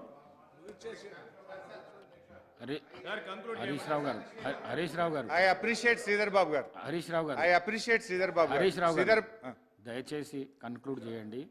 1:40 ఎట్లా సార్ మీరు ఇట్లా మా టైం పోతే ఇంతవరకు డీవియేషన్ ఓంగా 1:40 సార్ ఇప్పుడే మాట్లాడిండ్రు. ఇంకా చాలా మంది గౌరవ సభ్యులు మాట్లాడేది ఉన్నది కాబట్టి తొందరగా కంప్లీట్ చేయండి ప్లీజ్. ప్లీజ్ సార్ ఇంకొక రిక్వెస్ట్ సార్ మీతోని, ప్లీజ్. బయట మా ఇంటికి వెళ్ళి ఫోన్ వచ్చితే మా పిఏ చిట్టి పంపిండు. నేను మాట్లాడుతుంటే కెమెరా నాకు చూపిస్తలేరట, అటు మీకు చూపిస్తురట, అటు చూపిస్తురట. ఓన్లీ నా గొంతు మాత్రం వినబడుతుందట. జర కెమెరా మాది కూడా చూపించండి సార్. గిట్లనా సార్? కెమెరా కూడా చూపియరా సార్? కెమెరా కూడా ఇప్పుడేనా? గిన్నెలో కూడా వివక్షనేనా సార్? కెమెరా ఓన్లీ మాట వస్తుందట కానీ కెమెరా నేను కనబడతలేనట. చిట్టి వచ్చింది ఇప్పుడే. అంటే 3-4 కెమెరాలు ఉంటాయి, నా ఫేస్ చూపిస్తలేరట, ఓన్లీ గొంతే కనబడుతుందట. కెమెరా ముఖ్యమంత్రి గారు లేకపోతే ఉత్తమన్నా లేదా స్పీకరే కనబడుతుందట. ఇంత అన్యాయమా? అరే రే రే రే రే. అధ్యక్ష హౌస్ లో ఆ విధంగా ఉండదు సార్. చిట్టి చూపియాలా సార్? చూపియండి, చిట్టి చూపియండి. ఇప్పుడే నాకు చిట్టి వచ్చింది ఇంతకెళ్ళి. మా పిఏ పంపిండు. మీరు అలా మాట్లాడకండి, ఇంటికెళ్ళి ఫోన్ వచ్చిందట. దయచేసి అలా మాట్లాడకండి. మీరు సీనియర్ శాసనసభ్యులు, మీరు అట్లా ఉండదు, అలా ఉండదు. Thank you sir. ఉండకపోతే ఐఎమ్ హ్యాపీ. అన్నా నువ్వు కూర్చోవే, నువ్వు గవర్నమెంట్లో ఉన్నావు, విప్పు సభను సమన్వయం చేయాలి. నువ్వు సభను ఆపడం కాదు, సమన్వయం చేయాలి. కూర్చో. అయితే అధ్యక్ష, గౌరవనీయులు శ్రీధర్ బాబు గారు మంచి మాట చెప్పారు. I appreciate him. వారు ఒక మంచి మాట అన్నారు శ్రీధర్ బాబు గారు. మా ప్రభుత్వం కష్టపడ్డది, మేము స్టార్ట్ చేసినాము, ఒకటి పూర్తి చేయలే కావచ్చు, మీరు చిత్తశుద్ధితో వాటిని పూర్తి చేయాలి అని అన్నారు. So I appreciate him. Exactly నేను కూడా అదే చెప్పాలనుకుంటున్నా. ఎందుకంటే అధ్యక్ష, నేను ఒక చిన్న ఉదాహరణ చెప్పి ఆ విషయానికి వస్తా. కల్వకుర్తి ప్రాజెక్టు కాంగ్రెస్ ప్రభుత్వ హయాంలో 2,728 కోట్లు ఖర్చు పెట్టి 30 ఏళ్ల తర్వాత ఇచ్చిన నీళ్లు 13,000 ఎకరాలు. అంత మాత్రాన ఇది గత ప్రభుత్వం స్టార్ట్ చేసింది పక్కకు పెట్టాలని మేము ఆలోచించలే. మేము చిత్తశుద్ధితో ప్రయత్నం చేసినాం. 3,07,000 ఎకరాలకు కల్వకుర్తి ఆయకట్టు మేము తీసుకుపోయాం. నెట్టంపాడు మీరు 2,300 కోట్లు ఖర్చు పెట్టి కేవలం 1,735 కోట్లు ఖర్చు పెట్టి 2,300 ఎకరాలకు మాత్రమే నీళ్లు ఇచ్చారు. ఇది గత ప్రభుత్వం స్టార్ట్ చేసింది, ఆపాలని మేము అనుకోలేదు. పెండింగ్ పనులు పూర్తి చేసి 1,39,700 ఎకరాలకు తీసుకెళ్లాం. భీమా మీరు 2,000 కోట్ల రూపాయలు ఖర్చు పెట్టి మీరు ఇచ్చిన ఆయకట్టు 12,000 మాత్రమే. కానీ మేము ఆ రోజు కష్టపడి దాని పెండింగ్ పనులు పూర్తి చేసి అధ్యక్ష ఇప్పుడు హరీష్ రావు గారు ప్రతి విషయంలో కూడా గట్టిగా మాట్లాడి నేను రాజీనామా చేస్తానని చెప్పడం అంటే దాని ద్వారా ప్రజలు నిజమే అని నమ్మాలనుకుంటే ఎంత చిత్తశుద్ధి ఉన్న పద్ధతిలో మాట్లాడుతున్నారు. నేను 2 విషయాలు చెప్తా అధ్యక్ష. ఈ మహాత్మా గాంధీ కల్వకుర్తి లిఫ్ట్ అయినా, నెట్టెంపాడైనా, కోయిల్ సాగర్ అయినా ఇవన్నీ కూడా కాంగ్రెస్ ప్రభుత్వ హయాంలో ఆనాడు ఇవన్నీ కూడా టేకప్ చేసి ఆ హయాంలోనే కల్వకుర్తి మొదటి లిఫ్ట్ కూడా పూర్తి చేయడం జరిగింది, పంపింగ్ కూడా చేయడం జరిగింది. అట్లాగే నెట్టెంపాడు కొంచెం అంటే అడ్వాన్స్ స్టేజ్లో ఉండింది. సరే వాళ్ళ అదృష్టవశాత్తు కావచ్చు, గవర్నమెంట్ వచ్చిన తర్వాత బ్యాలెన్స్ వరకు కంప్లీట్ చేయడం జరిగింది అధ్యక్ష, ఇది వాస్తవం.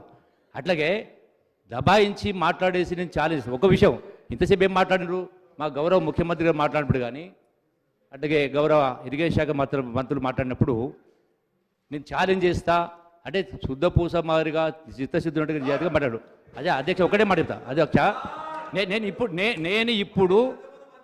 ఇప్పుడు హరీష్ రావు గారిని గౌరవ శాసనసభ్యులు హరీష్ రావు గారి దగ్గర ఎంత చిత్తశుద్ధి నిజాయితీ ఉందో ఇప్పుడే రుజువైతే అధ్యక్ష.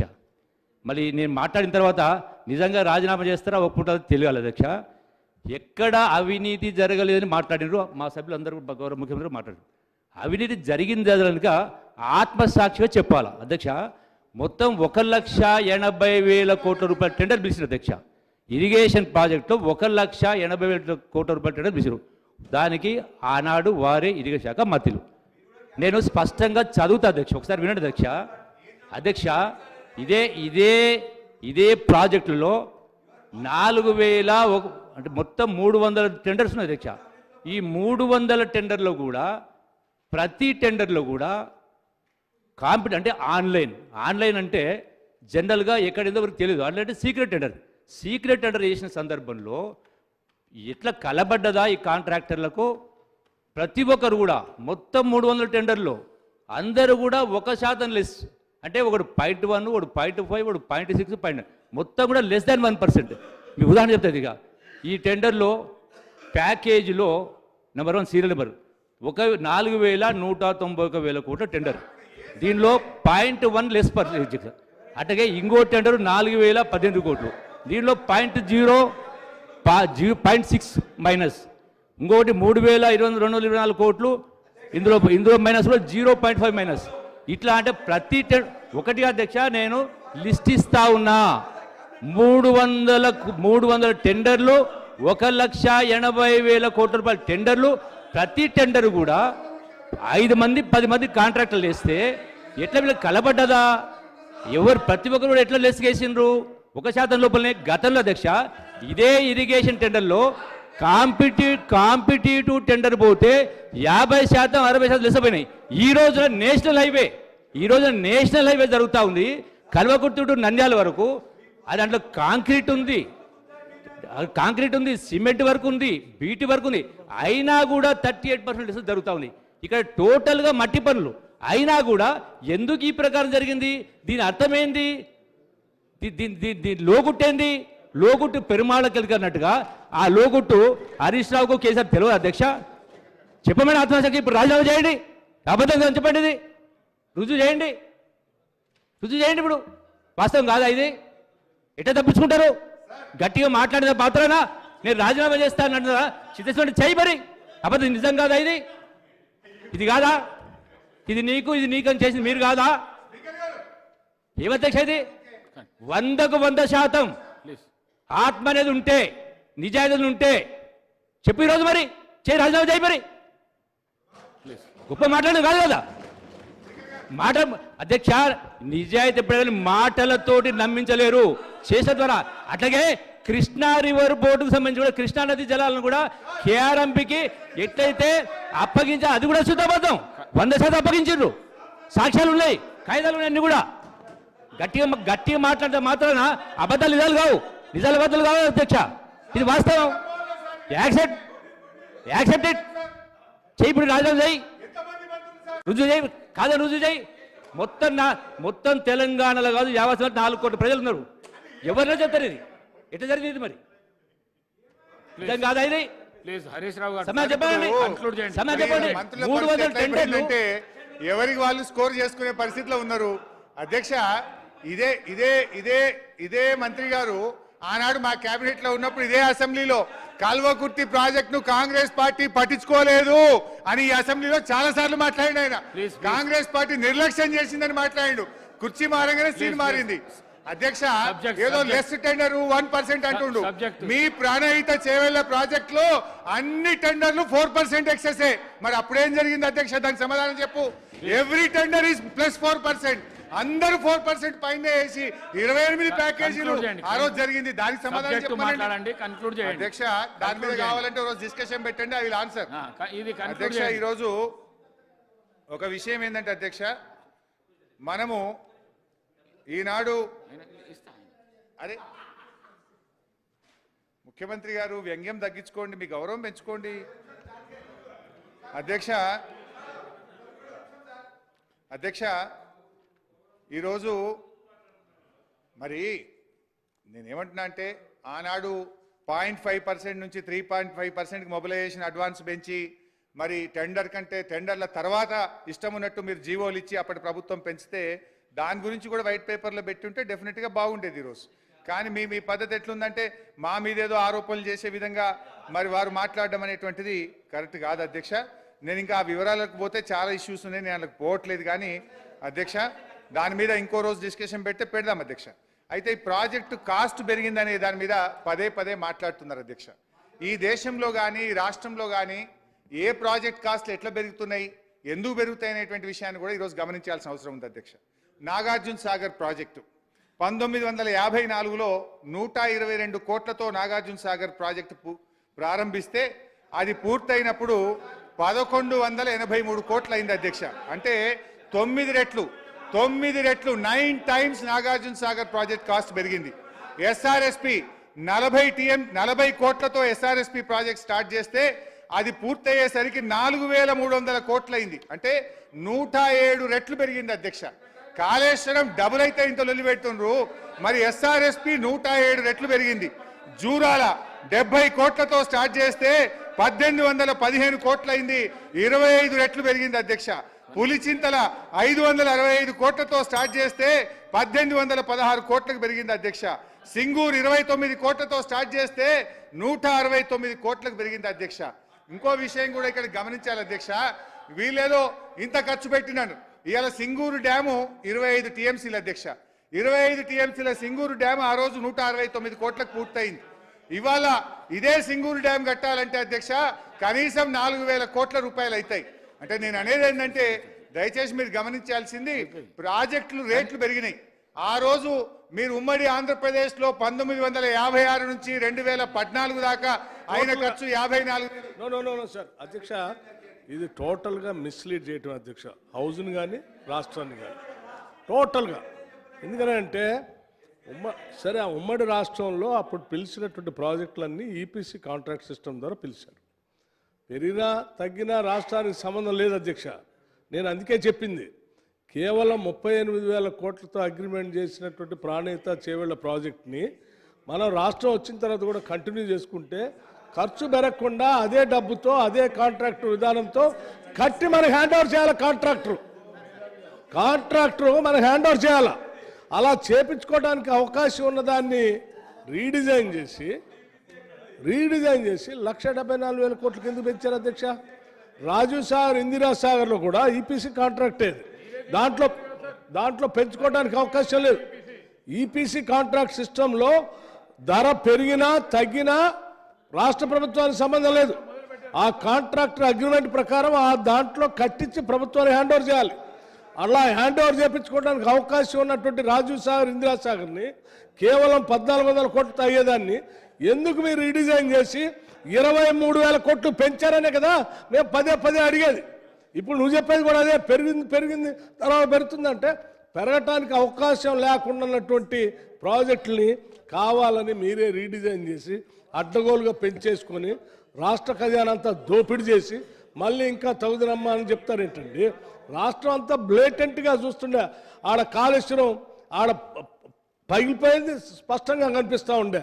ఈ రాష్ట్రమే కాదు దేశం అంతా చూస్తూనే ఉండే, ఈడ అందరు చూస్తున్నారు, మీడియా చూస్తున్నారు, ప్రజలు ఇంకా దాని గురించి వాదించడానికి ఏముంది అధ్యక్ష హరీష్ రావు గారికి? దాంట్లో ఇంకేమైనా మేము దాచిపెట్టింది ఏమైనా ఉందా? ఇదే కాదు దాని పైది కూడా ఏదో మేడిగడ తర్వాత పైన అన్నారం కూడా లీక్ అవుతుందని అది కూడా చూస్తా అంటే మా వాళ్ళు చూపించడానికి రెడీగా ఉన్నారు. చూపిస్తారండి ఉత్తమ్ కుమార్ రెడ్డి గారు? ఆ అన్నారం కూడా లీక్ అవుతుందట, అది కూడా మీరు చూస్తా అంటే అది కూడా చూపిస్తారు రాష్ట్ర ప్రజలకి. వాస్తవాలు ఇంత స్పష్టంగా కనిపిస్తూ ఉంటే ఇంకా పదే ఇంకా దాన్ని తప్పించుకోవడం కోసం ఇంకా ఏదో మేము మా వాళ్ళు ఏదో తప్పు మాట్లాడుతున్నారు, భ్రమలు కల్పిస్తున్నారు. ఇది ఎక్కడ అన్యాయం అధ్యక్ష? చేసిన తప్పులు ఒప్పుకోవటానికి దయచేసి హరీష్ రావు గారు ఇక ముగించండి.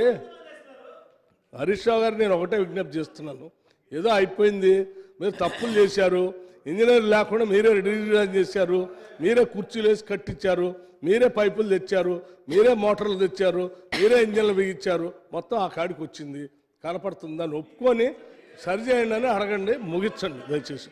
Thank you. హరీష్ రావు గారు కన్క్లూడ్ చేయండి ప్లీజ్.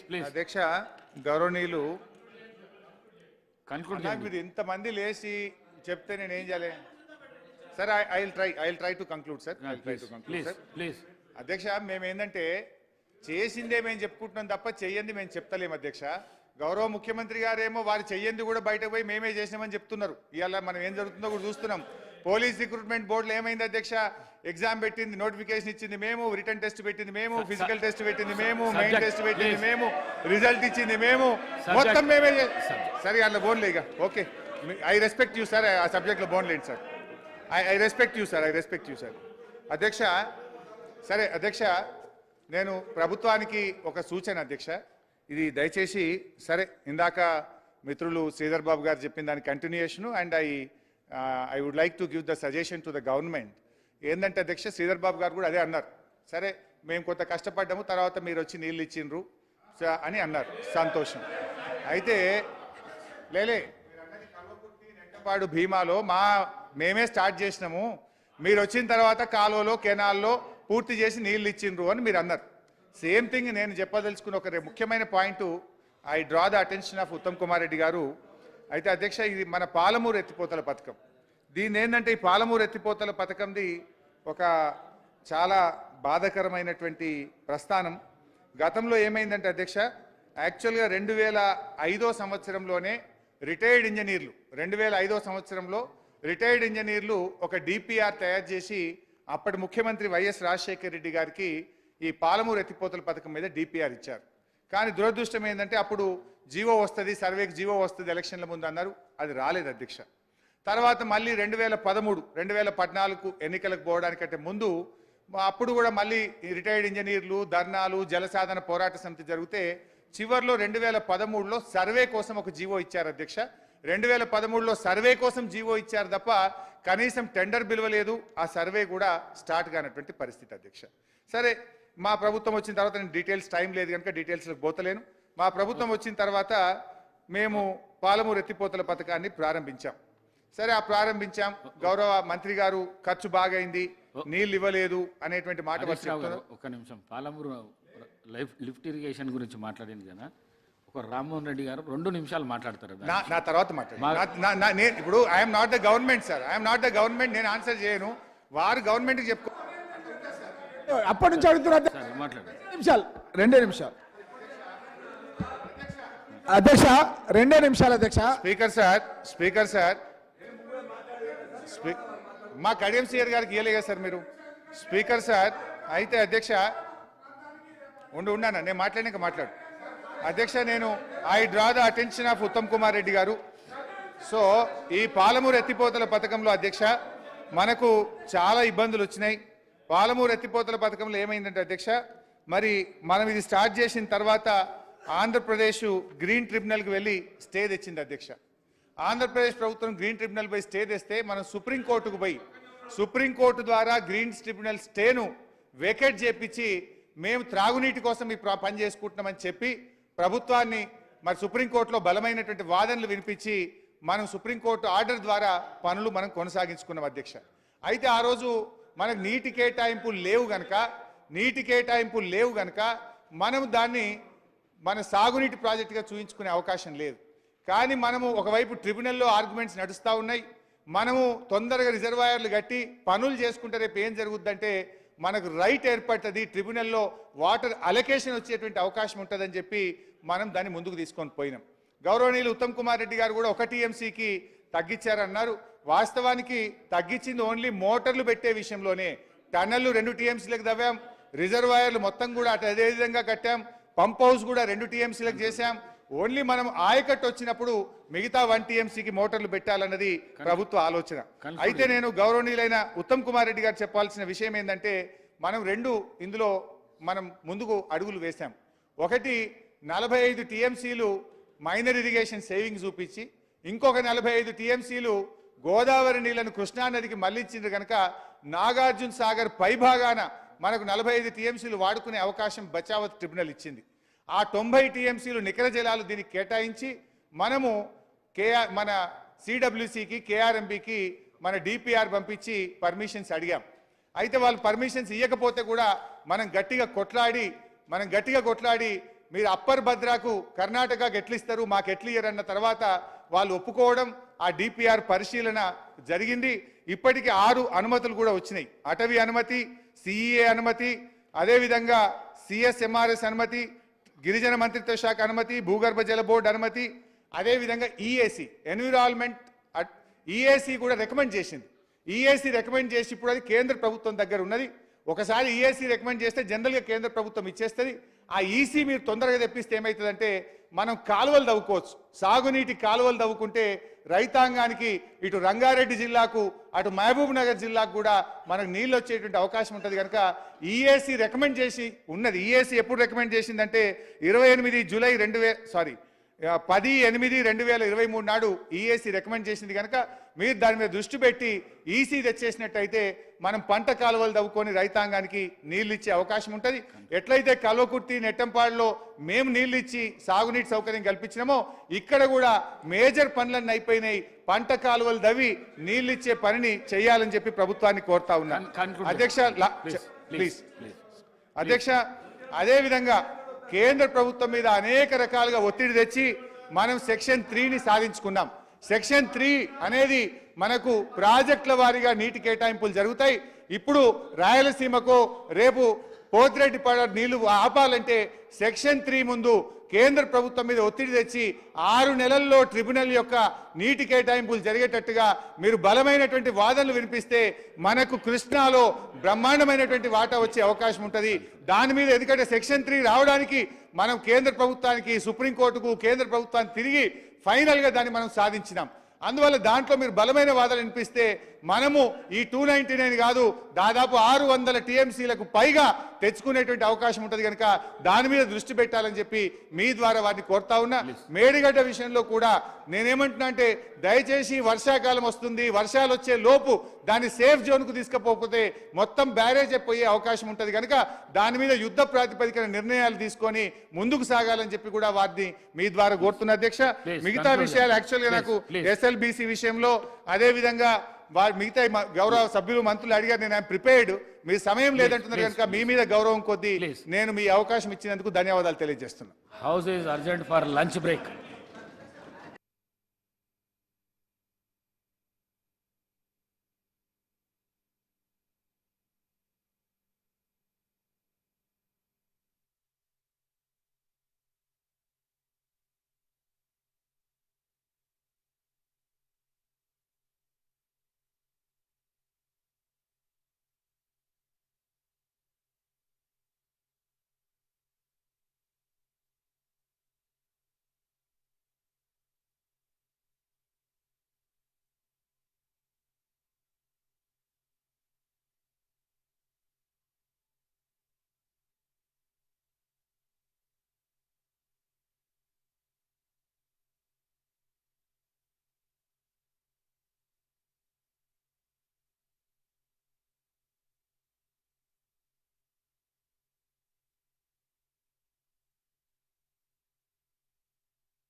మీరు ఉన్నారు కదా అధ్యక్ష, రిప్లై ఇవ్వమన్నారు, రిప్లై ఇస్తారేమో కదా, చెప్పేస్తాను మీ అధ్యక్ష. పేరు తీసుకొని అన్నందుకు రిప్లై ఇవ్వాలనుకుంటున్నారు కదా, అక్కడ వింటూ ఉంటారు, వారు వచ్చినాక అక్కడ వింటూ ఉంటారు కదా అధ్యక్ష, ఏం పర్వాలేదు.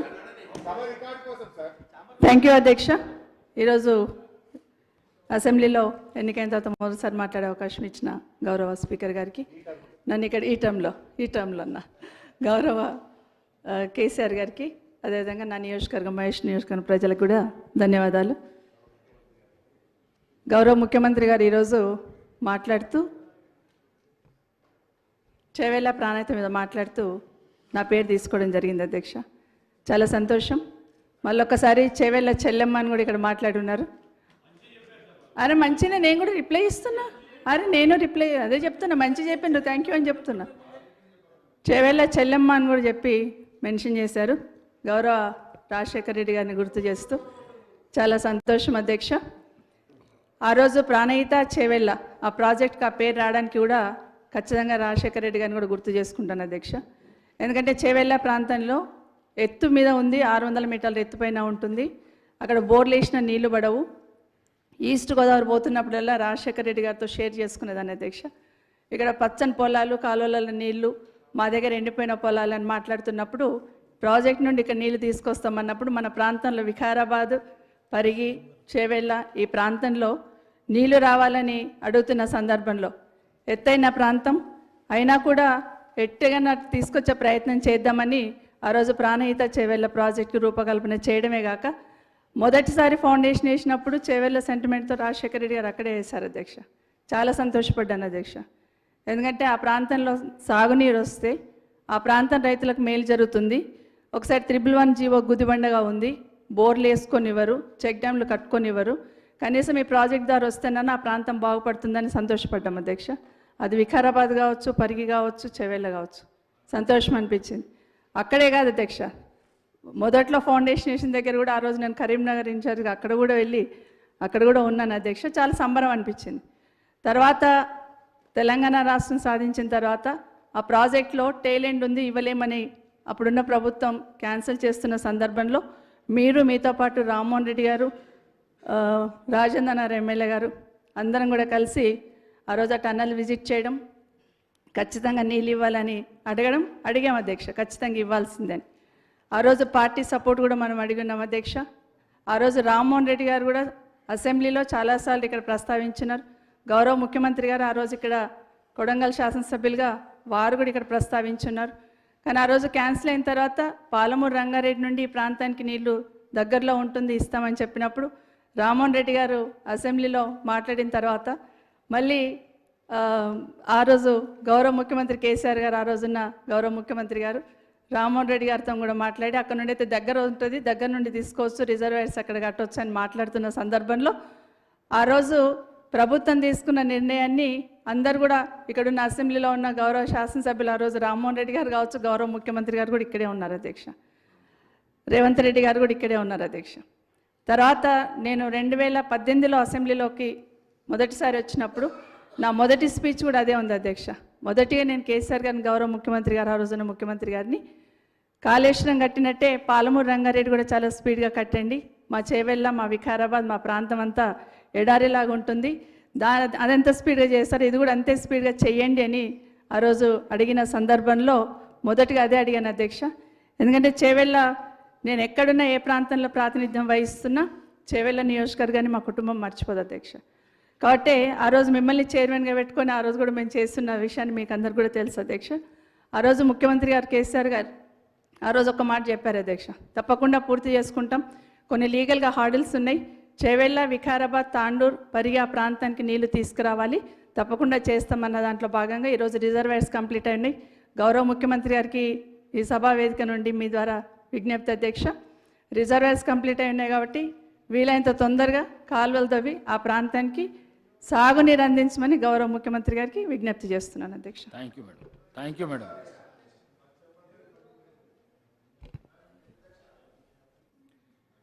అధ్యక్ష, మన దేశానికి స్వాతంత్రం తీసుకొచ్చినటువంటి పార్టీ కాంగ్రెస్ పార్టీ అధ్యక్ష. తెలంగాణ రాష్ట్రాన్ని ఇచ్చినటువంటి పార్టీ కాంగ్రెస్ పార్టీ అధ్యక్ష. మన రాష్ట్రంలో ఇప్పుడున్నటువంటి నాగార్జున సాగర్ కానీ, శ్రీశైలం, జురాల, ప్రాణహిత చేవెళ్ళ, పాలమూరు రంగారెడ్డి, ఇవన్నీ కూడా ప్రాజెక్టుల అధ్యక్ష కట్టినటువంటి పార్టీ కాంగ్రెస్ పార్టీ. మన దేశ స్వాతంత్రం గురించి 10 సంవత్సరాలు జైలు జీవితం గడిపినటువంటి పండిత్ జవహర్లాల్ నెహ్రూ గారు సాగునీటి ప్రాజెక్టులే ఆధునిక దేవాలయాలని చెప్పడం జరిగింది అధ్యక్ష. శ్రీధర్ బాబు గారు శాసనసభ వ్యవహారాల మంత్రి, వారి సోదరుడు శ్రీనాథ్ నా క్లాస్మేట్ అధ్యక్ష. మేము మానే డ్యాబ్లో శాతవాన పీజీ కాలేజీలో ఎంబీఏ చదువుతున్నప్పుడు మేము స్విమ్మింగ్ చేసేది అధ్యక్ష. అక్కడ ఇంతకుముందు హరీష్ రావు గారు మాట్లాడుతూ మానేరు కూడా మేమే కట్టినామని చెప్తున్నాడు అధ్యక్ష. ఇది మరీ అబద్ధాలను ప్రచారం చేయడం తప్ప ఇంకోటి కాదు అధ్యక్ష. అదేవిధంగా అధ్యక్ష మాకు కూడా ఒక కోరిక ఉంటుంది అధ్యక్ష. ఎట్లా అంటే ఏ విధంగా అయితే మనము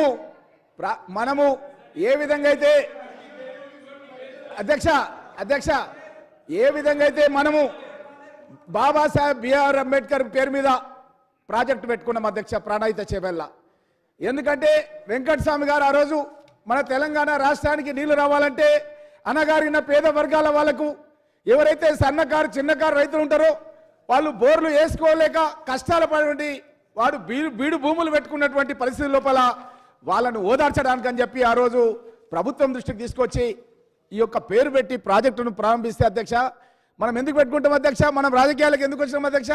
కనీసం మనం మరణించిన తర్వాత మన పేరు ఎవరైనా యాద్ చేసుకోవాలని చెప్పి వాళ్ళ పేర్లు పెట్టుకుంటాం అధ్యక్ష. అదేవిధంగా శ్రీపాదరావు గారు కూడా ఇక్కడ మీ స్థానంలో స్పీకర్గా ఉండి మన రాష్ట్రం లోపల కరీంనగర్ ప్రాంతం లోపల ఎంతో మంది అభివృద్ధి కార్యక్రమాలు చేసినటువంటి వ్యక్తి అధ్యక్ష. ఎందుకంటే చిన్నప్పటి నుంచి నా క్లాస్మేట్ ఉండే అధ్యక్ష శ్రీనాథ్ అని ఎంబీఏ. మాకు చాలా సంతోషం అనిపిస్తుంది. మేమంతా స్టూడెంట్స్ మేము అక్కడ మానే డ్యామ్లో స్విమ్మింగ్ చేసి ఉంటే అధ్యక్ష. నేను ఒక గ్రేట్ స్విమ్మర్ని అధ్యక్ష. నేనే ముందుంటుంటే స్విమ్మింగ్ లోపల. అట్లాంటిది వీళ్ళు ఈరోజు శ్రీపాద ఎల్లంపల్లి అని ఎల్లంపల్లి ప్రాజెక్టుకే మనము శ్రీపాదరావు గారి పేరు పెట్టుకున్నాం అధ్యక్ష. అట్లనే నాకు కూడా కోరిక ఉంది అధ్యక్ష. కనీసం నేను చనిపోయిన తర్వాత అయినా సరే నా పరిగి నియోజకవర్గంలో నా వికారాబాద్ రంగారెడ్డి జిల్లాలో రామ్మోహన్ రెడ్డి కాలువని పెడితే చాలు అధ్యక్ష అని చెప్పి నా కోరిక ఉంది అధ్యక్ష. కానీ ఈ గతంలో ఉన్నటువంటి పాలకులు అధ్యక్ష, ఇక్కడ ఉన్నటువంటి హరీష్ రావు గారి గతం లోపల ఇరిగేషన్ మినిస్టర్గా ఉన్నాడు అధ్యక్ష. ఉద్యమ సమయంలో మేము కలిసి పనిచేసినాం అధ్యక్ష. ఉద్యమం లోపల ఎవరైనా పరిగిలో ఎవరైనా ఇబ్బంది ఉన్నా, ఒక రిజిస్ట్రేషన్ ఉన్నా కారులో వస్తే మా ఇంటికి వస్తే ఇద్దరం కలిసి భోజనం చేసినాం అధ్యక్ష. నా ముందే ఉన్నాడు అధ్యక్ష. నేనేమనుకున్నా అంటే అధ్యక్ష, అంటే కనీసం భవిష్యత్తు లోపల సాగునీటి ప్రాజెక్టులు మా నియోజకవర్గంలో మనకు కడతారేమో అని చెప్పి ఆశపడ్డా అధ్యక్ష. ఆ సందర్భం లోపల అధ్యక్ష వికారాబాద్ లోపల ఇంతకుముందే గౌరవనీయులు సబితా రెడ్డి గారు మాట్లాడడం జరిగింది అధ్యక్ష. తను కూడా వేదిక మీద ఉండే అధ్యక్ష. ఆ రోజు మీరు కూడా ఉన్నారు అధ్యక్ష. ఆ రోజు ఉన్నటువంటి ప్రభుత్వం దృష్టికి తీసుకొచ్చి, ముఖ్యమంత్రి దృష్టికి తీసుకొచ్చి పరిగి నియోజకవర్గం నుంచి వేలాది మంది కార్యకర్తలు వికారాబాద్ తరలించి మా ప్రాంతంలో ఉన్నటువంటి సన్నకారు చిన్నకారు పేద రైతులకు ఈ యొక్క సాగునీటి ప్రాజెక్టు ప్రాణైతే చేవేళ్ళ వరకే ఉంది. ఇది చేవేళ్ళ కాదు, పరిగి వికారాబాద్ తాండుకు రావాలని చెప్పి మీ ముందే నేను అప్పుడు ముఖ్యమంత్రి దృష్టికి తీసుకెళ్ళిన అధ్యక్ష. ముఖ్యమంత్రి గారు ఇంకొక నిమిషం అయితే వేదిక దిగి వెళ్ళిపోతారు అధ్యక్ష. రామ్మోహన్ అడుగుతున్నాడు, ఈ ప్రాణహిత చేవెళ్లను పొడిగిస్తున్నామని చెప్పి మీ ముందే ఆ రోజు చెప్పడం జరిగింది అధ్యక్ష.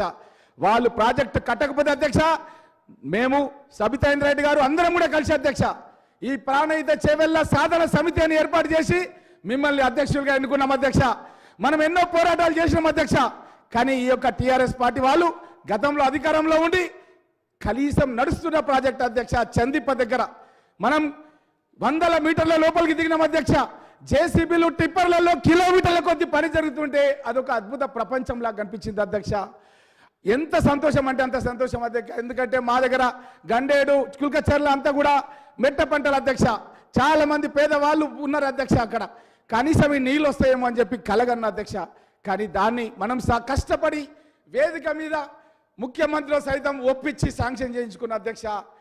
చాలా బాధ అనిపించింది అధ్యక్ష. ఆ ప్రాజెక్టును రద్దు చేసిర్రు.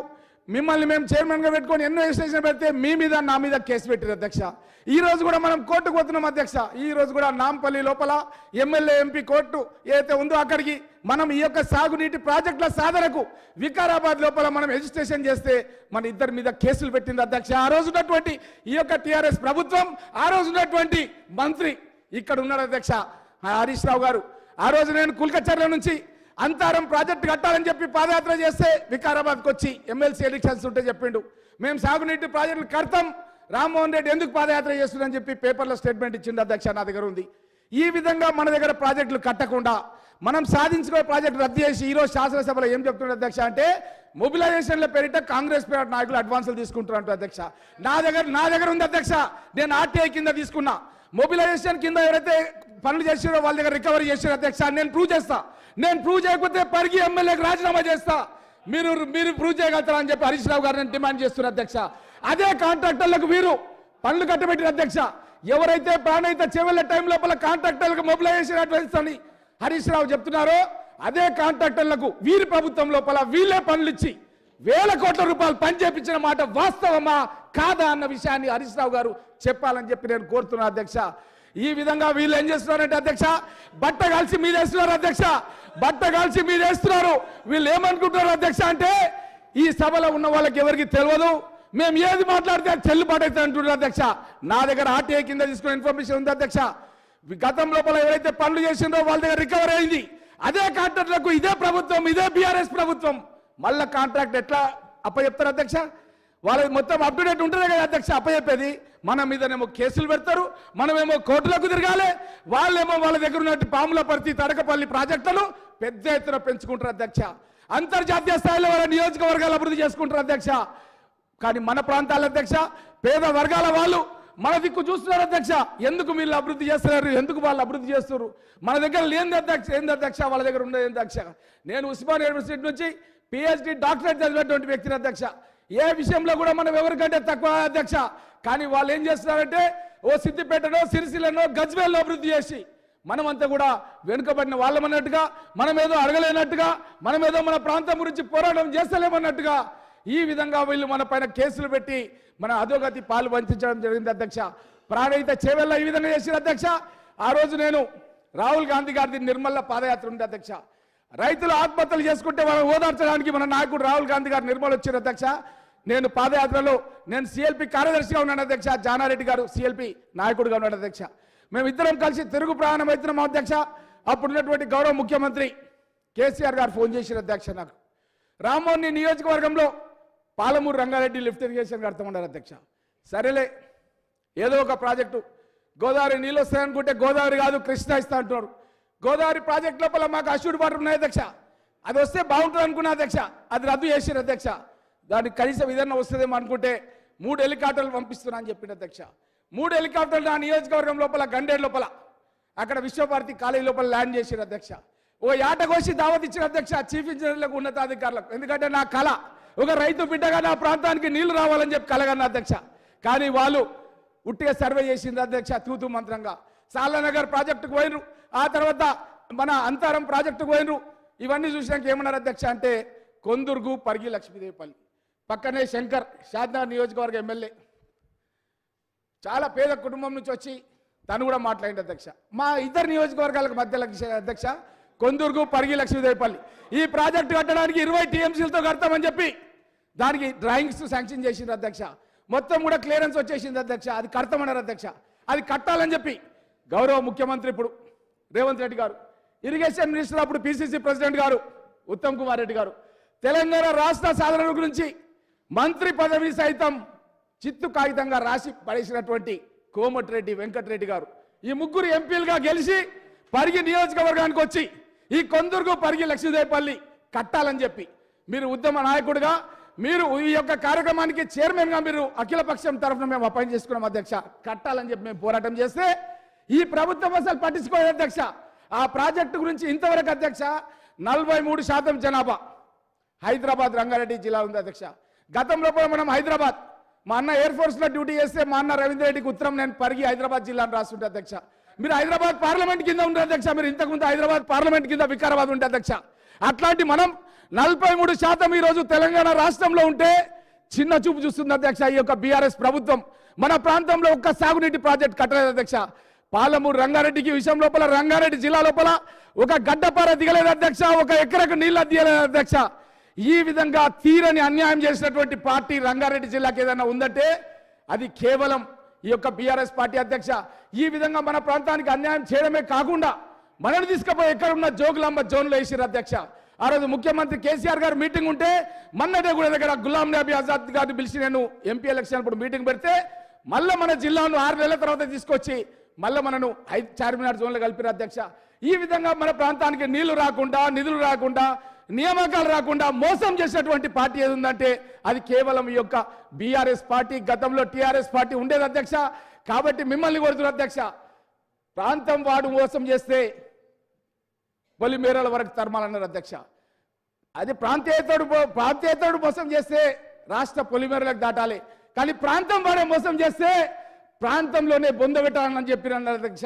కానీ బొందబెట్టడం కాదు అధ్యక్ష, ఈ పార్టీని తెలంగాణ రాష్ట్ర ప్రజలు పూర్తిగా వీళ్ళను ఎన్నికల్లో ఓడించి ప్రజాస్వామ్యబద్ధంగా మా నాయకుడు గౌరవనీయులు రేవంత్ రెడ్డి గారిని ముఖ్యమంత్రిగా చేసి అన్ని నియోజకవర్గాలకు సమానంగా అభివృద్ధి చేయాలన్న ఉద్దేశంతో మా ముఖ్యమంత్రి గారు పనిచేస్తున్నారు అధ్యక్ష. కాబట్టి మిమ్మల్ని నేను ఒకటే కోరుతున్నా అధ్యక్ష, మన ప్రాంతానికి ఇంతటి అన్యాయం ఎప్పుడు జరగలేదు అధ్యక్ష. ఈ యొక్క బీఆర్ఎస్ పార్టీ 10 సంవత్సరాల పాలనలో జరిగింది.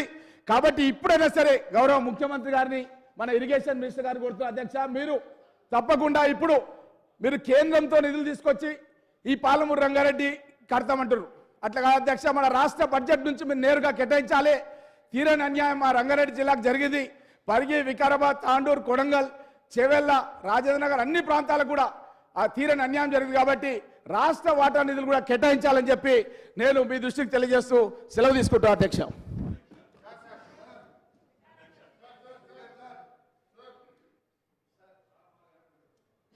మినిస్టర్ గారు. గౌరవ స్పీకర్ గారికి, సభ్యులకి అందరికీ మనస్ఫూర్తిగా నమస్కారం. మాజీ ముఖ్యమంత్రి వర్యులు కేసీఆర్ గారి పుట్టినరోజు శుభాకాంక్షలు నా తరపున, కాంగ్రెస్ పార్టీ తరపున ఈ వేదిక ద్వారా తెలియజేసుకుంటూ, ఇంతకుముందు మాజీ ఇరిగేషన్ శాఖ మంత్రి వర్యులు హరీష్ రావు గారు తెలంగాణ రాష్ట్రం ఏర్పడిన తర్వాత ఈ రాష్ట్రంలో వారు మొదటి టైం అంటే 2014 నుంచి 19 వరకు ఇరిగేషన్ మంత్రిగా ఉన్నప్పుడు వారు సాధించిన అంశాలతో పాటుగా తెలంగాణ ఏర్పడటానికంటే ముందు జరిగిన అంశాల మీద కూడా వారు చాలా కాన్సన్ట్రేటెడ్గా వాటిని వివరంగా, విపులంగా, దీనికి కౌంటర్గా అంటే గడిచిన తెలంగాణ రాష్ట్రం వచ్చిన తర్వాత ఏవైతే అభివృద్ధి సంక్షేమ కార్యక్రమాల్లో భాగంగా ఇరిగేషన్ సెక్టార్లో మేము చేశామని చెబుతున్న వాటికి కౌంటర్గా గతంలో అవి జరిగాయి కాబట్టి ఇప్పుడు ఇవి జరిగాయని ఎగ్జాంపుల్ మేడిగడ్డ డ్యామేజ్ని కంపేర్ చేస్తూ కొన్ని ఉదాహరణలు ఇచ్చారు. అవన్నీ జరిగాయి, ఇరిగేషన్లో అన్యాయం జరిగాయి, ఇతరత్ర అన్ని అంశాల్లో తెలంగాణకి అన్యాయం జరిగింది కాబట్టే అనేక మంది పోరాట ఫలితం తెలంగాణ రాష్ట్రం సాధించుకున్నాం. ఈ సాధించుకున్న తెలంగాణ రాష్ట్రంలో ఈ 10 సంవత్సరాలు అటు గోదావరి పరివాహక ప్రాంతాలు, గోదావరి మీద ఉన్న బ్యారేజీలు, రిజర్వాయర్లు కానివ్వండి, ఇటు కృష్ణా పరివాహక ప్రాంతంలో ఉన్న బ్యారేజీలు, రిజర్వాయర్లు కానివ్వండి, వీటన్నిటినీ మ్యాక్సిమం లిఫ్ట్ ద్వారానే గత ప్రభుత్వం వాటిని ఏర్పాటు చేయటం జరిగింది. ప్రధానంగా ఈనాడు అసలు ప్రధానమైన అంశం మేడిగడ్డ మీద డ్యామేజీ. మేడిగడ్డ అంటే కాళేశ్వరం అంటే ఒక్క మేడిగడ్డేనా అనేది వారు లేవనెత్తే అంశం. ఒక్క మేడిగడ్డే కాదు, కాళేశ్వరం అంటే వారు చెప్పినట్టు వందలాది కిలోమీటర్ కాలువలు, టర్నల్స్, పంప్ హౌజెస్, ఇతరత్ర రిజర్వాయర్లు ఉన్నమాట వాస్తవం. ఇందాక హరీష్ రావు గారు పెద్దలు చెప్తూ ఈ కాళేశ్వరం మీద గత ప్రభుత్వం ప్రాణహిత చేవెల్లో 14 టీఎంసీల కెపాసిటీ రిజర్వాయర్ ఉంటే ఆనాడు సిడబ్ల్యూసి ఏదైతే గైడ్ చేసిందో దానికోసం దాని ప్రకారం 140 టీఎంసీల రిజర్వాయర్లు మేము ఏర్పాటు చేశామని చెప్పారు. డెఫినెట్గా అది మంచి కార్యక్రమే. దాంతోపాటుగా ఏదైతే పాలమూరు రంగారెడ్డిలో కూడా రిజర్వాయర్లు ఏర్పాటు చేశారు. ఇక్కడ 2 చోట్ల రిజర్వాయర్లు ఏర్పాటు చేసిన వాళ్ళు సీతారామ, ఉమ్మడి ఖమ్మం జిల్లాకు సంబంధించి సీతారామ ప్రాజెక్ట్ వచ్చినప్పుడు అక్కడ రిజర్వాయర్లు ఎక్కడా 1 టీఎంసీ కోసం కూడా ఏర్పాటు చేయలే. మరి ఇక్కడ 2 చోట్ల చేయాలి, లేకుంటే సిడబ్ల్యూసి కమిటీ నిర్ణయించింది అనే అంశాన్ని సీతారామ ప్రాజెక్టులో మిస్ అయ్యారనేది వారికి ఒకసారి ఈ వేదిక ద్వారా గుర్తు చేస్తుంది. రెండోది, గౌరవ ముఖ్యమంత్రి గారు కానీ, మా ఇరిగేషన్ శాఖ మంత్రివర్యులు కానీ, మా ఎల్ఏ మినిస్టర్ గారు కానీ, డిప్యూటీ సీఎం గారు కానీ ఏదైతే ప్రధాన ప్రతిపక్ష నాయకులు కల్వకుంట్ల చంద్రశేఖరరావు గారు సభలో ఉంటే ఎందుకు ఉండాలని కోరుకుంటుందంటే అధికార పార్టీ వారు స్టార్టింగ్ నుంచి ఎండ్ వరకు ఈ ప్రాజెక్టులన్నిటినీ శిల్పం చెక్కిందే నేను, ఈ డిజైన్స్ నా మెమరీలో ఉన్నాయని చెప్పిన వారు ఈ డ్యామేజెస్ జరిగిన తర్వాత సొల్యూషన్ కూడా వారు ఇవ్వగలుగుతారు, ఇని సొల్యూషన్ ఇస్తారనే ఉద్దేశంతో పదే పదే అనేక పర్యాయాలు మా మంత్రి గారు, ముఖ్యమంత్రి గారు ఈ వేదిక ద్వారా వారిని కోరటం జరిగింది. అయినా వారు రాలే. ఇక్కడ ప్రధానంగా మనం గమనించాల్సింది ఏదైతే ఈ కాళేశ్వరం ప్రాజెక్టు ఓపెన్ అయ్యే నాడు ఆనాటి ముఖ్యమంత్రి కల్వకుంట్ల చంద్రశేఖరరావు గారితో పాటు ఇంకిద్దరు ముఖ్యమంత్రులు హాజరయ్యారు. ఈ హాజరైన ఆ వేదిక సాక్షిగా ఆనాడు చంద్రశేఖరరావు గారు అన్న వర్డ్స్ ఏంటంటే ఇది ఒక దేవాలయం లాంటి ప్రాజెక్టు, ప్రపంచంలోనే అద్భుతంగా కట్టిన ప్రాజెక్టు, చాలా బ్రహ్మాండంగా కట్టాము అని ఆ రోజు అన్నారు. మంచిది. ఇదే కల్వకుంట్ల చంద్రశేఖరరావు గారు 4-5 రోజుల క్రితం నల్లగొండ వెళ్ళినప్పుడు వాళ్ళకి పని బాట లేదు, బొందలగడ్డకు పోయారు అన్నారు. ఆనాడు దేవాలయమైన మేడిగడ్డ, ఈనాడు అధికార పార్టీ ఏదైతే ప్రత్యక్షంగా డ్యామేజ్ అయిన ప్రాంతాన్ని చూడటానికి పోయినప్పుడు అది బొందలగడ్డ ఎలా అయిందో వారు ఒక్కసారి ఆత్మ పరిశీలన చేసుకోవాల్సిన అవసరం ఉంది. మీరు చేసిన దాన్ని, మీరు ఏదైతే తప్పు జరిగింది అది మేడిగడ్డ వల్ల జరిగింది, మీరు ఆతృతలో జరిగిందా, మీ పర్సనల్ ఇంట్రెస్ట్ ఏముంది దాంట్లో నేను బోటల్లా. అయితే ఇందాక గౌరవ ముఖ్యమంత్రి గారు చెప్పారు ఏదైతే గత ప్రభుత్వం తెలంగాణ ఏర్పడిన తర్వాత మొట్టమొదటిసారిగా ఆనాడు రిటైర్డ్ అయిన ఇంజనీర్లతో ఒక కమిటీ వేసి ఆ కమిటీ రిపోర్టుని అసెంబ్లీ సాక్షిగా తెలంగాణ ప్రజలకి పూర్తిగా వివరించారు. ఆ వివరించిన దాంట్లో భాగంగా అది అయిన తర్వాత దాని మీద ఈ 3 బ్యారేజీలకు సంబంధించింది ఆనాడు ఇంజనీర్స్ కమిటీ 3 బ్యారేజీలకు సంబంధించిన ఒక నివేదికలు అంటే ఎస్టిమేట్స్ ప్రిపేర్ చేశారు. ఇదైన కొద్ది రోజులకే ప్రగతి భవన్లో సీఎం గారి సమక్షంలో అప్పుడు హరీష్ రావు గారు మంత్రి, ఇరిగేషన్ మంత్రి గారు, అదే రకంగా ప్రశాంత్ రెడ్డి గారు, ఈ పల్లా రాజేశ్వర రెడ్డి గారు పేర్లన్నీ దీంట్లో ఉన్నాయి. ఇవి మీకు సభకి మీరు డెఫినెట్గా ఇది కూడా రికార్డులో చేయాల్సిన అవసరం ఉంది. అంటే వారి ఆతృత, ఈ మినిట్స్లో కనిపిస్తున్న ఆతృత, వారి కంగారు, ఎంత తొందరగా కట్టాలి, ఎంత తొందరగా కట్టి ఆతృతే తప్ప ఈ ప్రాజెక్టు సస్టైనబిలిటీ ఎంతుంటుంది అనేది డెఫినెట్గా మిస్ అయ్యారన్నది ఈ సభ ద్వారా వారికి తెలియజేయదలుచుకున్నాను. దీంట్లో రెండో అంశం, ఇందాక మాజీ మంత్రివర్యులు హరీష్ రావు గారు చెప్తూ మహారాష్ట్రకు సంబంధించిన దాంట్లో గత ప్రభుత్వం అంటే కాంగ్రెస్ ప్రభుత్వంలో లెవెల్ 152 దగ్గర రిక్వెస్ట్ ఆనాడు ఉండే. ఈ 152ని 148కి మేము వాళ్ళు 148కి ఫ్రమ్ ది బిగినింగ్ నుంచి ఎప్పుడైతే ఆనాడు ఉమ్మడి ఆంధ్రప్రదేశ్లో ప్రాణేత చేవల్ల కట్టాలి అని అన్నప్పుడు 148లో మీరు కట్టుకోండి అనేది వాళ్ళు మొదటి నుంచి చెప్తున్నారు. దాన్ని మేమేదో సాధించినా మీరు ఏం సాధించారు అని పెద్దలు హరీష్ రావు గారు ఈ వేదిక మీద ఇందాక వారు సంబోధించారు. మనం కొత్తగా సాధించింది ఏమీ లేదు. ఆనాడు మహారాష్ట్ర ప్రభుత్వం 148 కట్టడానికి వాళ్ళే అంగీకరించారన్నది కూడా వారు గమనించాల్సిన అవసరం ఉంది. దాన్ని ప్రత్యేకంగా మీరు సాధించింది లేదు. నిజంగా ఆ రోజు కాంగ్రెస్ ప్రభుత్వం దాన్ని యాక్సెప్ట్ చేసి ఉంటే ఆ రోజే అది కంప్లీట్ అయ్యేది. 142 నాట్ 152, 138కి 148, 152, 148 ఈ 148 అనేది ఆ రోజే యాక్సెప్ట్ అనేది ఈ సభ ద్వారా మాజీ మంత్రివర్యులు హరీష్ రావు గారు గమనించాలనేది రెండో పాయింట్.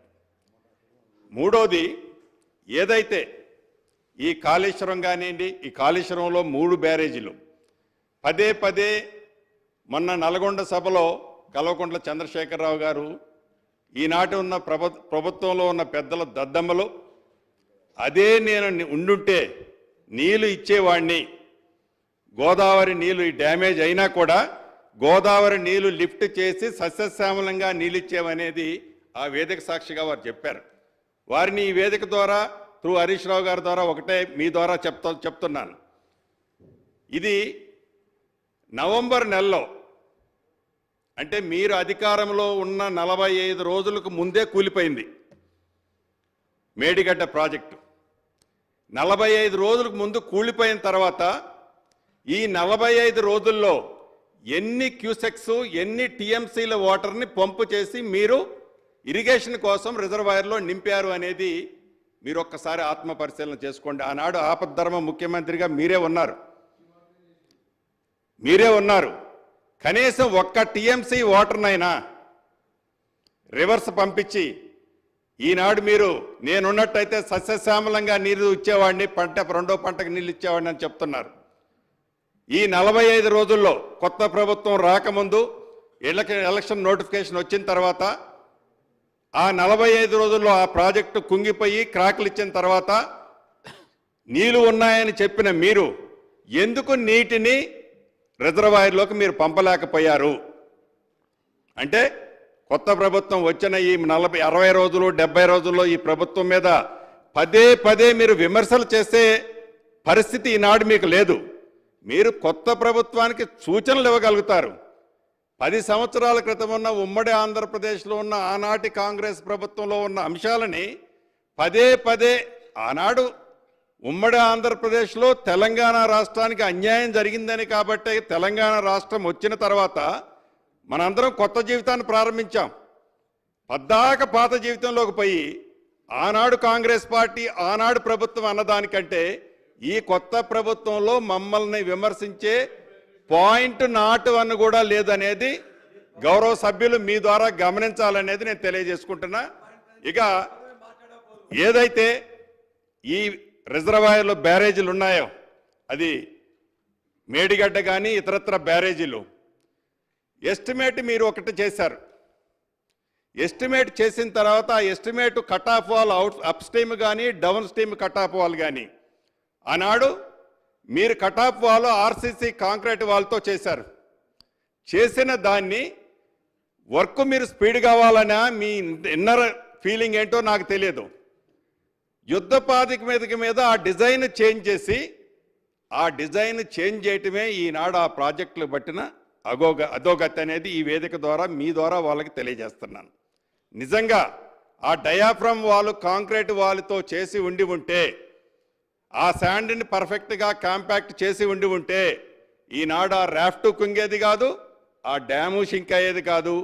ఈనాడు తెలంగాణ ప్రజల ఈ వేలాది కోట్ల డబ్బు దుర్వినియోగం అయ్యేది కాదనేది ఈ సభ ద్వారా మీకు తెలియజేస్తూ, చివరగా నేను చెప్పేది, యుద్ధ ప్రాతిపదిక మీద ఇదొక్కటే కాదు, ఇదొక్క డ్యామే కాదు, మిగతా ఉన్న అన్ని డ్యాములో ఈ 3 పిల్లర్లే కాదు. ఇందాక ఉత్తమ్ కుమార్ రెడ్డి గారు ఇరిగేషన్ మంత్రి గారు చెప్తున్నట్టు 2వ డ్యామ్లో సీపేజ్ మొదలైంది, 3వ డ్యామ్లో కూడా బుడగలు వస్తున్నాయి. ఈ 3 పిల్లర్లే కాదు, సేమ్ సిస్టమ్. ఈ 3 పిల్లర్లు అన్నది డ్యామ్కి ఒక ఎడ్జ్లో జరిగిన డ్యామేజ్. ఇప్పుడు సెంటర్లో అటుపక్క ఎప్పుడో అడుగున్నర కుంగింది. ఆ అడుగున్నర కుంగిన తర్వాతనే మహారాష్ట్ర సైడ్ అడుగున్నర కుంగిన తర్వాతనే దాని మీద ట్రాఫిక్ని మీరు బంద్ చేశారు. అప్పుడు మీ ప్రభుత్వం చాలా పర్ఫెక్ట్గా ఉంది. ఆనాడే మీరు శ్రద్ధ తీసుకొని ఉంటే మొన్న ఇది డ్యామేజ్ జరిగి ఉండేది కాదు. ఇప్పటికైనా దాన్ని పర్ఫెక్ట్గా కొత్త ప్రభుత్వంలో మేము ఆతృతపడి ఏదో అడావుడి పడి తప్పులు చేయాలనే ఉద్దేశం ఈ ప్రభుత్వానికి లేదు. చిత్తశుద్ధితో గతంలో మీరు చేసిన దాన్ని నిజంగా మీరు ఒప్పుకుంటారా ఒప్పుకోపోతారా అది మీ ఇష్టం. కానీ ప్రజలు గమనిస్తున్నారు, విజువల్స్ కనపడుతున్న దాన్ని కూడా మీరు అంగీకరించకపోవడం అనేది చాలా బాధాకరం. అంగీకరించిన దాన్ని కూడా మీరు ఆతృతతో కట్టారా, ఎవరు కట్టారు, ఎంతమంది కట్టారు, ఎట్లా కట్టారు, డిజైన్లు ఎందుకు మార్చారు, దీనికి కారకులు ఎవరు, ఎంతమంది సస్పెండ్ చేశారు, వరద వచ్చినప్పుడు ఎన్ని పంపులు మునిగిపోయినాయి, పంపులు మునిగిపోవటానికి కారణం ఏంటి, దాని మీద చర్యలు ఏం తీసుకున్నాము అనేది కూడా మనం గమనించాల్సిన అవసరం ఉంది. తప్పకుండా ఈ ప్రభుత్వం చిత్తశుద్ధితో గౌరవ మంత్రి గారు కానీ, ముఖ్యమంత్రి గారు కానీ, మా ఎల్ఏ మంత్రి గారు కానీ చాలా వివరంగా చెప్పారు. వీటి మీద తొందరపడి, మీరు చేసిన తొందరపడి ఈ ప్రభుత్వం తప్పులు చేయాలని ఈ ప్రభుత్వానికి లేదు అనేది చాలా స్పష్టంగా మీ ద్వారా గౌరవ మంత్రివర్యకు తెలియజేస్తూ, నిజంగా కల్వకుంట్ల చంద్రశేఖరరావు గారు కూడా సభకు వచ్చి ఉంటే వారు అనుభవంతో ఏదైతే దాన్ని ఇండెప్త్గా ఆనాడు స్టడీ చేసి కట్టారో, ఆ కట్టింది యువతల డిబేట్ ఈనాడు జరుగుతున్న తర్వాత ప్రత్యక్షంగా కనపడుతుంది. కాబట్టి ఆ కనపడ్డ దాన్ని ఎలా రెక్టిఫై చేయాలనో మంచి సూచనలు ఇచ్చి ఉంటే ఈ ప్రభుత్వం తప్పకుండా స్వీకరించి ఉండేది.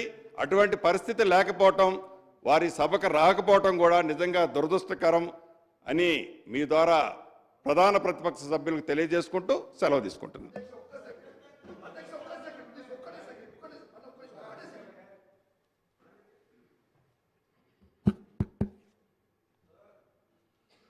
అధ్యక్ష,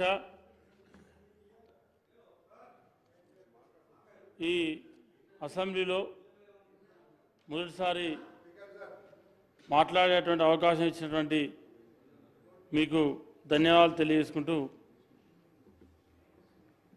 మరి ఆ మాట్లాడేది కూడా మొదలు మా ప్రాంతానికి సంబంధించి, మా ఉమ్మడి కరీంనగర్ జిల్లా సంబంధించి ఏదైతే అద్భుతమైన ప్రాజెక్టు, ఈ ప్రాజెక్ట్ అయితే కాళేశ్వరం ప్రాజెక్ట్ నిర్మాణం అయితే 1 కోటి ఎకరాలకు నీళ్ళు ఇస్తామని చెప్పి ఆనాడు అప్పటి ముఖ్యమంత్రి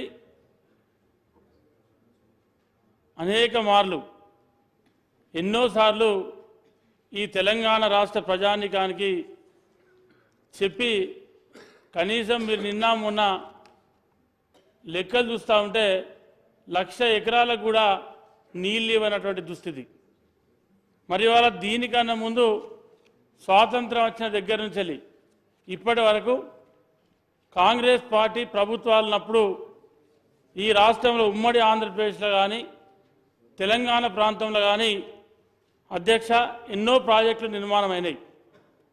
ఇవాళ విచిత్రం ఏంటంటే కట్టినాక ముచ్చటగా 3 సంవత్సరాలు కాకముందే ఇవాళ మేడిగడ్డ ఉంగిపోవడం, మరి ఇవాళ పెద్దలు గౌరవనీయులు ఉత్తమ్ కుమార్ రెడ్డి గారు కూడా చెప్తా ఉన్నారు, ఇవాళ అన్నారం బ్యారేజ్ కూడా అది కూడా లీక్ అవుతూ ఉంటే దాన్ని కూడా వాటర్ డివాటరింగ్ చేస్తూ ఉన్నాం, సుందిల్లా బుంగవడ్డని చెప్పి కూడా మరి గతంలో విన్నాం, పత్రికలలో చూసినాం. మరి ఈ రకంగా ఉంటే ఇవాళ 1,00,000 కోట్ల రూపాయలు ఖర్చు పెట్టి పెద్ద ఎత్తున అప్పులు చేసి ఇవాళ మరి ఇక్కడటువంటి ఇంతకుముందు మాట్లాడినటువంటి మాజీ మంత్రివర్యులు హరీష్ రావు గారు ఆనాడు భారీ నీటి శాఖ మంత్రిగా ఉండి మరి ఆనాడు అనేక మార్లు ఆ కాళేశ్వరం ప్రాజెక్టునే నేను దగ్గరుండి నిలబడి కట్టిస్తా ఉన్నా, అది నా కన్సర్నులో నడుస్తూ ఉందని చెప్పి అనేక సార్లు పత్రికలలో మరి రాయించుకొని మరి ఎక్స్పోజ్ అయినటువంటి విషయం మనందరికీ తెలిసిందే.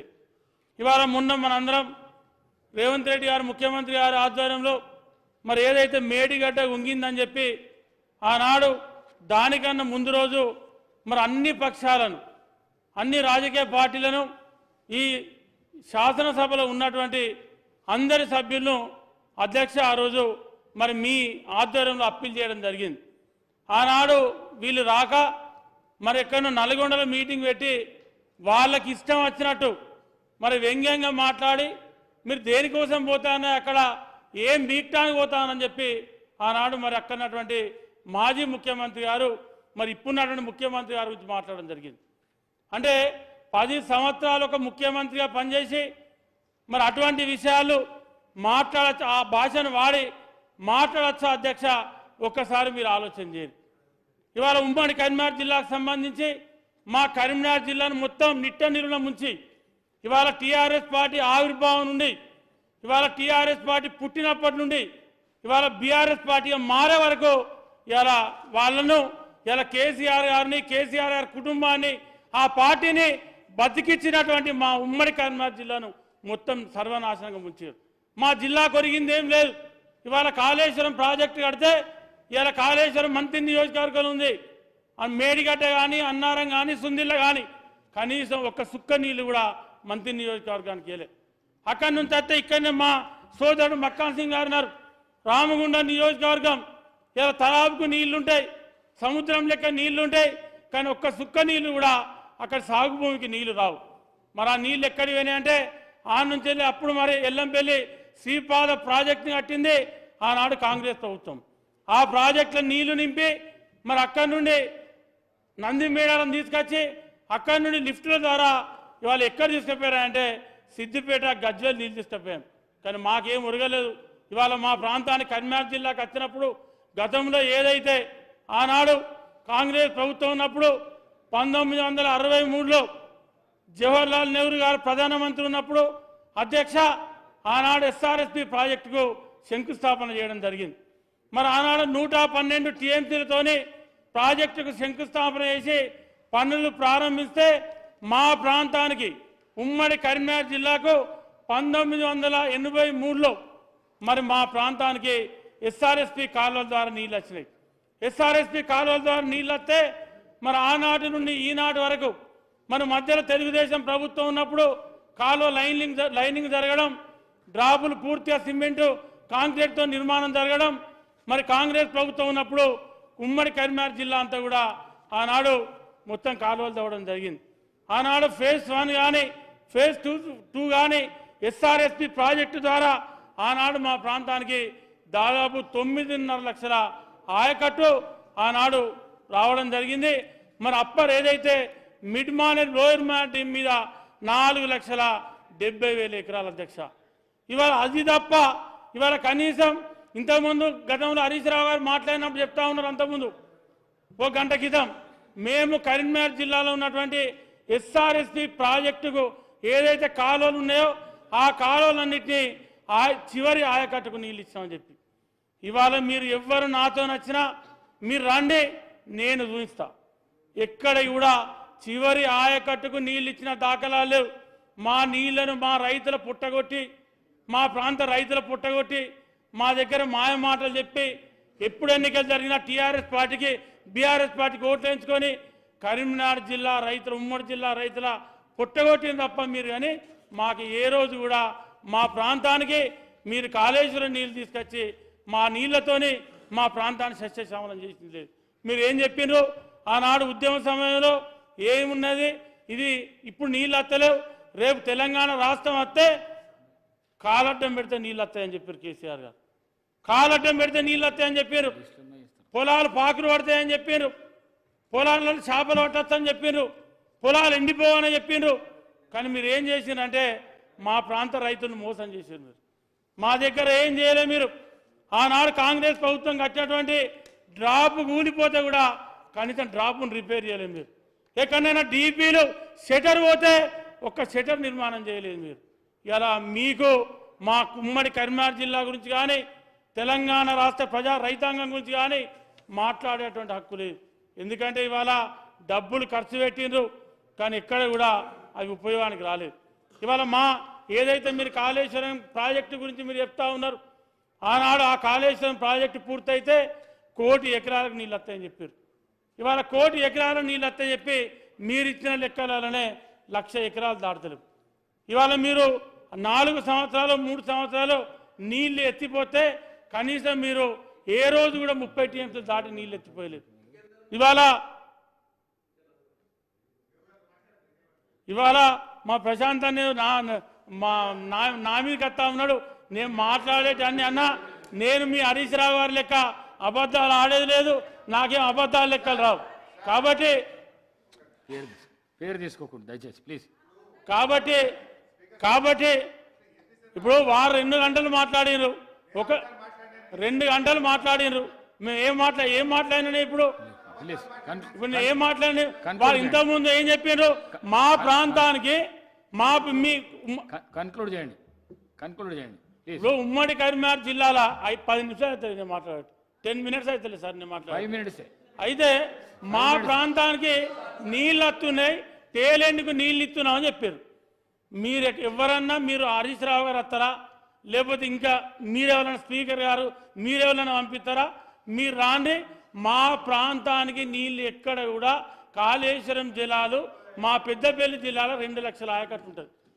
పెద్దపల్లి జిల్లాలో 2 లక్షల ఆయకట్టు ఉంటుంది. 2 లక్షల ఆయకట్టు ఉంటే ఇలా రామగుండంలో 25,000 ఎకరాలు మంత్ని 4 గ్రామాలు కలుపుకొని ఎస్ఆర్ఎస్పి పార్క్ ఉంటుంది. ఒక్క ఎకరం కూడా కాళేశ్వరం నీళ్ళు రాలే. మా పెద్దపల్లి నియోజకవర్గానికి వచ్చి దగ్గర 1,52,000 చిల్లర ఎకరాలు ఉంటుంది. ఇవాళ చెరువుల కుంటలు కలుపుకొని 1,60,000 నుంచి 1,70,000 ఎకరాలు ఉంటాయి. ఈ రోజు వరకు మా పెద్దపల్లి కన్క్లూడ్ చేయండి. విజయరామారావు గారు చేస్తా ప్రశాంత్ రెడ్డి గారు మాట్లాడండి. ఒక్క నిమిషం సార్, గౌరవ సభ్యులు వారు ఆవేదన చెప్తున్నారు. సరే, వారి ప్రాంతానికి సాగునీరు రావాలి అనే ఆవేదన వారికి ఉండొచ్చు. అయితే ఇది సార్, ఇది ఎట్లుంటుంది అంటే సార్, ఇప్పుడు ఎస్ఆర్ఎస్పి ప్రాజెక్ట్ ఉంది సార్. 100 ఊర్లు మా ఆర్మూరు, ఆ పక్కన నిర్మలు, ఆ తాలూకా అంతా మునిగిపోయినాయి సార్. మా బాల్కొండ ప్రాంతం మునిగిపోయినాయి సార్. అయితే నా బాల్కొండ నియోజకవర్గంలో ఎస్ఆర్ఎస్పిది ఆయకట్టు ఎంత తెలుసా సార్? 7,000 ఎకరాలు. ఎస్ఆర్ఎస్పి మేము మునిగి వారి పెద్దపల్లికి నీళ్ళు పోతున్నాయి సార్. నా బాధ ఎవరికి చెప్పుకోవాలి సార్? అట్లా ప్రాజెక్టుల ఇప్పుడు అట్లా కాదు సార్. ఇప్పుడు సార్ ఆయకట్టు ప్రాజెక్టుల స్వరూపమే అట్లా ఉంటుంది సార్. అది అంతేగాని ఇక్కడ ప్రాజెక్టు కడితే ఇక్కడనే నీళ్ళు ఇవ్వాలి అట్లా ఉంటుందా సార్? అది శ్రీధర్ బాబు గారికి అన్నీ తెలుసుండి సార్ అట్లా ఉంటుందా సార్? అట్లా ఉండదు కదా. గౌరవ సభ్యులు అవకాశం ఉంటే ఇవ్వాలి సార్, అవకాశం ఉంటే ఇవ్వద్దని అనట్లేదు. వారి ఆవేదన వారు చెప్పుకొని నాకేం బాధ లేదు. కానీ నాకు అది చూసి నాకు ఆవేదన వచ్చింది సార్. ఇప్పుడు నాకు గుర్తుకొచ్చింది, నా 100 ఊర్లు మునిగిపోయినాయి కదా, నాకు 7,000 ఎకరాలే ఉన్నది ఎస్ఆర్ఎస్పిలో ప్రాజెక్ట్. ఇప్పుడు నేను ఎవరికి చెప్పుకోవాలి మరి?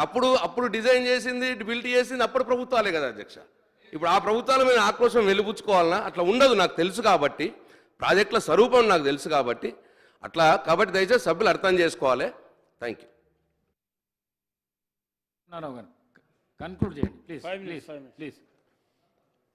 ఇప్పుడు ప్రశాంత్ రెడ్డి గారు మాట్లాడినట్టు సరే, నేను మాట్లాడేదానికి మీకు బాధ అనిపిస్తుంది కావచ్చు, కానీ మా ఉమ్మడి కరీంనగర్ జిల్లా రైతులను వెళ్ళి పైప్ లైన్లు తీసుకుపోయి అక్కడి నుంచి వెళ్ళి ఆడ రిజర్వేర్ కట్టి ఇప్పుడు ఇక్కడ మేడారం రిజర్వేర్ ఉంటుంది, ఇది ధరంపూర్ కాన్స్టిట్యున్సీలో మేడారం రిజర్వేర్ ఉంటే ఆ రిజర్వేర్ కింద కనీసం ఒక్క ఎకరానికి కూడా నీళ్ళు ఇవ్వలేదు. మేడారం చెరువు ఏదైతే ఉందో దాని కింద గతం కింద చెరువు కింద ఎంత పారకం ఉందో ఈరోజు కూడా గంతే పారకం ఉంది తప్ప కనీసం ఒక గుంటకు కూడా అక్కడ వాటర్ ఇవ్వలేదు. అదేవిధంగా మా పెద్దపల్లి నియోజకవర్గానికి వచ్చినప్పుడు DIT3 DIT6 2 కెనాలు ఉంటాయి. 2 కెనాల కింద దాదాపు 1,53,000 ఎకరాలు 2 కెనాల కింద ఉంటుంది. DIT6 DIT3 ఎస్ఆర్ఎస్పి ప్రాజెక్ట్ కింద. అదేవిధంగా చెరువు కుంటల కింద దాదాపు 20,000 ఎకరాలు అంటే 1,70,000 ఎకరాల పైచిలకు మా నియోజకవర్గంలో ఎస్ఆర్ఎస్పి నుంచి వెళ్ళి మాకు వాటర్ వస్తుంది. ఇవాళ మా నియోజకవర్గానికి వచ్చినప్పుడు నేనేమంటానంటే ఇది మా ఆవేదన. సరే, ప్రశాంత్ రెడ్డి గారు అప్పుడు ఎమ్మెల్యే కాలే, అప్పటికి ఇంకా వారికి రాజకీయాలు కూడా మా లెక్కనే పూర్తిగా తెలుసో తెలియదు నాకు తెలియదు. ఎందుకంటే ప్రాజెక్టు కట్టిందే 63లో స్టార్ట్ అయింది, నీళ్ళు 83లో నీళ్ళు వచ్చినాయి. అంటే మనకు అప్పటికి మాకు కూడా చక్కగా మాకు మేము చిన్నపిల్లలం, మా దగ్గర నీళ్ళు వచ్చింది. ఇలా మా ప్రాంతం నుంచి వెళ్ళి నీళ్లు పోతాయి, మా నీళ్ళను మా జిల్లాకి వెళ్ళి ఎత్తుకపోతారు, మా పెద్దపల్లి జిల్లాకి వెళ్ళి నీళ్లు పోతాయి. మాకు నీళ్లు రావన్నా వద్దా? మేము అడగన్నా వద్దా? తప్పకుండా అడిగే హక్కు మాకుంది, ఖచ్చితంగా అడుగుతాం, మాకు రావాలి నీళ్ళు. ఎందుకంటే ఇవాళ మీరు మీ ప్రభుత్వం ఉండి మీకు అధికారం ఉండి మీరు ఎక్కడ తీసుకుపోయారు నీళ్ళు? మెదక్ జిల్లా తీసుకుపోయారు. మెదక్ జిల్లా తీసుకుపోయే రోజు అక్కడ ఎక్కడికి పోయినాయి నీళ్ళు? ఫస్ట్ సిద్దిపేటకి పోయినాయి, అక్కడి నుంచి గజ్వేల్కి పోయినాయి. మీరు ఆ 2 ప్రాంతాలు ఉంటే ఆ 2 ప్రాంతాలలో రైతులు సస్యశ్యామలం అయితే తెలంగాణ రాష్ట్రం మొత్తం రైతులందరూ నీళ్ళు వచ్చారు. మీ దృష్ట్యా మేమేమంటున్నాం, మా దగ్గరికి నీళ్లు పోతా ఉన్నాయి కాబట్టి మీరు మాకు నీళ్ళు ఇవ్వకుండా తీసుకుపోయినది మేము బాధపడతాం. మంత్రి నియోజకవర్గం అక్కడ కాళేశ్వరం మొదలుపెట్టి దగ్గర 60, 70, 80 కిలోమీటర్లు పైప్ లైన్ తీసుకొచ్చారు మంత్రి కాన్స్టిట్యున్సీకి. కనీసం ఒక్క గుంట కన్నా నీళ్ళు ఇచ్చారు ఎక్కడన్నా? దానికన్నా ముందు చిన్న కాళేశ్వరం ప్రాజెక్టు స్టార్ట్ అయింది పైప్ లైన్, దాదాపు 70% నిర్మాణం పూర్తయింది. దాన్ని కనీసం మరి దాన్ని పూర్తి చేయాలన్నటువంటి ఆలోచన మీకు ఉండాలిగా.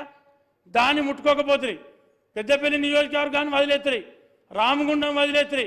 రామగుండం నియోజకవర్గంలో తలాపుకు సముద్రం ఉంటుంది, ఒక్క సుక్క నీళ్ళు ఇవ్వకపోతారు అక్కడ. ఇక్కడ ధర్మపురి నియోజకవర్గానికి ఇవ్వకపోతారు. మీరు ఏడ నీళ్ళు ఇచ్చిరో అది మీ విచక్షణకే మేము వదిలేస్తా ఉన్నాం. దానికి ఇంకా ముఖ్యమంత్రి మాజీ ముఖ్యమంత్రి గారు మాట్లాడట్లే, అక్కడే ఉందే బొందల ఏం గడ్డి వికపోతాను అక్కడికి అని చెప్పి. ఏం వికపోతాను అంటే మరి మీరున్నప్పుడు ఏం విక్టాను వేరు అక్కడికి, మీరు అధికారంలో ఉన్నప్పుడు ఏం విక్టాను వేరు అక్కడికి. ఎలా దేనికోసం మీరు అక్కడికి? ఇప్పుడు మాట్లాడేటప్పుడు కొంచెం ఆలోచన ఉండి మాట్లాడాలి, మాట్లాడే పద్ధతి ఉండాలి మాట్లాడటానికి. ఇవాళ నోరు ఉందని చెప్పి ఏది పడుతుంది మాట్లాడితే అయిపోతా? అవునా నీ ముఖ్యమంత్రి చెప్పు, మాజీ ముఖ్యమంత్రికి ఇవాళ నల్గొండలో మీటింగ్ అంటే ఏం బిక్కాను వేనంటాడా? ఏం మాట్లాడుతాడా? ఒక ముఖ్యమంత్రిని పట్టుకొని, రేవంత్ రెడ్డి ముఖ్యమంత్రి పట్టుకొని ఏం మాట్లాడుతాడు చెప్పు నువ్వు?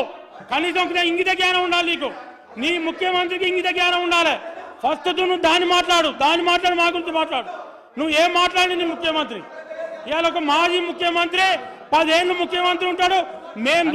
మేము బొందలగడ్డగా చూస్తానికి కుంగిపోయినటువంటి మేడిగడ్డను చూస్తానికి మేము పోయినాం. మా ముఖ్యమంత్రి గారి ఆధ్వర్యంలో, రేవంత్ రెడ్డి గారి నాయకత్వంలో మేము దాన్ని చూసి మీరు ఏదైతే ఈ రాష్ట్ర ప్రజలను, ఈ రాష్ట్ర రైతాంగాన్ని ముంచి కాళేశ్వరం ప్రాజెక్టును ఏటీఎం లెక్క పెట్టి దోసుకున్నారో, ఆ దోసుకొని ప్రాజెక్టు ముంచిండ్రో, ఆ ప్రాజెక్టును చూడడానికి ప్రజలకు తెలియజేయడం కోసం, ఈ రాష్ట్ర రైతాంగానికి తెలియజేయడం కోసం మేము అక్కడికి. కానీ మీ లెక్క నోరుందని చెప్పి ఇష్టం వచ్చినట్టు మాట్లాడలేదు. మీరు నోరుందని చెప్పి ఇవాళ ఇష్టం వచ్చినట్టు మాట్లాడితే ఇక్కడ చూసుకుంటా పడటానికి ఎవరు ఇక్కడ లేరు, సిద్ధంగా లేరు. మీరు ఒక్కటి మాట్లాడితే 4 మాట్లాడే దమ్ముంది, 4 మాట్లాడే శక్తి ఉంది. మీరు ఏళ్ళు పెడితే మేము కాలు పెడతాం.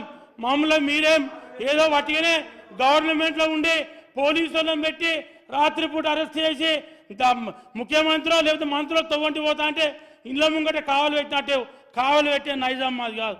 కొట్లాడే దమ్ముంది, కొట్లాడే శక్తి ఉంది, మాట్లాడే శక్తి ఉంది. ఏదైనా చేస్తాం, మేము ఏదైనా చేయగలుగుతాం. ఇట్లా వాటిగానే మైకులు ముంగట పెట్టుకొని ఏదో ఉనికిదంపుడు ముచ్చట్టు మాట్లాడే అవసరం మాకు లేదని చెప్పి ఈ సందర్భంగా ఇస్తూ నాకు మాట్లాడే అవకాశం ఇచ్చినటువంటి మా పెద్దలు గౌరవనీయులు మా స్పీకర్ గారికి ప్రత్యేక ధన్యవాదాలు, కృతజ్ఞతలు తెలియజేస్తూ ముగిస్తా ఉన్న పాయల్ శంకర్ గారు.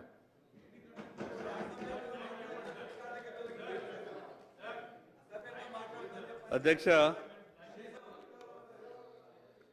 మాట్లాడే అవకాశం ఇచ్చినందుకు మీకు ప్రత్యేకంగా ధన్యవాదాలు. పాయల్ శంకర్ గారు ఒక్క నిమిషం. ఫ్లోర్ లీడర్లకు 30 నిమిషాల టైం కేటాయించినాము. సాధారణ సభ్యులకు అందరికీ, గౌరవ సభ్యులకు 5 నిమిషాలు. దయచేసి దీన్ని పాటించవలసిందిగా కోరుకుంటున్నాను. పాయల్ శంకర్ గారు. సార్ మా పార్టీ సమయంగా భావించి మాకు అరగంట సమయం ఇస్తేనే అది న్యాయం చేసినట్టు అవుతారు. అంటే నన్ను సభ్యుడిగా కాకుండా పార్టీ సమయంగా భావించండి. అధ్యక్ష, ముందుగా మీకు ధన్యవాదాలు.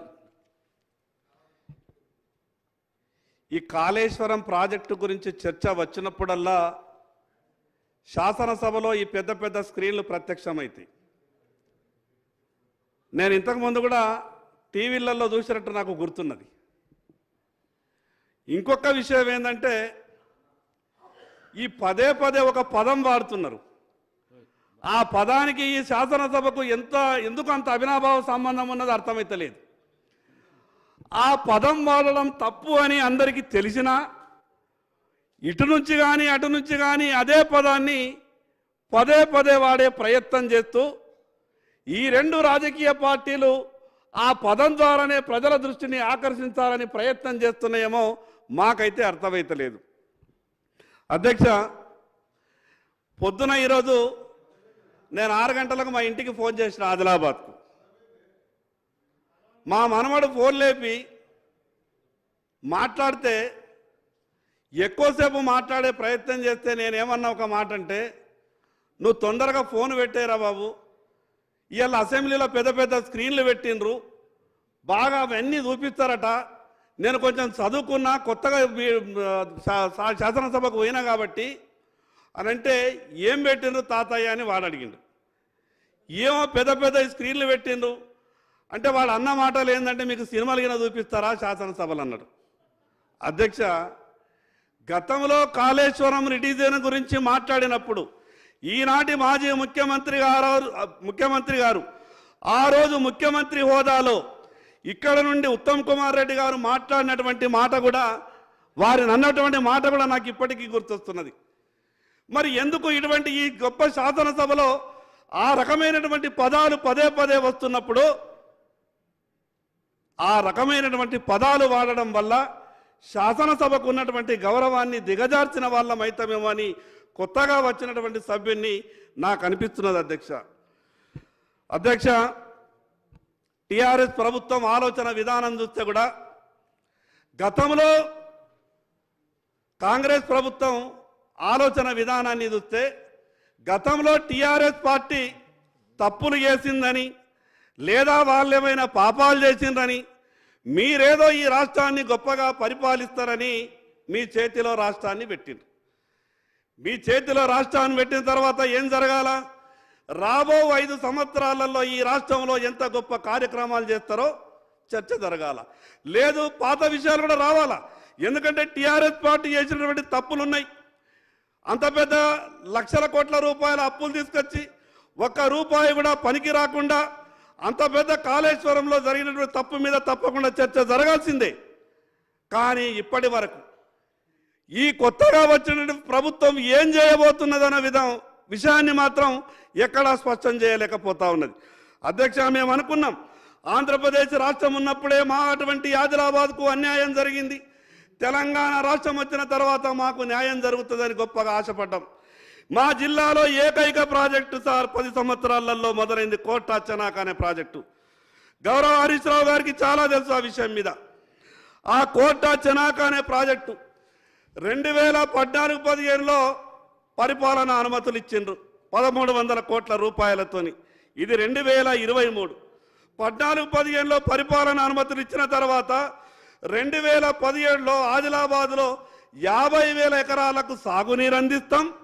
గత ఆంధ్ర పాలకులతో పరిపాలన వల్ల ఆదిలాబాద్కు అన్యాయం జరిగింది, మేము వచ్చినాం కుర్చీ మీద కూర్చున్నాం, మా పరిపాలన చూడుండ్రి అని టీఆర్ఎస్ పార్టీ వాళ్ళంటే మేము బాగా సంతోషపడ్డాం సార్. కానీ ఏం జరిగింది సార్? 2023-24 వరకు కూడా సగం పనులు మాత్రమే పూర్తయినాయి. 1300 కోట్లతో ప్రారంభించినటువంటి కోటా చెనాక ప్రాజెక్టు ఈరోజు 2000 కోట్ల రూపాయలు కావాలా. కానీ ఇంకా 2019లో సార్ ల్యాండ్ ఎక్వేషన్కు డబ్బులు కావాలని ఆదిలాబాద్ నుంచి అధికారులు హైదరాబాద్ ఉన్నటువంటి వీళ్లకు ఉత్తరాలు రాస్తే ల్యాండ్ ఎక్వేషన్కు 2019 నుండి చిల్లి గవ్వ కూడా రాలేదు.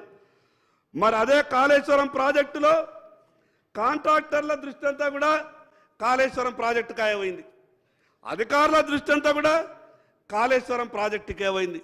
మిగతా వాళ్ళప్పుడు ఏమంటుండే, ఈ రాష్ట్రంలో ఎక్కడ పనులు చేసినా బిల్లులు రావు, కాళేశ్వరంలో పని చేస్తే మాత్రం బిల్లులు వారం రోజులు వస్తాయంటుండే. మరి ఎందుకు అంత గొప్ప ప్రేమ పుట్టింది? మరి అంత గొప్పగా మొత్తం నిధులన్నీ కూడా నీళ్ళలా కాళేశ్వరంలో పారించిండ్రు, లక్షల కోట్ల రూపాయలు ఖర్చు పెట్టిండ్రు. కానీ ఎక్కడా కూడా నిన్న సంబంధిత అధికారులు మీడియా ముందు చెప్తే వీళ్ళేం చెప్తారు, లక్షల ఎకరాల సాగు చేసినామని చెప్తారు. అధికారులు ఏం చెప్తున్నారు, 1,00,000 కోట్ల రూపాయలు ఖర్చు పెట్టి కేవలం 1,00,000 ఎకరాలు మాత్రమే సాగైందని చెప్తారు. అధ్యక్ష, ఇప్పటి వరకు వీళ్ళు మాట్లాడుకుంటే మేమేమనుకున్నామంటే అధికార పక్షం ప్రధాన ప్రతిపక్షం కాబట్టి కొంత సమయం ఎక్కువెచ్చుకుంటారో మాట్లాడుకుంటారో అనుకుంటున్నాం. ఏ కాళేశ్వరం ప్రాజెక్ట్ అయితే కుంగిపోయిందని మొదలుగా తెలిసినటువంటి భారతీయ జనతా పార్టీ 2వ రోజే మేము అక్కడికి మేడిగడ్డ దగ్గరికి వెళ్ళి కుంగిన విషయాన్ని మా రాష్ట్ర పార్టీ అధ్యక్షుడు ప్రత్యక్షంగా చూసి వెంటనే కేంద్ర ప్రభుత్వానికి నేషనల్ డ్యామ్ సేఫ్టీ అథారిటీ వాళ్లకు ఉత్తరం రాస్తే 48 గంటల లోపల నేషనల్ డ్యామ్ సేఫ్టీ అథారిటీకి సంబంధించినటువంటి అధికారులంతా వచ్చిర్రు. అక్కడ ఉన్నటువంటి మేడిగడ్డనంతా కూడా పరిశీలించిర్రు. కావలసినటువంటి కాగితాలన్నీ ఆ రోజు టీఆర్ఎస్ ప్రభుత్వం అధికారంలో ఉండే వాళ్ళని నేషనల్ డ్యామ్ సేఫ్టీ అధికారులు కొన్ని పత్రాలు కావాలని అడిగిండ్రు. ఆ ప్రభుత్వం పత్రాలు ఇవ్వలేదు అధ్యక్ష. పోనీ ఆ ప్రభుత్వం పత్రాలు ఇవ్వకపోయా, మరి కొత్తగా వచ్చినటువంటి కాంగ్రెస్ ప్రభుత్వం అయినా నేషనల్ డ్యామ్ సేఫ్టీ అథారిటీకి పత్రాలు ఇవ్వాలి కదా, వీళ్ళు కూడా ఇస్తలేరు అధ్యక్ష. గతంలో వాళ్ళు ఉండే పత్రాలు కావాలని నేషనల్ డ్యామ్ సేఫ్టీ మంత్రి గారు.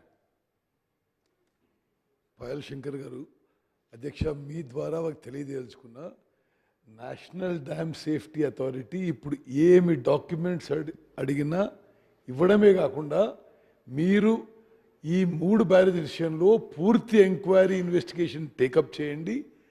అదేవిధంగా ఏ విధంగా అవి పునరుద్ధరణ చేయాలనో, ద వే ఫార్వర్డ్ చేయాలనో totally we're handing over to NDSA. Thank you sir. మీకు ఈ రకమైనటువంటి గొప్ప మనసుంటే ఎట్లా బయటకు రావో, పోయిన డబ్బంతా ఏడాడికి పోయిందో కేంద్ర ప్రభుత్వం మీకు పూర్తిగా ఈ ప్రభుత్వానికి అండగా ఉంటుంది. అందుకే మేము మొదటి నుంచి అంటున్నాం, మీరు ఈ రకమైనటువంటి సహకారం అందించండి, మాటకు కట్టుబడి ఉండండి.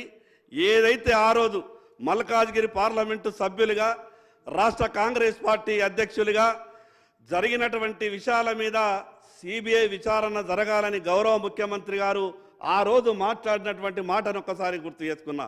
మీకు కూడా చాలా ఈజీ ఉంటుంది, ఎందుకంటే మీరు కొత్తగా ప్రభుత్వంలోకి వచ్చిన మీకు ఇంకా చాలా పనులు ఉన్నాయి. ఇది ఎక్కడెక్కడ తప్పులు జరిగినాయి, ఎక్కడెక్కడ లోపాలు జరిగినాయి సిబిఐకి ఇస్తే అది నేషనల్ అయినా ఇంటర్నేషనల్ లెవెల్లో కూడా ఏమైనా సంబంధాలు ఉంటే, ఇక్కడ ఉన్నటువంటి డబ్బు ఎక్కడన్నా పోయిందా, ఆ విషయాలు కూడా ఏమన్నా ఉంటే అవి తొందరగా బయటపడేటటువంటి అవకాశాలు ఉన్నాయి సార్. అందుకే భారతీయ జనతా పార్టీ చాలా క్లియర్గా మొదటి నుంచి కూడా డిమాండ్ చేస్తున్నాం. మేము చేస్తున్నటువంటి డిమాండ్ కూడా ఏం కాదు, మీరన్నటువంటి మాటకే కట్టుబడి ఉండండి. మీరే అన్నారు కదా సిబిఐ విచారణ జరగాల, భారతీయ జనతా పార్టీకి టీఆర్ఎస్కు ఏదో సంబంధం ఉన్నట్టున్నది, మేము ఎంత అడిగినా కూడా సిబిఐ ఎంక్వైరీ చేస్తలేరని గౌరవ ముఖ్యమంత్రి గారు అన్నారు. ఆ రోజు గౌరవ ముఖ్యమంత్రి గారు ఆ రోజు కూడా ఇంకో మాట కూడా మాట్లాడింది సార్.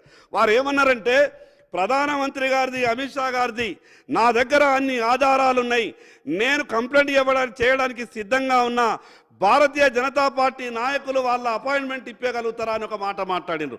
అధ్యక్ష, ఈరోజు ఎవరు కూడా గౌరవ ముఖ్యమంత్రి గారికి అపాయింట్మెంట్ ఇప్పించే అవసరం లేదు. ఎందుకంటే వాళ్ళు నేరుగా ఒక అపాయింట్మెంట్, ఒక ఫోన్ కాల్ చేస్తే ఈరోజు కేంద్రంలో ఉన్నటువంటి అందరూ కూడా ఒక మంచి ఆలోచనతో అపాయింట్మెంట్ ఇస్తున్నారు. మీరు వెంటనే ఒక ఉత్తరం రాయండి. నిజంగా మీకు గతంలో చేసినటువంటి ప్రభుత్వం తప్పిదాలన్నీ కూడా బయటకు రావాలా, దాంట్లో ఉన్నటువంటి లోపాలన్నీ కూడా బయటకు రావాలా, జరిగినటువంటి అవినీతి అంతా కూడా బయటకు రావాలా, ఎవరెవరి పాత్ర ఎంతెంత ఉన్నదో మొత్తం తెలుసుకోవాలనంటే మీకు ఏమాత్రం కూడా చిత్తశుద్ధి ఉన్నా మీరు వెంటనే సిబిఐ ఎంక్వైరీకి ప్రభుత్వం ఉత్తరం రాయాల్సిందిగా మీ ద్వారా విజ్ఞప్తి చేస్తున్నా అధ్యక్ష. అధ్యక్ష, ఇంకో విషయం, కేవలం అవినీతి మీదనే కాదు, అసలు కాళేశ్వరం కార్పొరేషన్ మీద తెచ్చినటువంటి అప్పుల మీద కూడా చర్చ జరగాల. అధ్యక్ష, తక్కువ వడ్డీకి ఇవ్వడానికి ఎన్నో బ్యాంకులు సిద్ధంగా ఉండే, ఇదేం వడ్డీలు అధ్యక్ష?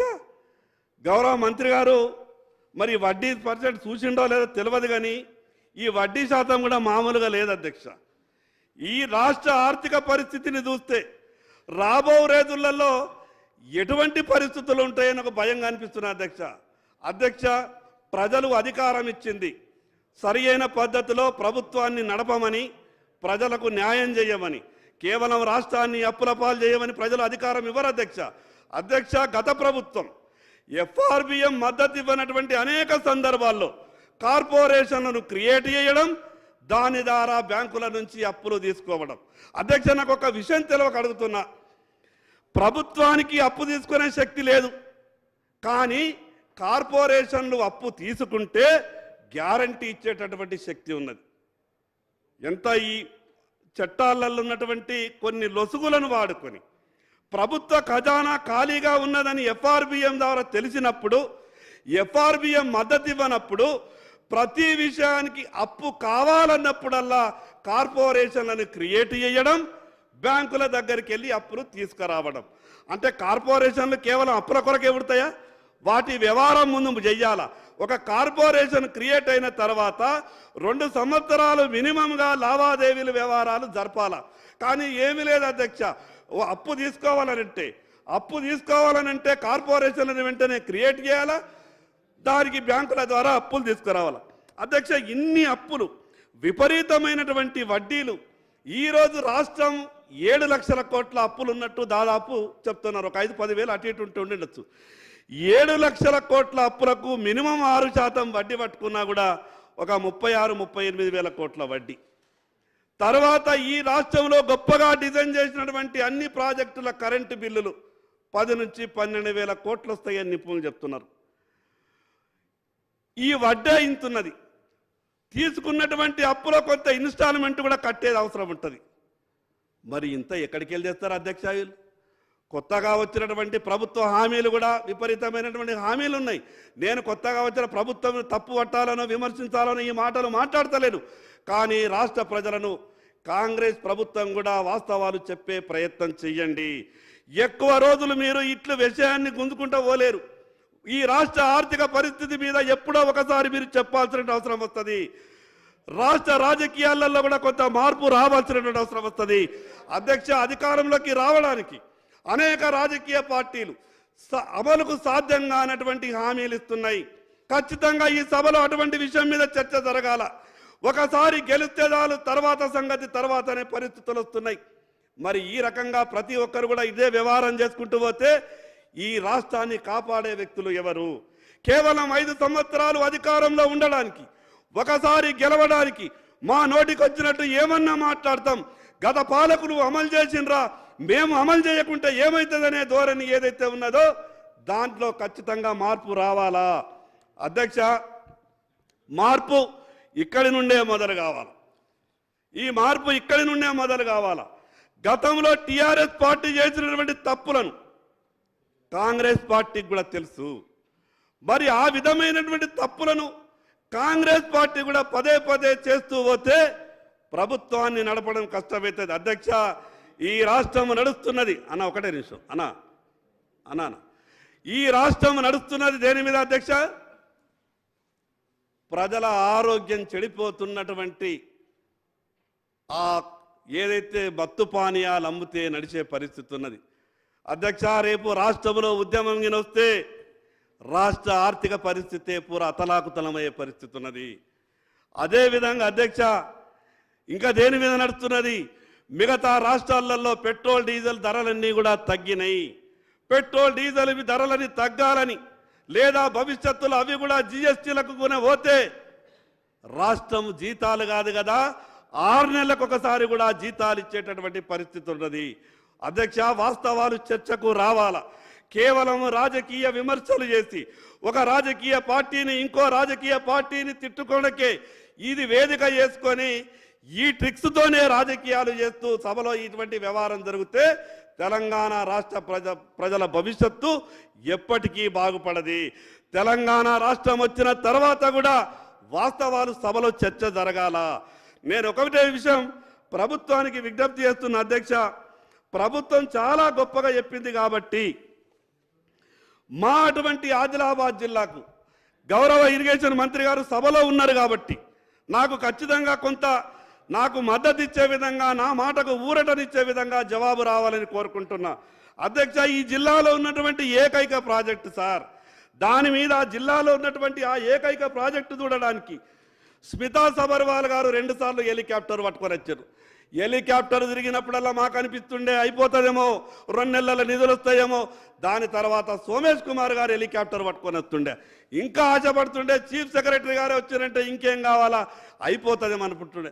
మళ్ళీ 3వసారి ఈ నీళ్లకు సంబంధించిన నిపుణులు వస్తుండే, ఎవరు వచ్చినా హెలికాప్టర్ దిగలే. అధ్యక్ష, మాకేమనిపించిందంటే ఆదిలాబాద్ నుంచి హైదరాబాద్కు 3.5 గంటలు తోవ కారులో, కానీ అధికారులంతా హెలికాప్టర్లను వచ్చారు. ఆ అన్నిసార్లు వచ్చినటువంటి హెలికాప్టర్ ఖర్చు ఆ ప్రాజెక్టు గిన ఇస్తే ల్యాండ్ ఎక్వేషన్కు ఒక 25% డబ్బులు గిన ముట్టిపోతుండేనేమో. అన్నిసార్లు హెలికాప్టర్ తిరిగింది, కుర్చేసుకొని కట్టిస్తామన్నారు. 2017లోనే నీళ్ళు ఇస్తామన్నారు. 2024 అయింది, చుక్క నీరు రాలేదు అధ్యక్ష. ఇంకొక విషయం చెప్తా అధ్యక్ష, ఆ ప్రాజెక్టు సంవత్సరానికి 60 కోట్ల రూపాయల కరెంటు బిల్లు కట్టాలి. ఇది సాధ్యమవుతుంది అధ్యక్ష? 60 కోట్ల రూపాయల కరెంటు బిల్లు కట్టాల. కేవలం 100 కోట్ల రూపాయలు ఖర్చు పెట్టి అక్కడ సోలార్ ప్లాంట్ ఏర్పాటు చేస్తే ఆ ప్రాజెక్టుకు సరిపడ కరెంటు ఉత్పత్తే కాకుండా ఇంకో 100 కోట్ల రూపాయలు మెయింటెనెన్స్ కూడా ఆ ప్రాజెక్టుకు వస్తుండే. అటువంటి ఆలోచన చేయలేదు అధ్యక్ష. ఈరోజు అక్కడ ఉన్నటువంటి ఆ కోర్టాచనాక అనే ప్రాజెక్టు ఈరోజు సగమే ఆగిపోయింది. మరి కొత్తగా వచ్చే ప్రభుత్వం దాన్ని పూర్తి చేయాలని కమిట్మెంట్ ఇవ్వాలి కదా. మాకు కావాల్సినవి 1000 కోట్లయితే పెట్టింది బడ్జెట్లో బహుశా 200 కోట్లే అనుకుంటా. నేను గౌరవ మంత్రివర్యులకు నా ఆదిలాబాద్ ప్రజల తరపున 2 చేతులు జోడించి విజ్ఞప్తి చేస్తున్నా, మీరు టీఆర్ఎస్ పార్టీ వాళ్ళ తిరగాకుండా. ఎందుకంటే జలయజ్ఞంలో మొదలుపెట్టినటువంటి ప్రాజెక్టులను టీఆర్ఎస్ పార్టీలు ముట్టుకోలేదు. చాలా తెలివిపరులు. వాళ్ళు చేసిన ప్రాజెక్టుల్లో మాకేమొస్తాయి అనుకున్నారో ఏమో కానీ ఆ ప్రాజెక్టులకాయ వాళ్ళు కన్నెత్తి చూడలేదు. మరి మీరు కూడా టీఆర్ఎస్ పార్టీ మొదలుపెట్టినటువంటి టీఆర్ఎస్ ప్రభుత్వం మొదలుపెట్టేటువంటి మధ్యలో ఉన్నటువంటి ప్రాజెక్టులను గిన వాళ్ళు ఆలోచించినట్టే మీరు కూడా ఆలోచించి వాటిని కంప్లీట్ చేస్తే మా పరిస్థితి ఏంటిది? ఎందుకంటే మీకు ఒక రాష్ట్రమే కాదు, మీరు కూడా దేశాన్ని చూసుకోవాల్సి వస్తుంది. కాబట్టి ఉన్నటువంటి 2 రాష్ట్రాలలోనే అదొక పరిస్థితి ఉన్నది దేశంలో మొత్తం కింద. వాళ్ళు కనీసం రాష్ట్రంలో కింద మీద చేసుకుంటుండే. మీకున్న పరిస్థితి ఏంటంటే మీరు దేశంలో కూడా చూసుకోబడుతుంది. మీకున్న ఇబ్బంది దాన్ని మేము అర్థం చేసుకోగలుగుతాం. అందుకే అధ్యక్ష, ఈ ప్రభుత్వానికి ఏమాత్రం చిత్తశుద్ధి ఉన్నా ఒక ఉత్తరం ఈ ప్రభుత్వం తరపున కాళేశ్వరం మీద జరిగినటువంటి అవినీతినంతా కూడా సిబిఐ విచారణతోనే, సిబిఐ విచారిస్తేనే కానీ వాస్తవాలు బయటపడతాయి. కాబట్టి ప్రభుత్వం అదేవిధంగా గౌరవ ముఖ్యమంత్రి గారు మాట నిలుపుకొని గతంలో అన్నటువంటి మాటకు కట్టుబడి సిబిఐ విచారణ చేయించాల్సిందిగా భారతీయ జనతా పార్టీ తరఫున డిమాండ్ చేస్తా ఉన్నాం. గౌరవ ఇరిగేషన్ మంత్రివర్యులకు మరొక్కసారి విజ్ఞప్తి చేస్తున్నా, తక్కువ డబ్బుతో పూర్తయ్యేటటువంటి మా ఆదిలాబాద్ కోట చెనాక ప్రాజెక్టుకు నిధులు విడుదల చేసి మాకు న్యాయం చేయాల్సిందిగా విజ్ఞప్తి చేస్తూ నాకు ఈ సమయం ఇచ్చినందుకు మీకు ప్రత్యేకంగా ధన్యవాదాలు తెలియజేస్తున్నా సార్. శ్రీ అక్బరుద్దీన్ ఓవైసీ గారు.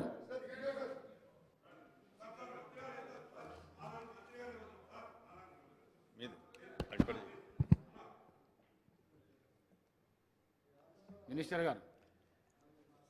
సరే, బీజేపీ సభ్యులు పాయల్ శంకర్ గారి విషయం తప్పనిసరిగా మీరు ఈ ఇరిగేషన్ ప్రాజెక్ట్స్ విషయంలో నేను ప్రత్యేకంగా సమావేశం ఏర్పాటు చేస్తే మీరు కూడా రండి, అధికారులతో కూర్చొని సరే అనిల్ జాదవ్ నువ్వు కూడా రా, అంటే ఆదిలాబాద్ ఉమ్మడి ఆదిలాబాద్ జిల్లా ఎమ్మెల్యేలు అందరినీ పిలిచి ఆదిలాబాద్ జిల్లా ఇరిగేషన్ ప్రాజెక్ట్స్ని మండే కానీ ట్యూస్డే కానీ ఒకరోజు ముందు చెప్పి నేను రివ్యూ మీటింగ్ పెట్టి ఏమి చేయగలిగితే తప్పనిసరిగా చేస్తాను మనం చేస్తూ, అదేవిధంగా మీరు స్పీకర్ సార్ మీ ద్వారా శాసనసభ సభ్యులందరికీ నేను మనవి చేస్తున్నా, వారి హై కాస్ట్ లోన్స్ గురించి ప్రస్తావించారు.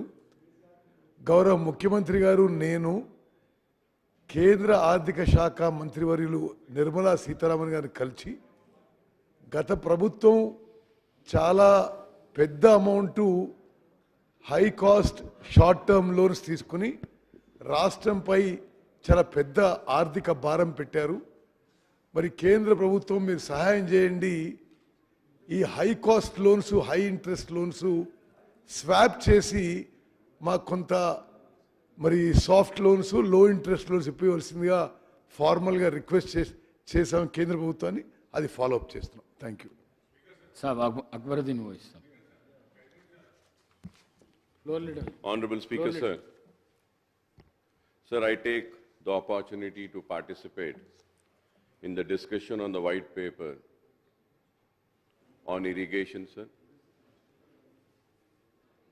Sir, this is my 25th year, and from last 20 years, I am heading as a floor leader of my party, AIMIM, sir. And there has been several occasions where a white paper was issued on irrigation projects. Sir, and I have also spoken extensively on irrigation when the dispute over Alamati or Krishna River and Babali barrage on Godavari figured in this house, sir. So the issue of raising of height of Alamati Dam and River Krishna by Karnataka figured in this house on many occasions, sir. Sir, but I would like to say this without any hesitation.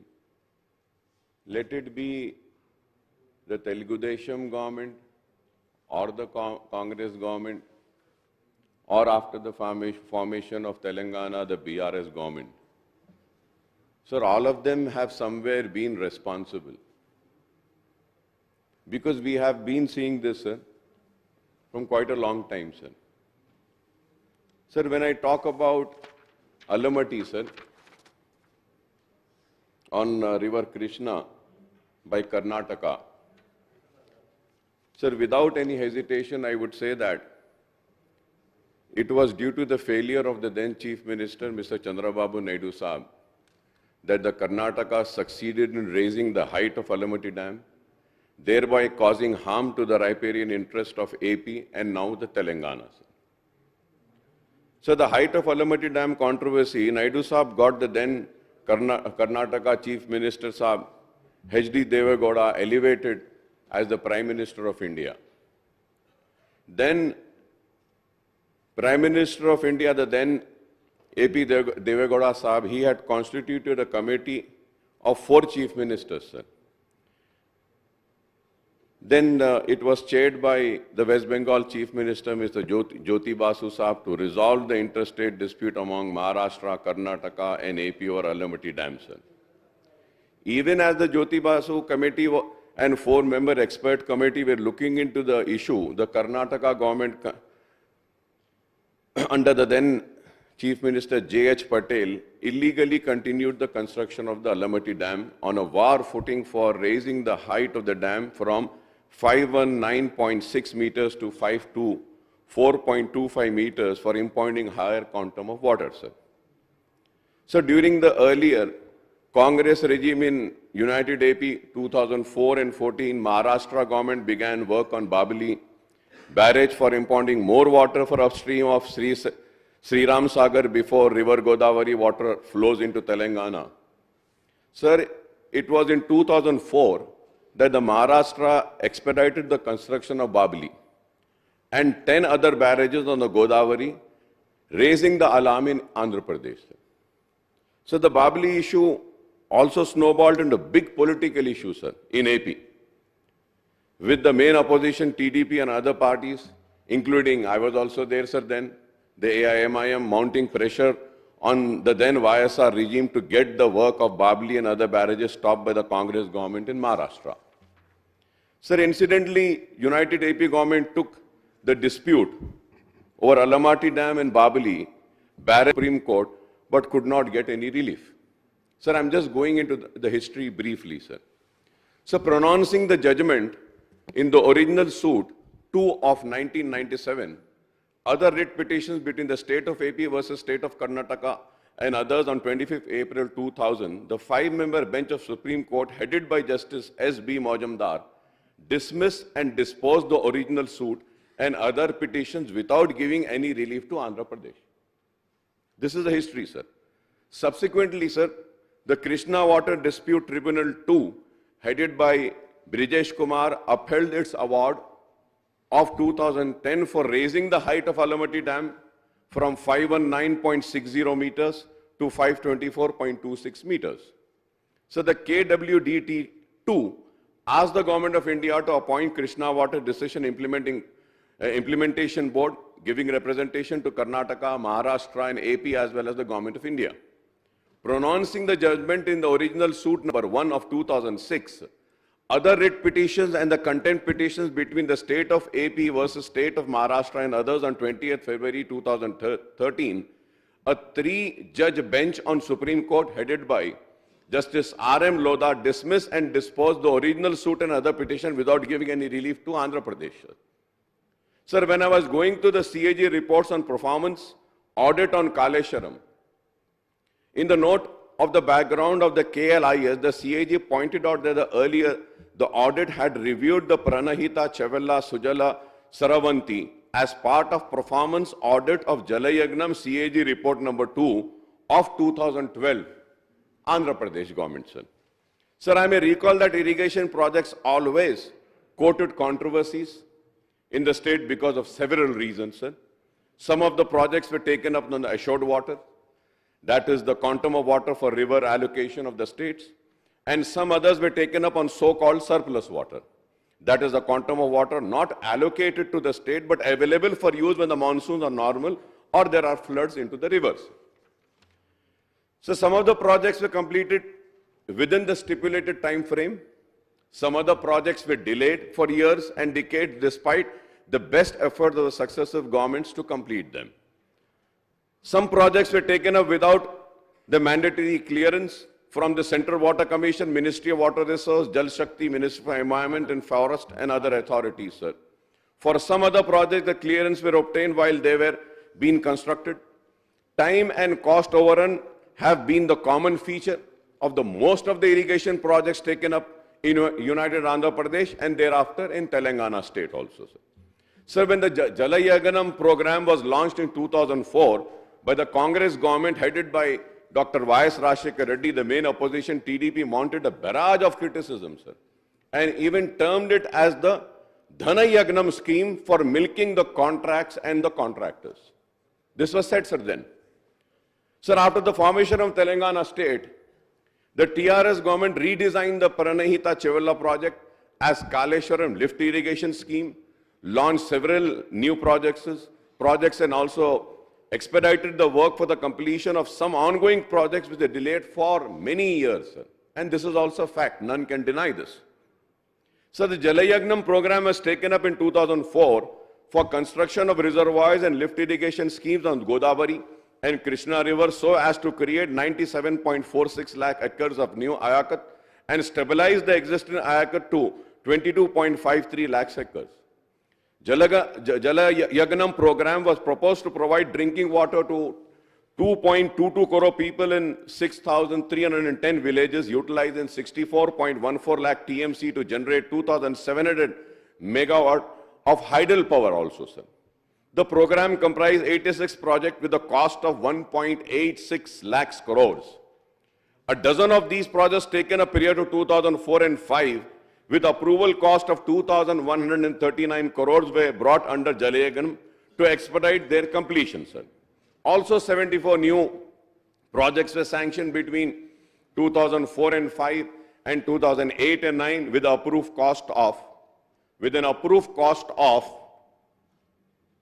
1,83,470 crores. Sir, I repeat, sir. Sir, new projects were sanctioned between 2004 and 5 and 2008 and 9 with approved cost of 1,83,470, sir. Sir, I may also recall some observation of the CAG report on Jalayagnam with regard to B.R. Ambedkar, Pranahita, Chevella, Sujala, Saravanti, sir. The Pranahita Chevella project was envisaged to create irrigation potential of 16.4 lakh acres in 7 districts of Telangana by utilizing 160 TMC from Pranahita and 20 TMC from Godavari, sir. The project cost was fixed for rupees 17,875 crores in May 2007, but it further enhanced to more than 115% to rupees 38,500 crores within a year and a half, that is December 2008, sir.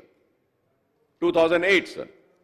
Sir, it is the same Pranahita Chevella project that was designed and renamed as Kaleshwaram lift irrigation scheme by the previous BRS regime, sir.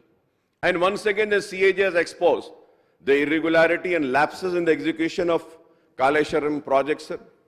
Now coming to the issue highlighted in the white paper, sir, I would like to speak on few of them, Honorable Speaker, sir.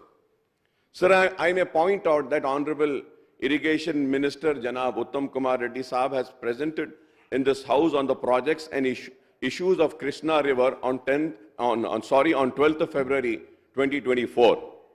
He also made a presentation on report on Medigadda Barrage and the Kaleshwaram project on the barrage site on 13th February when the legislators were taken there on field visit. Most of the issues relating to the projects on Godavari and Krishna River has been discussed at length in these two presentations.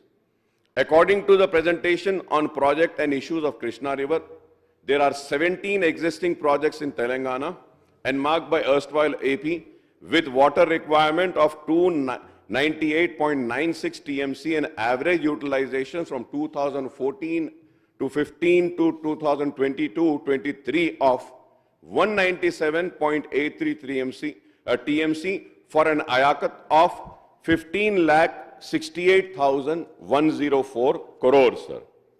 The 5 ongoing projects of Telangana state with water utilization of 225.4 TMC and contemplated ayakut of 25,64,500 acres. In addition, there are 7 contemplated projects with planned utilization of 206.5 TMC and planned ayakut of 23,07,983 acres. So there are total 29 irrigation projects completed, ongoing and proposed on Krishna River in Telangana state with water requirement of 731 TMC of ayakat for 64,40,587 acres. The total allocation for United AP is, now it is very important, sir. Sir, the total allocation for United AP is 811 TMC as per KWDT award, and the requirement for Telangana for existing, ongoing and contemplated project is 731 TMC. Right. I don't know how and from where we will get the required quantum of 731 TMC for all the 29 projects on River Krishna in Telangana, sir. Sir, you have only Honorable Irrigation Minister Saab, only in his presentation he has said that कि पूरे तेलंगाना के लिए जो allocation है 800 change बोले आप, और तेलंगाना के ये projects के लिए इतना पानी 731 होना है, तो ये कहां से आएगा? This needs to be replied, sir. Sir, Telangana state is not able to get its due share of Krishna waters ever since formation from the year 2014, sir. In fact, in construction of Alamatti and Upper Krishna project in Karnataka in mid-90s, the inflows into United AP were considerably reduced year after year. So who's responsible for this, sir? So I would say that the people who failed to protect the interest of the then AP are the ones who are responsible, sir.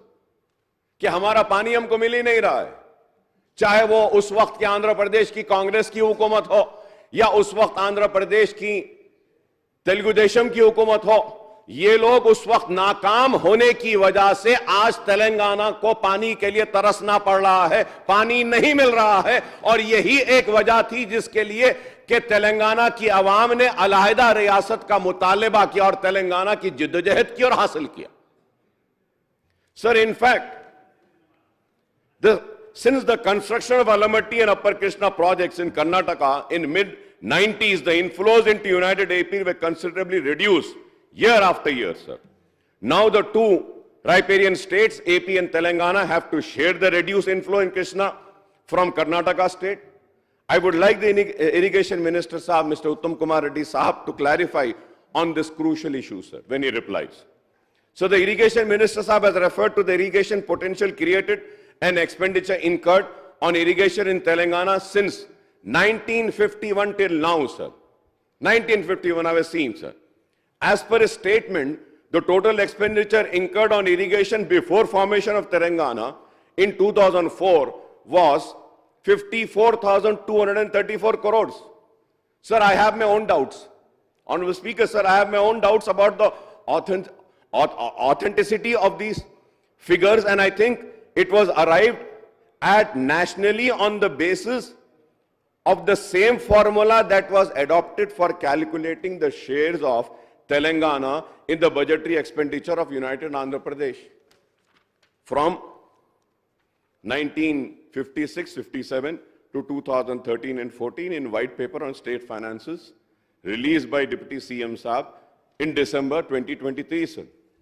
Honorable Speaker, sir, the budget expenditure of Telangana in combined AP was assessed at rupees 4,98,043 crores. That is 41.68% out of 11,94,945 crores. This figure was calculated, Honorable Speaker, sir, this figure was calculated on the basis of population ratio of 41.68 and 58.32 between Telangana and Seema Andhra, including in the AP Reorganization Act. Sir, the estimate of expenditure shown for Telangana do not correspond to the actual budgetary expenditure on the region in undivided AP and cannot be reckoned as factual, sir. It cannot be, sir. It cannot be, sir. सिर्फ आप एक ratio ले लिए उस हिसाब से बोल दिए इतना हो गया. No. This is clearly an unseriousness, sir.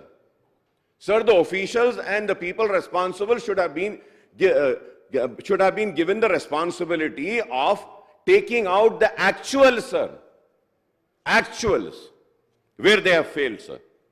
So, moreover, the Irrigation Minister Saab had cited the data on budget allocation, expenditure, irrigation, details, economic analysis, details of major projects undertaken with corporation loans and irrigation sector, a comprehensive analysis, sir. I am sorry to point out that the budget estimate and expenditure figures cited the white paper on irrigation do not reflect the budget estimates and account of expenditure in the budget book of Telangana government from 2024 and 15 onwards, sir, and the government of undivided AP, this is 1956-57 to 2013 and 14, sir.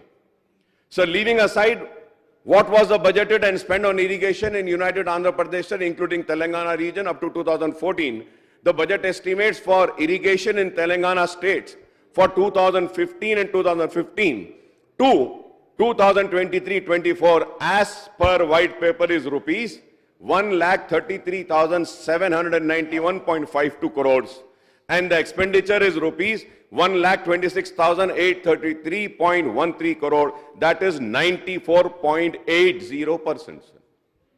This is 94.80%, sir. Sir, most surprisingly, sir, the white paper says that for the irrigation sector, no loan were taken by AP from 1956-57 to 2013 and 14, and this exposes the shoddy figures cited in the white paper, sir.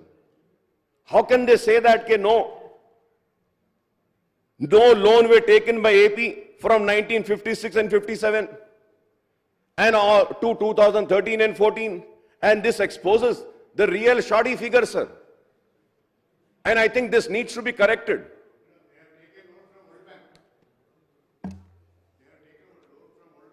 But they haven't mentioned here. They are supposed to mention it. I'm coming to that point, sir, what you're saying. I'm coming to that also. Sir, as the white paper, the expenditure on irrigation in Telangana is rupees 54,234 crores out of the total budgetary expenditure of 4,98,053 crores in the region. That is only 11%, which also appears unrealistic. This also needs to be corrected, sir. How can it be, sir? I repeat once again. As the white paper figures, the expenditure on irrigation in Telangana is rupees 54,234 crores out of the total budgetary expenditure of 4,98,053 crores in the region. That is only 11%, which also appears unrealistic. So going further ahead, sir, similarly, the loan figures for irrigation in Telangana state at rupees 84,090 crores do not match the actual loan amounts provided in the state budget account, and more so when the state is said to have taken 0 loans in the 3 financial year, that is 2014 and 15, 15 and 16, and 23 and 24, sir. आपका देख लीजिए sir, उसमें है आपके उसमें 3 years, sir. Speaker, sir, about these borrowings, I want to clarify one thing. This issue of off-budget borrowings did not exist earlier, prior to 2014. and also probably not in the first 2-3 years of the new government coming in the new state. It's only after that, under the name of Kaleshwaram Corporation, under the name of Telangana Water Resources Development Corporation, 2 new corporations were formed exclusively for irrigation, and they were borrowings against both these corporations, which, if I remember right, the total figure of both the corporations comes to 84,000 crores. That is how this reflection is there. In the combined state, there was no such procedure. There was no procedure of a separate corporation to borrow for irrigation only. So this is the difference about borrowing for irrigation. And the central government is not, earlier the central government was not taking this under the FRBM limit. Somewhere after 2014, after a few years, when they found that many states in India, like Andhra Pradesh and Telangana, were forming SPVs for corporations for irrigation and borrowing indiscriminately, then they brought this also under FRBM. That is the background of it, and after you finish, I'll give you a detailed reply.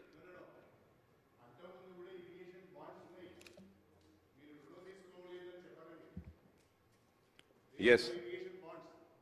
Irrigation bonds ki special corporate setup ki, there is a difference. No. Irrigation bonds are raised by the government.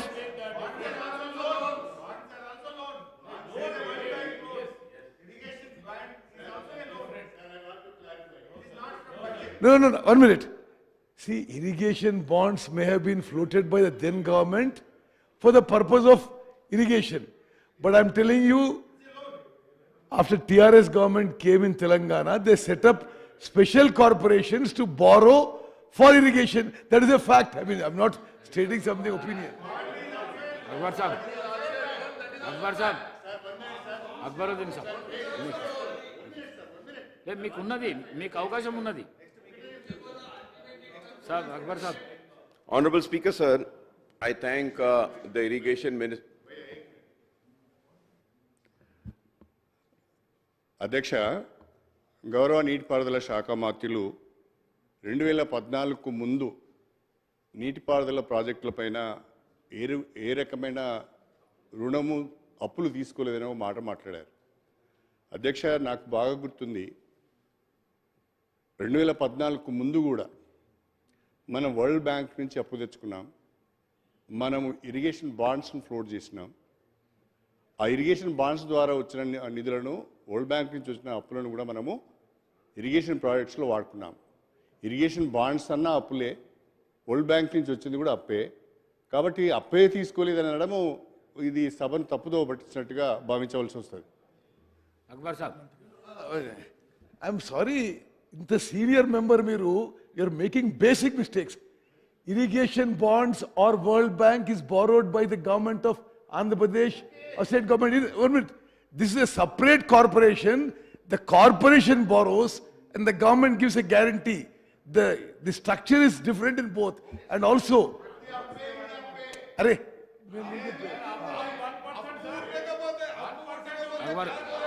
Akbar sahab. Honorable Speaker, sir.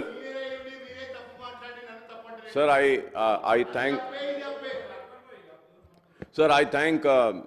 Uttam Kumar Reddy Saab for giving a reply, sir. And I also thank Kadiyam Srihari Saab for once again replying. So I don't want to go into the detail. The only thing I would say that, sir, he's right in his place. He's also right, sir.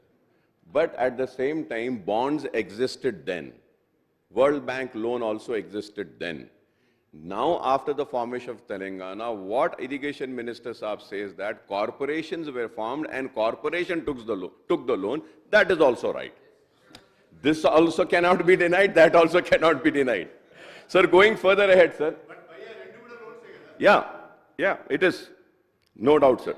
So the white paper, page number 27 to 29, sir, the list out the 24 ongoing loan-based project for which the administrative sanction cost of rupees 2,93,440.48 crore, the loan raised so far amount of rupees 1,95,666.58 crore, that is 66.68%, and the balance loan to be raised are rupees 97,773.90 crores, sir. So these project envisage creation of irrigation potential of 73.58 lakh acres, and out of this, the IP created till now is only 20 lakhs 51,000 acres, that is 27.87%, and the balance IP to be created is 53.09 lakh acres, sir. And this is as per the white paper, sir.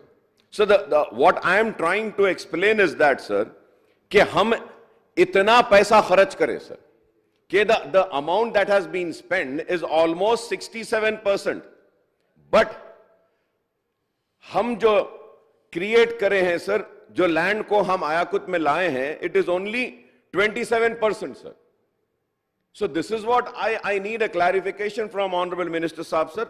On page 9 of the white paper, 22 ongoing projects are listed, and the IP contemplated under these projects is 48.616 lakh acres, sir. The IP created so far is 15.81 lakhs, and the balance IP to be created is 32.35 lakh acres, sir. I don't know which figure to believe, sir. There are two figures. Sir, this is on page number 9, sir, of the white paper, sir. Sir, however, the government has to raise the funds for completion of all the ongoing projects so that the balance IP is created in the state to benefit the farmers. The state budget and the budgetary allocation includes three components: revenue account, capital account, and loans. The loans taken and serviced by the government are shown in the state budget, and these are different from the loans taken as extra budgetary resources for the corporation, for which the state government stands a guarantee. As to what Honorable Minister Saab had said, sir. Sir, table number 7 on major irrigation projects funding details show the budgetary allocation and loan share, which also do not match with the actual figures, sir. It doesn't match, sir. No figure is matching, sir. Table 8, sir, on share of irrigation budget versus GSDP also do not give the accurate figures on irrigation allocation and share in GSDP, sir. Sir, also the details of major projects undertaken with the corporation loan cited in the white paper on irrigation do not match with the figures cited elsewhere in the same papers and also in the white paper on the state finances, sir. So the irrigation white paper says loans taken for Kaleshwaram and PRLS through KIPCL amount to rupees 68,806 crores, and the loans taken by TSWRIDCL for various other projects amount to rupees 15,284 crores, and the total loan amount of two corporations comes to 84,090 crores. The white paper on state finances, in table 10 shows that the loan availed by KIPCL amount to rupees 79,287 crores, and loan borrowed by TRSWRIDCL amount to 15,284 crores, and total comes to 94,575 crores. So how can it be, sir, कि आप एक paper इस house में दे रहे हैं, उसमें एक amount है, व्हाइट पेपर में एक अमाउंट है, ये पेपर भी आपने दिया, वो पेपर भी आपने दिया. But how can this be? One paper was presented by the finance minister, one paper is now being presented by the irrigation minister. So which paper is right, sir? Which paper is right? Who is right, sir? I would like the Minister Saab to clarify on the variation in all the figures cited in the irrigation white paper, sir. Sir, how can we have a healthy debate and a discussion when the figures itself are wrong? So we don't know how much of wrong information is also being given and shown.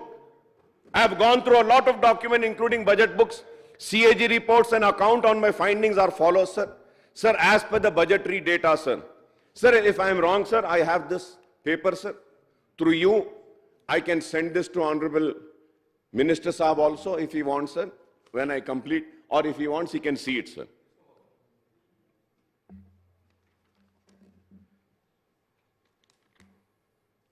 Sir, I've gone through a lot of documents, including budget books, CAG reports and accounts, and my findings are as follows, sir. Sir, as per budgetary data since the formation of Andhra Pradesh state in 1953 and Andhra Pradesh in 1956, the total expenditure on irrigation and command area development sector between 1951 and 52 to 1998 and 99 aggregated to rupees 8,773.78 crores. However, there is a big jump on budgetary expenditure on irrigation and the CAD from the year 99-2000 onwards. The TDP government spent 13,079.51 crores during 5-year periods, that is from 99-2000 to 2003 and 4. They had spent 13,079.51. The successor Congress government spent 1,41,882.35 crores in 10 years period, that is 2004 and 5 to 2013 and 14 in United Andhra Pradesh. The total expenditure on irrigation in United AP from 1951-52 to 2013 and 14 comes to 1,63,735.64 crore, and this includes the expenditure on revenue, capital and loan accounts also. Subsequently, sir, after the formation of Telangana state, the BRS government spent 1,41,041.32 crores in 10 years period, that is from 2014 and 15 to 2023-24, including budget estimate of rupees 26,868.91 crores in the year 2023 and 2024, the current financial year, I mean. As per the details cited by white paper on irrigation and state finances, the loan amount of rupees 94,572 crores raised by two SPVs and KPICL and TSWRIDCL are actually government guarantee loans serviced by the government. Right. This means that these loans do not form a part of state budget allocation for irrigation department and are actually extra budgetary resources raised by the concerned corporations. If we, now, it is very important, sir. If we add these loans raised by the two corporations to the budgetary expenditure of irrigation by Telangana government in the last 10 years, the total figure comes to 2,35,613.32 crore. This is budgetary expenditure of rupees 1,41,041.32 crores and loan amount of 94,572. Sir, so I would request Irrigation Minister Sahab, Mr. Uttam Kumar Reddy Sahab and Deputy CM Sahab, Bhatti Vikrama Sahab, to clarify on all issues regarding the allocations and loans for the state irrigation sector. This is very important, sir. It has not been shown properly and corrected. Sir, the irrigation projects include the project that we completed, ongoing projects and proposed projects. Most of the ongoing are the ones which were sanctioned in United AP, and some of these remain ongoing for 4 decades or even more SLBCs in case in point, as the work is going on since 1980s, sir.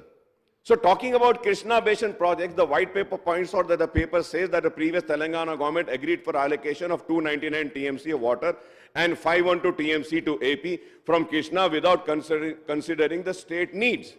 The white paper, page number 5, says that based on Krishna Basin catchment area in Telangana, the state is entitled to get 68.5% of water. That is 555 TMC out of total allocation of 811 TMC for the 2 states. Here I may once again recall that in the representation on Krishna waters in the House earlier, sir, in the presentation which was made in this House, sir, earlier, the Irrigation Minister Saab had stated for the 29 completed ongoing contemplated projects on Krishna in the state of Telangana need 731 TMC. 731 TMC. I would request the Irrigation Minister Saab to enlighten on this, as the 555 TMC being sought by the Congress government will not be sufficient for all these 29 projects in Telangana. Am I right or wrong? Sir, I am thankful that the Irrigation Minister Saab had recalled the contribution of Nizam in the overall development of the erstwhile Hyderabad state, especially in implementing several important irrigation projects across Telangana, including Nizam Sagar, Upper Manar, Usman Sagar, Himayat Sagar, Pocharam, Sadarmat, Sarvana, Kadam, Sarala Sagar, Fatehnagar, Vaira, etc. Sir.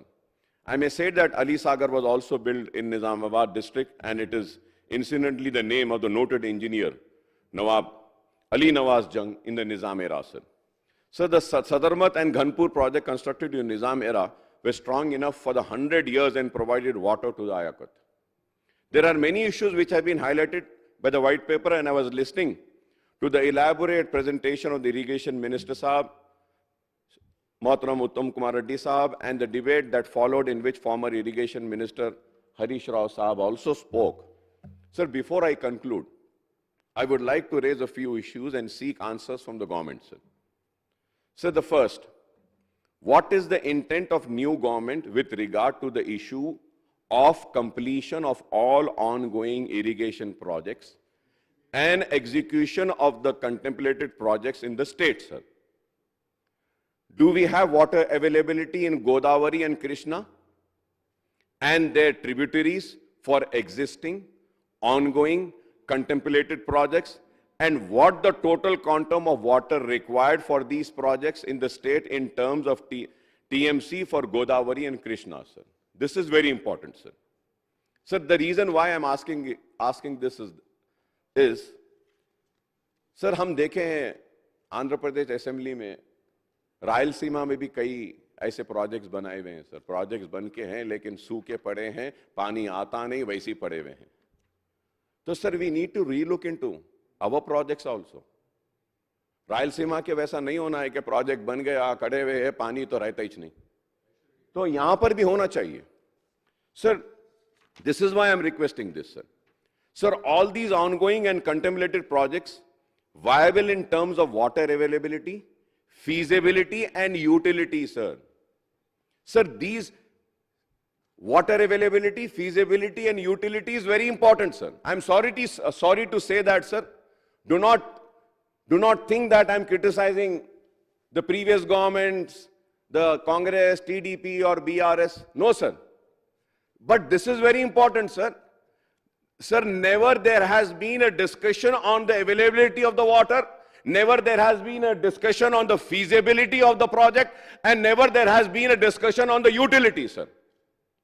पानी कहां से आएगा, पानी उठाने के लिए power कहां से आएगा, और वो पावर पे कितना खर्च होगा, पावर होने के बाद में फ्री पंप सेट पर कितना पावर होगा, और उसके बाद कितनी जमीन सैराब होगी, इस पर किसी ने गौर नहीं किया. And then the viability of a project should also be discussed. Unfortunately, sir, never there has been any discussion on the viability of a project, sir. I'm sorry to say, sir. And please excuse me, I'm not using this term for anyone, but I feel that ye irrigation projects have become an ATM. Have become an ATM. पहले के लिए और आने वालों के लिए या फिर इसके लिए 20 बरस से, sir, I am discussing on this ATM project, sir. Irrigation ATM projects. आवाम को कितना फायदा होता है नहीं मालूम, sir.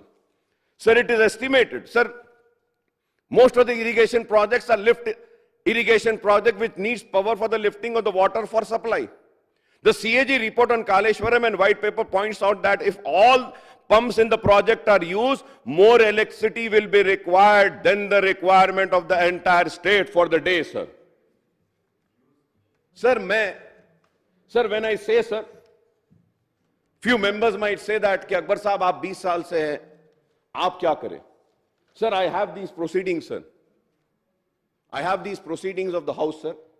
Sir, I have been saying this right from the time. Yes. From the year 2000, sir, I have, sir. 2016 में भी last. I told the same thing, sir. कि power कहां से आएगा, कितना आएगा, कैसा आएगा? Sir, if I am wrong, I may be corrected, sir. Sir, it is estimated that the power bill for lifting water under Kaleshwaram project will be 10,000 crores per year, sir. Am I right or wrong?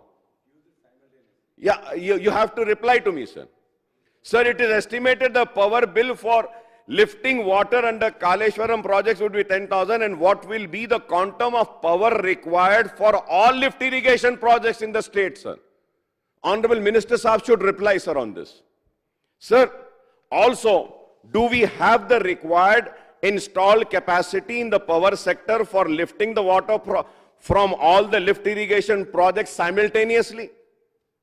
This also needs to be replied, sir. What will be the cost of power for lifting the water from these projects every year, apart from meeting the demands of all other consumers?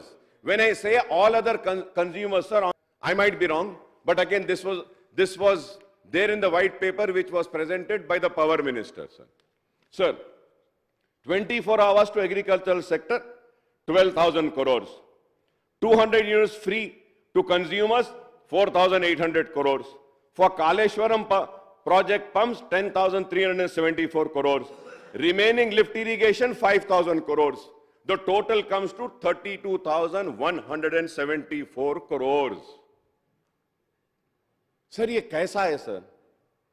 This is why I am requesting and demanding that a viability study needs to be conducted, sir, on each and every project, sir. Sir, we need power to supply free power to farmers for their pump sets also. 200 units for free power to eligible households and power for the lift irrigation scheme in addition to all existing power consumers. What is the viability and feasibility of supply of power for these lift irrigation schemes, and what is the annual cost that has to be incurred by the government through budgetary allocation? This also needs to be replied, sir. All the existing ongoing and contemplated projects include the loan component, and the government needs to earmark huge amounts of funds running into thousands of crores of rupees for repayment of interest and principal amount also. It is not just this amount, sir. So the white paper points out that the state would have to pay the debt amounting to rupees 1.35 lakh crore in the next 10 years, sir. The total repayment of loan with interest in the next 5 years will require 77,369 crores. The total requirement of funds, now, sir, the total requirements of funds to complete the ongoing and contemplated project is rupees 1,75,143 crores. Sir, I don't know whether we have the water availability and required power for all these irrigation projects. More importantly, do we have the financial resources available to the government for completion of the ongoing contemplated projects, sir? Sir, through you, sir, without blaming anyone, I would like to make one suggestion to the government. Please prepare a draft action plan on irrigation sector and convey an all-party meeting to elicit views and suggestions from the political parties. There has to be consensus on what the state is doing in the key infrastructure sector, as the agriculture sector is the main source of livelihood for the farming community. It is very important, sir. Viability, feasibility has to be studied. हम पैसे पे पैसा खर्चते जा रहे हैं, पानी कहां से आएगा? पहला सवाल. अगर पानी आ गया तो वो पानी को लिफ्ट करने के लिए पावर कहां से आएगा? अगर पावर भी आ गया तो फ्री पंप पे फिर क्या? फिर उसके बाद क्या is it I mean, as in any business, an investor looks into the investment and also the returns after the investment. What are the returns, sir? What are the returns? It is very unfortunate, sir. Sir, मैं कह रहा हूं कि with a very heavy heart I am talking today, sir. Very heavy heart. कि पैसा किस तरीके से जा रहा है, चाहे वो हो या कोई और हो, बस खाली खर्चते हैं प्रोजेक्ट्स पे।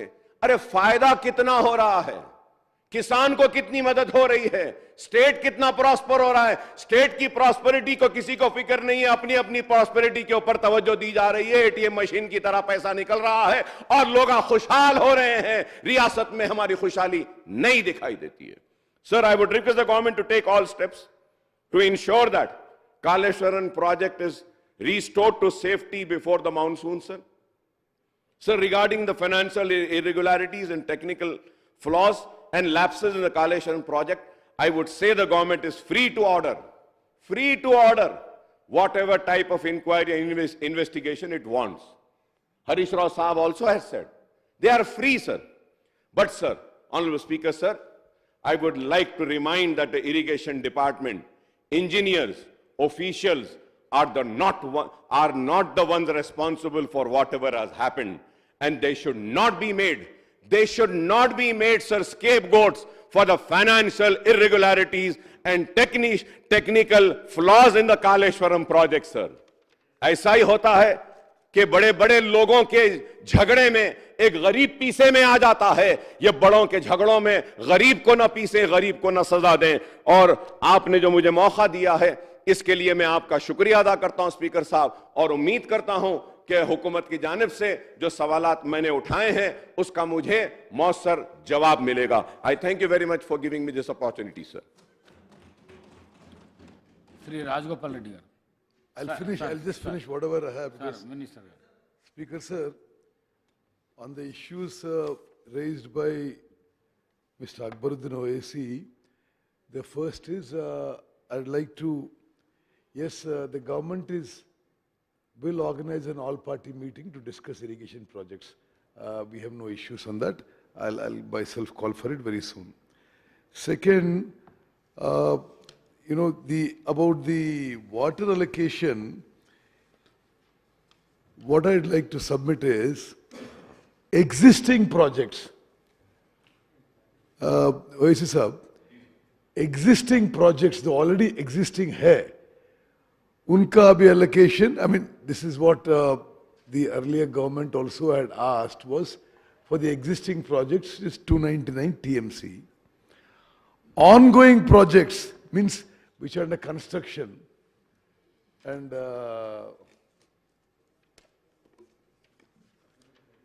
which are under construction, for that the water required is 225 TMC. This is Krishna waters. What I was mentioning, Krishna waters. Contemplated projects, there is no work on the ground and no money expended so far. This is like a proposal in one's mind. There is no such thing on the ground as yet.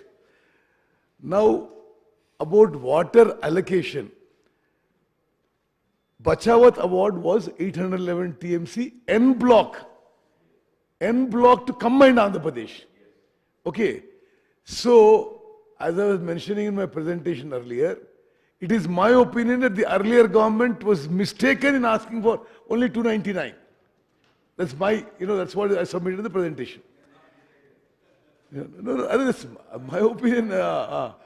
So, if we had gone for catchment area, percentage of catchment area, which is approximately 68%, then we could have claimed closer to 550 TMC, which would have covered existing and ongoing projects, but will not still cover contemplated projects. That is the actual situation. But I must tell you that this Bachawat award was based on 75% dependability. Now it is very likely, if all the states agree, they may allocate additional water based on 65% dependability. In that case, our state could also get another 194 TMC. That was a rough calculation of the water availability. Now, about your I really appreciate your concern about the viability and feasibility of the projects. you are probably aware that I was an MLA and MP from Nagarjun Sagar project Ayakat, 7 times consecutive about the same year as you were. So in those years, I'm just speaking broadly and not politically now, irrigation projects were always viable because most of them were gravity flow. Most of the irrigation projects all over the country or all over the world. Or they were small lift irrigation schemes, which still had certain viability. Now, what you're saying is of a serious concern because it is now that we are lifting water by 500 meters and transporting it by 250 kilometers to do flood flow paddy cultivation. Now, is this viable? Yes. So, this is something that requires serious deliberation. I can't off the cuff make these figures, but I will tell you some interesting figures. Kaleshwaram project, it should concern any citizen of the state that when all pumps in Kaleshwaram project work, the cost is at today's power cost is 10,600 crores a year. Okay. Now, you are quoting either the power minister or finance minister's white paper. Only Kaleshwaram is 10,000 crores, 10,600. When all the lift works, it will be 15,000 crores. So now how much does it work out to? And like you rightly said, it is more than the rest of the power consumption in the state. It is a matter of serious concern. Why is it coming now like this? Because there never was, even when long innings in the assembly and in parliament, this kind of a huge lift. So governments may have the justification, and it can be another day of detailed discussion on the finances, the viability, the feasibility which you said. In my opinion, water is available, but at a cost when you lift. Now, when you lift water from Kaleshwaram, energy cost alone per acre is 43,000. This CAG report. And cost of finance is another 50,000 more. Actually, I'm quoting the lower end. So about a lakh of rupees per acre. So now, no, annual cost per acre.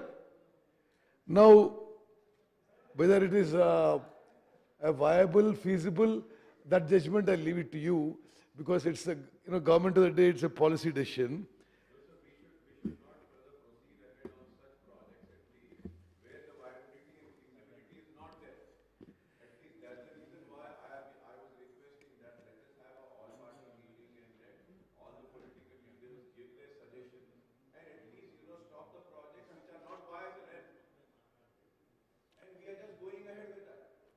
Yes.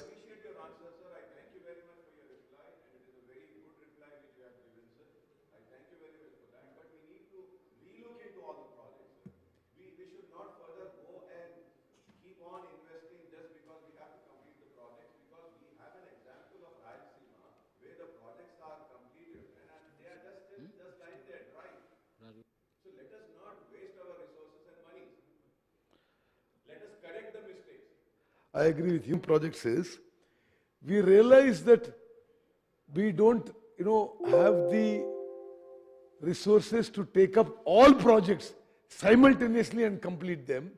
So as per directions and the consultative meetings we had chaired by the Honorable Chief Minister, we said we will take up those projects where at a minimum or optimal cost, we could generate more Ayakat.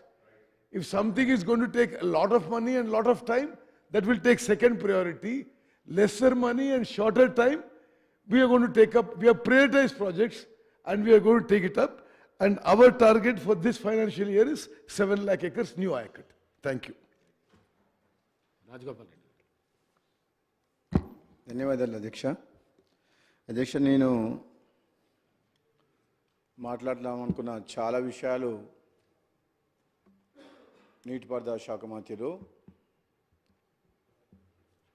మధ్యలో ఒకసారి గౌరవ ముఖ్యమంత్రి గారు కూడా చాలా clarity వాళ్ళు చేసిన తప్పుల గురించి అయితేంది, మా ప్రభుత్వ లక్ష్యం ఆశయం ఏ విధంగా ముందుకు పోవాలనేది కూడా మళ్ళీ ఇప్పుడు సోదరు అక్బరుద్దీన్ గారు అడిగిన ఒక వ్యాలిడ్ క్వశ్చన్స్ వాళ్ళ డౌట్స్, దానికి ఇప్పుడే మళ్ళా మంత్రివర్యులు మంచి సమాధానం చెప్పిన అధ్యక్ష.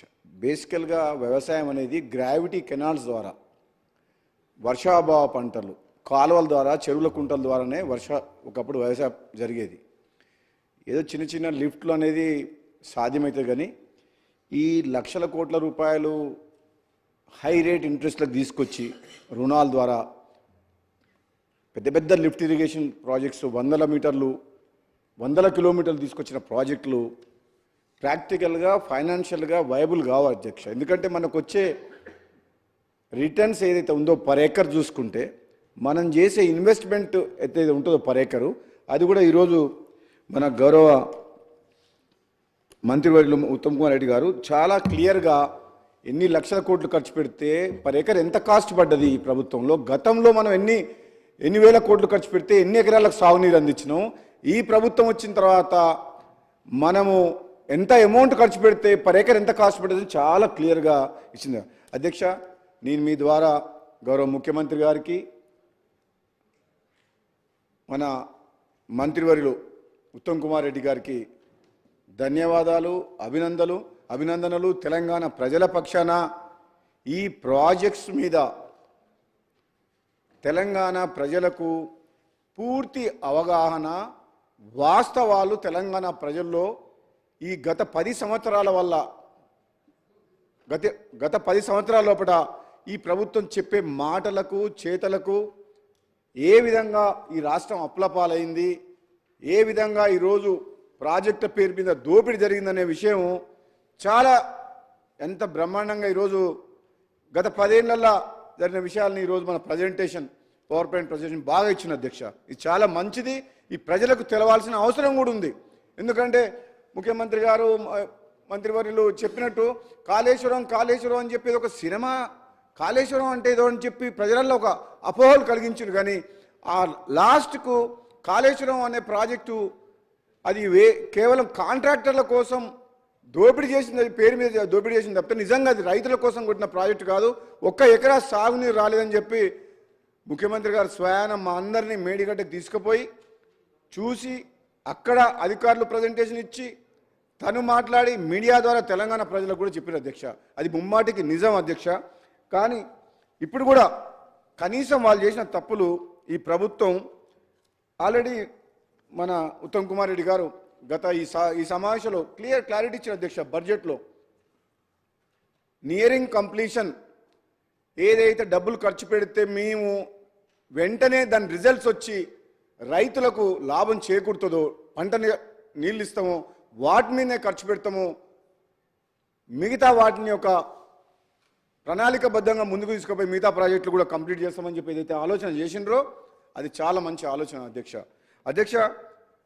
మీ దృష్టికి సరే, గతంలో ముఖ్యమంత్రి అయిన పొలిటికల్ బెనిఫిట్ కోసం, రాజకీయ ప్రయోజనాల కోసం తన మార్క్ ఉండాలని చెప్పి ప్రాణహిత చేవెళ్ళ పేరు మార్చి గ్రావిటీ ద్వారా వచ్చే తుమ్మిడెట్టుని కాదని కాళేశ్వరం పేరు పెట్టిన పేరు మార్చి మళ్ళీ ఆయన ఏదో తన ప్రతి విషయంలో సెక్రటరియట్ కానీ యాదాద్రి కానీ ఎక్కడైనా నా మార్క్ ఉండాలనుకుంటాడు ఆయన.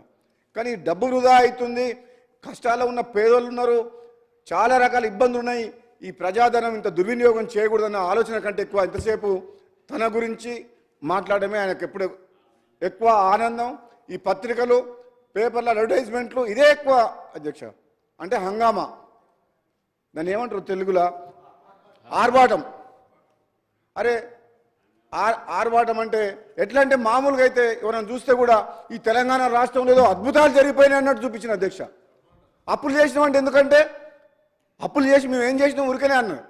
అప్పులు చేయాల్సిన అవసరం లేదు అధ్యక్ష. అప్పులు ఎప్పుడు చేస్తారంటే తప్పనిసరి పరిస్థితుల్లో అప్పులు చేయాలి తప్పితే అనవసరంగా ప్రాజెక్టుల పేరు మీద అప్పులు చేసి మిగులు బడ్జెట్ ఉన్న రాష్ట్రాన్ని అప్పుల పాలు చేసిన అధ్యక్ష. అది బాధ మా అందరికీ.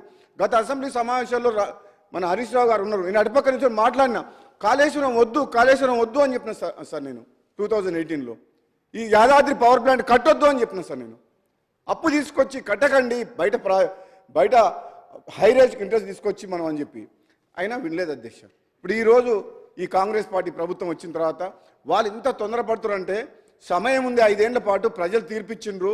తప్పకుండా కాంగ్రెస్ పార్టీ మా ముఖ్యమంత్రి గారి ఆధ్వర్యంలో మంచి టీం ఉన్నది అధ్యక్ష, కమిట్మెంట్ ఉన్నది, ఆలోచన ఉంది. ఈ రాష్ట్రాన్ని మంచిగా చేయాలన్న ఆలోచనతోటి ముందు పోతున్నాం. హరీష్ రావు గారికి బాధ అనిపిస్తుండొచ్చు, కానీ గతంలో మీరు సరే మీ నిర్ణయమా అది కేసీఆర్ గారి నిర్ణయమా తెలంగాణ ప్రజలందరికీ తెలుసు. ఆ రోజు ఆనాడు ముఖ్యమంత్రి ఎదురుగా గట్టిగా మాట్లాడే ధైర్యము మంత్రులకు, ఎంపీలకు, ఎమ్మెల్యేలకు, అధికారులకు లేదు అధ్యక్ష. అది వాస్తవం, వాళ్ళు ఒప్పుకోవాలి, గుండె మీద చేసుకొని. ఎవరు కూడా ఆయనతోటి అలా కాదు, అది తప్పు, ఇట్లా చేస్తే బాగోదు, ఇట్లా చేయాలని చెప్పే ధైర్యం లేకుండే ఆయన అవకాశం ఇవ్వకపోయేటోడు. ఈ రోజున్న పరిస్థితి వేరు. ఈరోజు అధ్యక్ష సబ్జెక్ట్ పోతా అంటే దాంతో ఎంత నష్టమైందా, మీరు మీ స్వార్థం కోసం అని చెప్పి నోరు మూసుకొని కూర్చోవడం వల్ల, జీహుజు ఉండడం వల్ల తెలంగాణ రాష్ట్ర ప్రజలకు నష్టం జరిగింది అధ్యక్ష. అది నా బాధ. వీళ్ళు ఆ రోజు అది కాదు, ఇది ఇట్లా కాదు అని అనుంటే ఈరోజు తెలంగాణ రాష్ట్రం ఎంతో కష్టపడి ఎన్నో ప్రాణాలు కోల్పోయి తెచ్చుకుంది, ఇట్లా ఉండకపోయేది అధ్యక్ష. అది మా బాధ. మీ స్వార్థం కోసం అని చెప్పి తెలంగాణ రాష్ట్రం నాశనం అయింది అధ్యక్ష. మేము అధ్యక్ష మా ముఖ్యమంత్రి గారు, మంత్రులు, మా సోదరులు వెంకటరెడ్డి గారు, బట్టి గారు అందరూ కూడా వీళ్ళ ఇరిగేషన్ ప్రాజెక్ట్స్ మీద అందరికి అవగాహన ఉంది. అందరూ కూడా హరీష్ రావు గారి మీద పొద్దున్న నుంచి చెప్తూనే ఉన్నారు. మళ్ళీ నేను వాళ్ళని ఏమనాలి అధ్యక్ష? నేను ఒకవైపు వాళ్ళని చూస్తే బాధ అనిపిస్తుంది, ఎంతకన్నా అనాలని. కానీ అట్లని చెప్పేసి వాళ్ళు మేము తప్పు చేసిన ఒప్పుకుంటావా, ఒప్పుకుంటున్నాం, నిజంగానే తప్పు జరిగిందని అంటున్నా అంటే అది లేదు. మళ్ళీ ఇప్పటికైతే ఆ రోషం మాత్రం పోలే.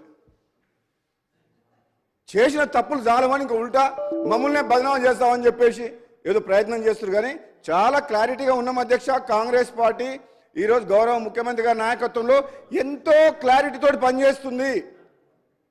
తెలంగాణ ప్రజలు కూడా ఎంతో నమ్మకంతో ఉన్నారు. వాళ్ళకి మేము ఏదో అరచేతిలో స్వర్గం చూపించినట్టు మేము ఎప్పుడు మాట్లాడతలేము.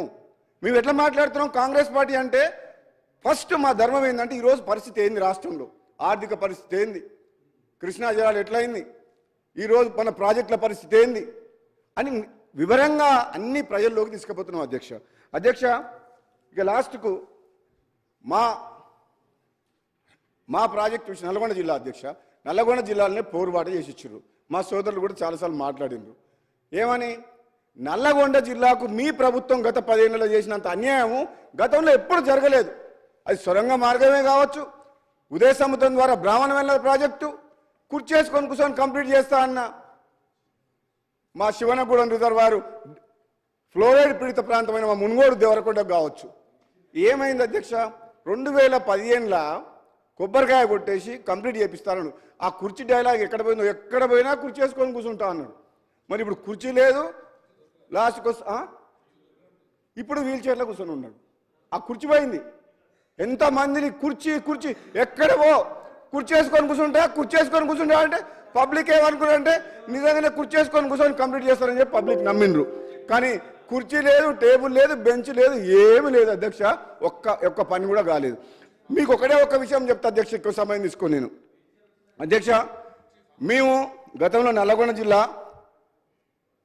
ఎస్ఎల్బిసి సొరంగ మార్గం ద్వారా మా ఏఎంఆర్పి నల్గొండ జిల్లా రైతాంగానికి నేను రాకముందుకే పుట్టంగండి లిఫ్ట్ ఇరిగేషన్ స్కీమ్ అని నాగార్జున సార్ 4 షోర్ నుంచి తీసుకొని first lift irrigation scheme south east ఏషియాలో స్టార్ట్ చేసినాం అధ్యక్ష. సక్సెస్ఫుల్గా రన్ అయింది.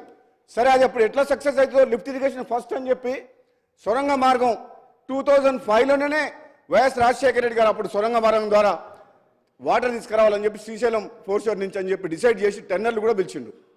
ఆ తర్వాత కొన్ని రోజుల తర్వాత లిఫ్ట్ సక్సెస్ అయిన తర్వాత ఏం డిసైడ్ చేసిందంటే మా జానారెడ్డి గారు అప్పటి నాయకులు, సీనియర్ నాయకులు, జిల్లా నాయకులు ఇట్లా ఈ లిఫ్ట్ ఇరిగేషన్ బాగా పనిచేస్తుంది కదా, ఈ సొరంగం ద్వారా వచ్చే వాటర్ని 2 లిఫ్ట్ల ద్వారా 2 స్టేజెస్లో డిండికి తీసుకుపోయి ఈ ఫ్లోరైడ్ ఎఫెక్టెడ్ ఏరియా అయిన దేవరకొండకు మునుగోడు నియోజకవర్గానికి 4 లక్షల ఎకరాలకు సాగునీరు ఇవ్వాలని అప్పుడు డిసైడ్ చేసింది అధ్యక్ష. ఆ తర్వాత పరిణామంలో మళ్ళీ ఎప్పుడైతే మన టీఆర్ఎస్ ప్రభుత్వం వచ్చిందో పాలమూరు రంగారెడ్డికి 60 రోజులలో రోజు 2 టీఎంసీలు 120 టీఎంసీ వాటర్ తీసుకొని దాంట్లోకి వెళ్ళి 0.5 టీఎంసీ అంటే 30 టీఎంసీ 60 రోజులలో డిండి లిఫ్ట్ ఇరిగేషన్కి ఇస్తాం, ఈ మునుగోడు దేవరకొండ నియోజకవర్గం బ్యాక్వర్డ్ ఉంది, ఫ్లోరైడ్ ఎఫెక్టెడ్ ఏరియా అని చెప్పి డిసైడ్ చేసింది. బాధ ఏంటంటే అధ్యక్ష, లాస్ట్కు మీకు 2 నిమిషాలు బాధ ఏంటంటే మన హరీష్ రావు గారు ఏం చేసినా నాకు తెలియదు, కానీ ఆ కాళేశ్వరం మీద చూపించిన శ్రద్ధ మరి మా ప్రాంతం మీద ఎందుకో వివక్ష నాకు అర్థం కాలేదు. మరి అప్పుడు చాలామంది టీఆర్ఎస్ ఎమ్మెల్యేలు బ్రహ్మాండంగా గెలిచిండ్రు, కానీ ఇక్కడ మాత్రం ఏ ఒక్క ప్రాజెక్టు మీద, కేవలం మూసీ ప్రాజెక్టు మీద ఒక 300 కోట్లు ఖర్చు పెడితే ఒక 5 నియోజకవర్గాలకు లక్షల ఎకరాలకు సాగునీరు వచ్చేది. అది వేస్ట్గా పోతుంది, అది మంచినీళ్ళు కూడా కావు. ఒక 300 కోట్లు అది కూడా ఇవ్వలేదు. మాకు లక్ష ఎకరాలకు సాగునీరు నుంచే మా బ్రాహ్మణవేల ప్రాజెక్టుకి ఇవ్వమని చెప్తే హరీష్ రావు గారిని గత సభలో అంతకుముందుకు వెంకటరెడ్డి గారు అడిగినా రాజకీయ కోణంలో ఆలోచించిండ్రు. ఇది వైఎస్ రాజశేఖర రెడ్డి గారు కాంగ్రెస్ ప్రభుత్వం స్టార్ట్ చేసిన ప్రాజెక్టు. ఈ ప్రాజెక్టు కంప్లీట్ చేస్తే నకరికల్ మునుగోడు నల్గొండకు వస్తే వీళ్ళ అన్నదమ్ములకు పేరు వస్తుందని చెప్పి ఉత్తమ్ కుమార్ రెడ్డి గారు ఉన్నారు ఇక్కడ. 80% కంప్లీట్ అయింది అధ్యక్ష. 2014 నాటికి కంప్లీట్ చేయలేదు. అది ఈ 10 ఇయర్స్లో కూడా కంప్లీట్ చేయలేదు. ఇప్పటికి కూడా ఇంకా రైతులకు నీళ్ళు ఇస్తలేరు. 80% అయిన ప్రాజెక్టు కూడా.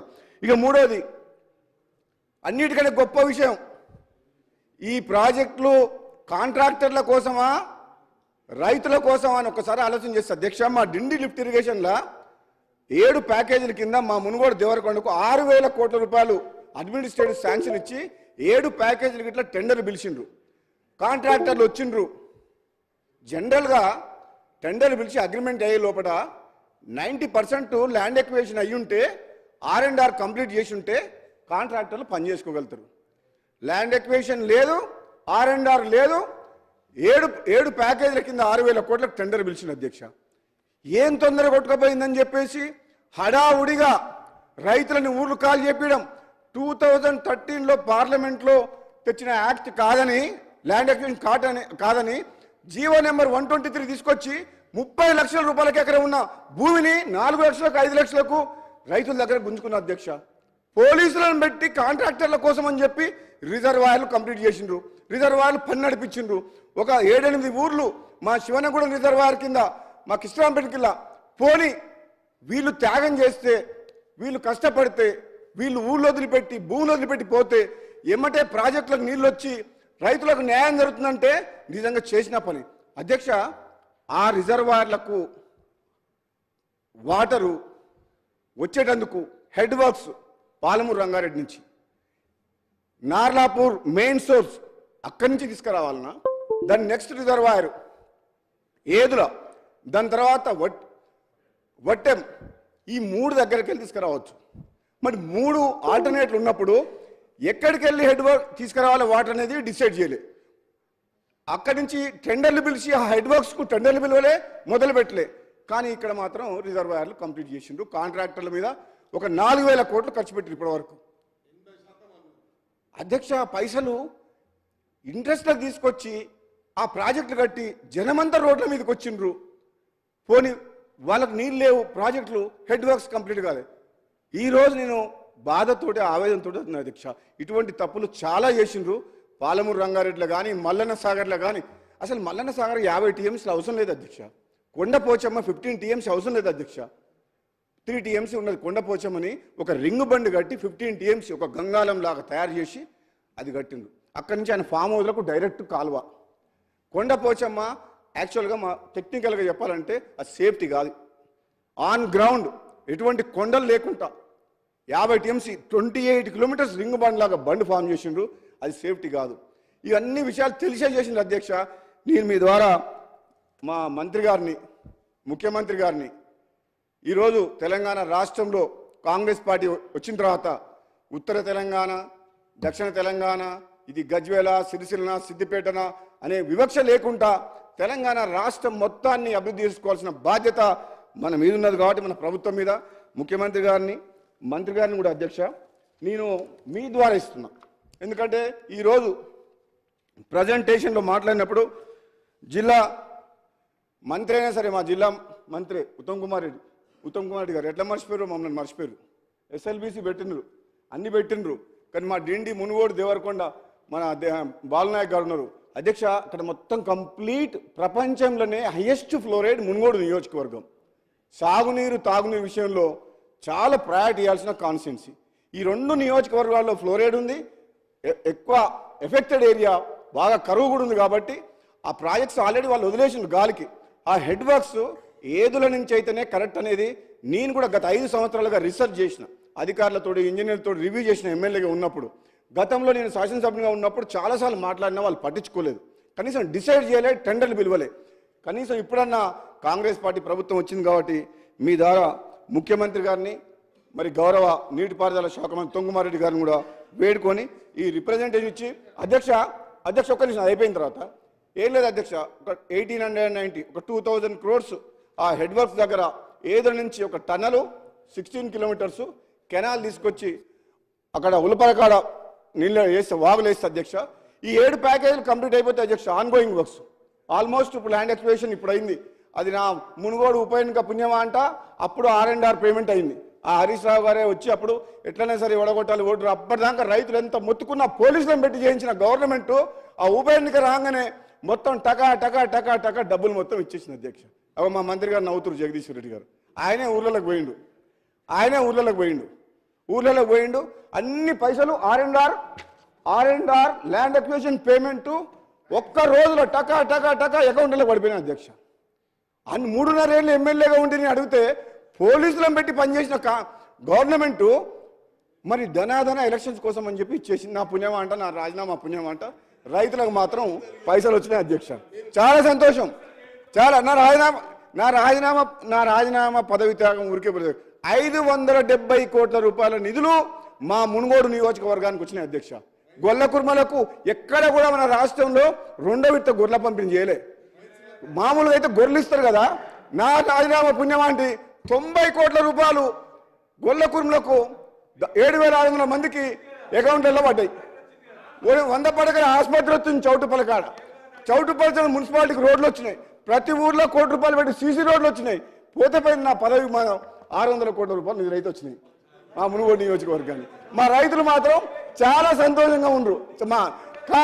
కానీ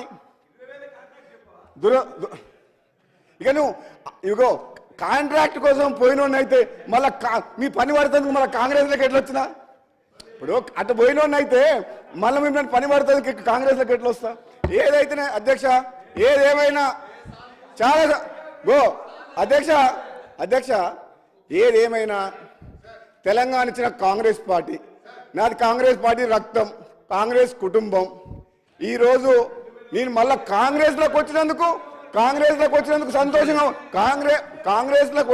సంతోషంగా ఉంది.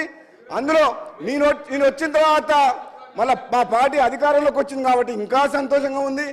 ఆగమైన తెలంగాణ మా చేతుల్లోకి వచ్చింది కాబట్టి ఇప్పుడు నమ్మకం కూడా కుదిరింది. ఈ తెలంగాణ రాష్ట్రాన్ని రాబోయే రోజుల్లో వాళ్ళు చెప్పిన తాగుబోతుల తెలంగాణ కాదు, బెల్ట్ షాప్ల ద్వారా బంగారు తెలంగాణ మేము చేసి చూపిస్తాం. మేము 100% చేసి రైతులకు, నిరుద్యోగులకు, ప్రతి ఒక్కరికి మేము తప్పకుండా వాళ్ళ ఆశయాలు, వాళ్ళ కోరికలు, వాళ్ళు ఎన్నో కళలు అంటున్నారు కాబట్టి మీరు పూర్తి చేయని కళల్ని మేము చేసి చూపిస్తామని చెప్పి సందర్భంగా తెలియజేస్తూ మీ ద్వారా మన ఉత్తమ్ కుమార్ రెడ్డి గారికి రిప్రజెంటేషన్ సార్ మీరు ఒకసారి అనౌన్స్ చేయమని చెప్తున్నాను. ఎందుకంటే లక్షల కోట్లు ఖర్చు పెట్టిండు తెలంగాణలో, ఇదొక్క ప్రాజెక్టు. ఇగో మీలాగా కళలు లేవు నాకు. కూనమనేని సాంబశివరావు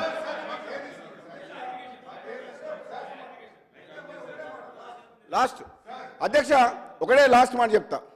నేనేమంటున్నా అధ్యక్ష, వీళ్ళు ఏమనుకుంటుండ్రు, ఒక్క నిమిషం, వీళ్ళు ఏమనుకుంటుండ్రు, 10 ఏళ్ళు పరిపాలించిన వీళ్ళు చేసిన తప్పులు వాళ్ళు సరిదిద్దుకోకపోయినా వాళ్ళ ఆలోచన విధానం మారలేదని మాకు అర్థమైపోయింది. కానీ మీరు అధికారంలోకి ఎట్లా మళ్ళీ రారు, కానీ మిమ్మల్ని మీరు కాపాడుకుంటే కూడా గొప్ప వాళ్ళే. మీరు చేసిన తప్పులతోటి చట్టం తన పని తను చేసుకుంటూ పోతుంది. మిమ్మల్ని కాపాడటం బ్రహ్మదేవుని వల్ల కూడా కాదు. అంటే కొన్ని లక్షల కోట్ల రూపాయలు, వేల కోట్ల రూపాయలు ప్రజాధనం లూటి చేసింది కదా, మీరు అవినీతి కాదు దోపిడీ చేసిండ్రు మీరు ప్రాజెక్టుల పేరు మీద. కాబట్టి తప్పకుండా మీరు మీ శిక్ష అనుభవిస్తారు. మీరు కొంచెం టైం తొందర పట్టకండి, మీరు ఇంకా టైం ఉంది, ఇప్పుడే వచ్చినాం గవర్నమెంట్లో కాబట్టి మాకు సహకరించండి. మేము చెప్తే వినండి, విన్నా కానీ మిమ్మల్ని వదిలిపెట్టే ప్రసక్తే లేదు. మేమైతే వదిలిపెట్టే. థ్యాంక్ యూ అధ్యక్ష, ఇది మీకు పంపిస్తున్నాను. Thank you.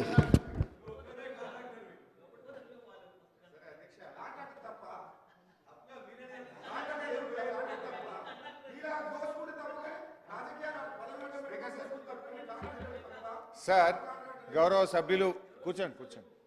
సరే, ఇప్పుడు ఏమైపోయిందంటే అధ్యక్ష, సభలో ప్యాషన్ అయిపోయింది. సో మేము ఆల్రెడీ చెప్పినాం, మీరు గవర్నమెంట్లో ఉన్నారు, నవ్వు మీరు ఏ నిర్ణయం తీసుకుంటారు ఏదనేది మీ డిస్క్రిప్షన్. కానీ పదే పదే మా మీద బురద జల్లేటువంటి కార్యక్రమం మంచిది కాదు. అది ఎవరన్నా ఒకసారి పాసింగ్ రిమార్క్లో మాట్లాడితే వేరు, కానీ ప్రతి సభ్యుడు ప్రతి ఒక్కరు మాట్లాడడం కరెక్ట్ కాదు. నెంబర్ 1. నెంబర్ 2, గౌరవ సభ్యులు మా నల్గొండ జిల్లాకు ఏమీ చేయలేదనే విధంగా వారు మాట్లాడారు అధ్యక్ష. వాస్తవానికి అధ్యక్ష, ఇరిగేషన్లో ఒకసారి చూస్తే మేము తర్వాత మన రాష్ట్రానికి అటు కృష్ణా జలాలకు సంబంధించి జరగబోతున్న నష్టం పైన కూడా పూర్తిగా చర్చ జరగలేదు అధ్యక్ష.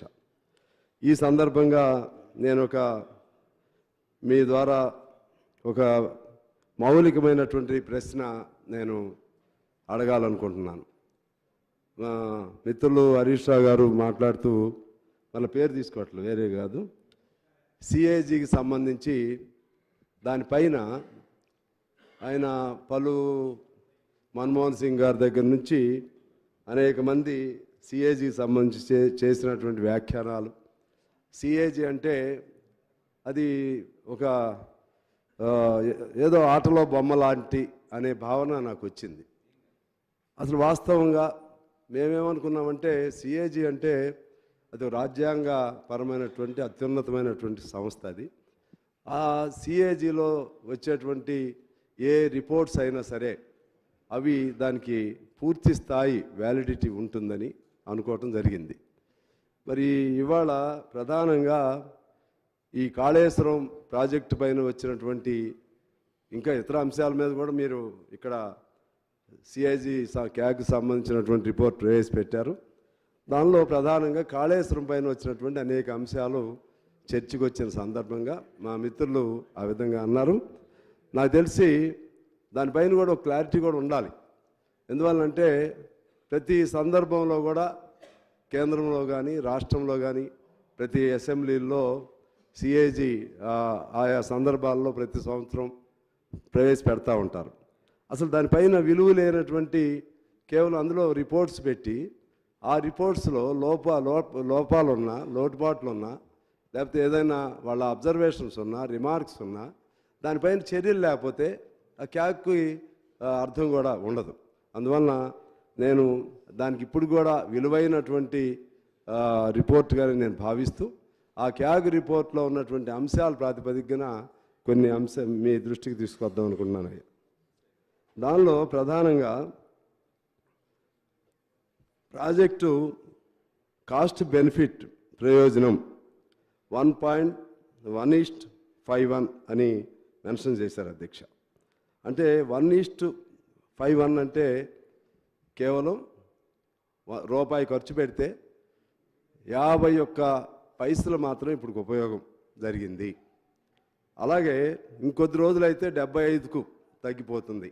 అంటే పావలా వరకే. అంటే ఆ ప్రాజెక్టులో ఇప్పుడు ఇదే పద్ధతిలో నడిస్తే మొత్తం 1,00,000 కోట్లు ఖర్చు పెడితే, లేదా ఇంకా చాలా పెరుగుతుంది చెప్తాను, అది చివరికి దానిలో 1,00,000 ఖర్చు పెడితే ఉదాహరణకి 25,000 కోట్లు మాత్రమే ఉపయోగంలో ఉంటుంది. ఆ 75,000 కోట్లు కాగ్ రిపోర్ట్ ప్రకారమే. అది ఎలా ఎటుపోతుంది అనేది మనం ఆలోచన చేసుకోవాల్సినటువంటి అవసరం ఉంది అధ్యక్ష. అలాగే మిత్రులు మాట్లాడుతూ బడి పిల్లలు మార్క్స్ రాకపోతే తల్లిదండ్రులకు చెప్పే సంజాయిషిలాగా చెప్తా ఉన్నారు. అప్పుడు అది కూలిపోయింది, ఇది కూలిపోయింది, కాబట్టి ఇది కూలిపోతే తప్పేమిటి అన్నట్లుగా ఆ భావన వస్తుంది. అంటే నాకంటే తక్కువ మార్కులు వచ్చిన పిల్లాడు ఉన్నాడు కదా, నేను బెటర్ కదా అని చెప్పినట్లుగా ఉంది. అందువలన అదే కాకుండా ఒక్కో ప్రాజెక్టు పూర్తి అవ్వడానికి అప్పుడు 40 ఏళ్ళు పట్టింది, అది 35 ఏళ్ళు పట్టింది. అంటే అవి కాదు కదా ఉదాహరణ తీసుకోవాల్సింది. ఇవాళ మరి సరైన పద్ధతుల్లో వాస్తవం జరిగింది, మీరు విచారణ చేసుకోండి, తప్పేంటో ఒప్పేంటో చూడండి, భవిష్యత్తులో ఎలా పోవాలో చూడండి, ఇటువంటి కన్స్ట్రక్టివ్గా మాట్లాడాలి. అది అలా కాకుండా చిన్నపిల్లలు మాట్లాడుకున్నట్టుగా అనిపించింది అధ్యక్ష. దానికి సంబంధించి దాంతోపాటు ఇక నేను కొన్ని అంశాలు టకటగా చదువుతూ ఉంటాను టైం సేవ్ చేయటంలో భాగంగా. ఇవాళ ప్రాణహిత చేవేళ్ళ 2005లో ప్రవేశపెట్టినప్పుడు 16,000 కోట్లు, ఆ ప్రభుత్వ కాలంలోనే 17,000 కోట్లు ప్రాథమిక అంచనా, ఆ తర్వాత 38,000 కోట్లు. తర్వాత టీఆర్ఎస్ ప్రభుత్వం అధికారంలోకి వచ్చిన తర్వాత కేంద్ర జల సంఘానికి సమర్పించిన నివేదికలో 81,911 కోట్లు, ప్రస్తుత అంచనా 1,47,427 కోట్లు. ఇది ఇంకా ఎంతైనా పెరగవచ్చు అనేది దాదాపు 2 లక్షల కోట్లు కూడా వచ్చని అంటున్నారు. అంటే ఆ ప్రాజెక్టులో ఉన్నటువంటి దానిలో కాస్ట్ బెనిఫిట్కి సంబంధించి అసలు ఎంత మేరకు ప్రయోజనం ఉంది, దాన్ని ఎలా చేయాలనేది గౌరవనీయులైనటువంటి ముఖ్యమంత్రి గారు అలాగే ఇరిగేషన్ శాఖ మంత్రి గారు ఇప్పుడు దీన్ని బేస్ చేసుకుని జాగ్రత్తగా ఆలోచన చేయాలని చెప్పి నేను కోరుతా ఉన్నాను. అలాగే దీనిపైన ఎకరాకి మూలధనం 6,42,000 అని, లిఫ్టులకు 8,459 మిలియన్ మెగావాట్స్. అలాగే ఇది మన రాష్ట్రంలో స్థాపిత విద్యుత్తులో దాదాపు 46.82%. ఇప్పటికైతే ఇప్పుడు మన మొత్తం రాష్ట్రంలో ఉన్నటువంటి మొత్తం ఉత్పత్తి అయ్యేటువంటి జనరేట్ అయ్యేటువంటి విద్యుత్తులో ఒక కాళేశ్వరానికే సగం అయిపోతుంది. పూర్తి అయితే పీక్గా మొత్తం ఇప్పుడు సగం, అది మొత్తానికి వాడుకలోకి వస్తే ఇక్కడ ఎంత అవసరం ఉంటుందో రాష్ట్రం అంతా కలిపి అంత అవసరం అక్కడ ఉంటుందని మనకి రిపోర్ట్లో వచ్చింది అధ్యక్ష. దీన్ని ఎలా మీట్ చేస్తారో ఆలోచన చేయాల్సిన అవసరం ఉంది. అలాగే విద్యుత్ అప్పులకి చెల్లింపులకి సంవత్సరానికి 25,000 కోట్లు, దీని మీద నేను మాట్లాడుతున్నాను అధ్యక్ష. 25,000 కోట్లు చెల్లించాల్సిన అవసరం ఉంటుంది. దీన్ని ఎలా మీట్ అవుతారో కూడా ఆలోచన చేయాలి.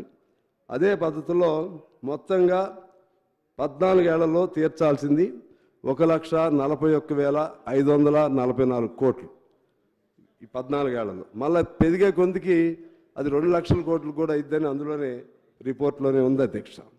ఈ విధంగా ఇది ఇప్పుడు మొన్న మేము వెళ్ళొచ్చాం, ముఖ్యమంత్రి గారి ఆధ్వర్యంలో మేము అక్కడికి వెళ్ళొచ్చాం. డైరెక్ట్గా ఆయనే చెప్పారు, మన ఈఎన్సీ తనకున్న అధికారయుతంగా రిపోర్ట్స్ని బట్టి చెప్పారు. పూర్తయింది 98,000 ఎకరాలు, ఖర్చు దాదాపు 1,00,000. దీని కొరకు భూసేకరణ జరిగింది 66,000 ఎకరాలు. ఇంకా భూసేకరణ జరగవలసింది ఇంకొక 31,000. అంటే 1,00,000 ఎకరాలు సాగుకు వస్తే 1,00,000 ఎకరాలు దాని కింద ల్యాండ్ ఎక్విజిషన్లో 1,00,000 ఎకరాలు కోల్పోతున్నారు రైతుల అధ్యక్ష. ఈ విధంగా ఇలా మనం ఇవాళ ఎందుకు ఈ దేశంలో ఈ రాష్ట్రంలో అంతా బాగుంది, అన్ని పారామీటర్స్లో నెంబర్ వన్ అని చెప్పుకుంటూ ఎందుకు ఈ విధంగా జీతాలు ఇవ్వలేని దుస్థితిలోకి ఎందుకు వచ్చారంటే కాళేశ్వరం.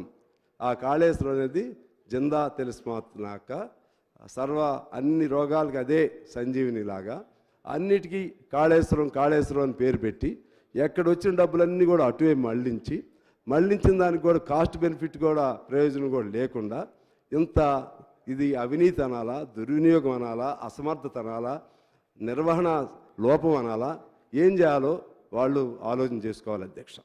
దానికి సంబంధించి ఆ విధంగా మన ప్రాజెక్టు కూడా ప్రారంభమైంది. ఇప్పుడు 2005లో దీనికి శంకుస్థాపన జరిగింది ప్రాణహిత చేవేళ్ళ. ఇప్పుడు 2024 అంటే దాదాపు 20 ఏళ్ళు. మళ్ళీ ఇంకెన్నేళ్ళు అవుతుందో తెలియదు అధ్యక్ష. ఇట్లా ఇంకెన్నేళ్ళు పడుతుందో తెలియదు. దాని మీద కూడా మనం ఇప్పుడు ప్రభుత్వం ఆలోచన చేయాలి, వారు కూడా ఆలోచన చేసుకుంటే మంచిది అధ్యక్ష. అలాగే ఎకరాకి లెక్కేస్తే కరెంటు 50,000 రూపాయలు పడుతుందని, అసలు వడ్డీ కలిపితే 1,50,000 ఖర్చు అవుతుంది. రైతుకు వచ్చే ఆదాయం 25,000 నుంచి 30,000. ఈ గ్యాప్ ఎలా పూడుస్తారో కూడా చేయవలసినటువంటి అవసరం ఉంది అధ్యక్ష.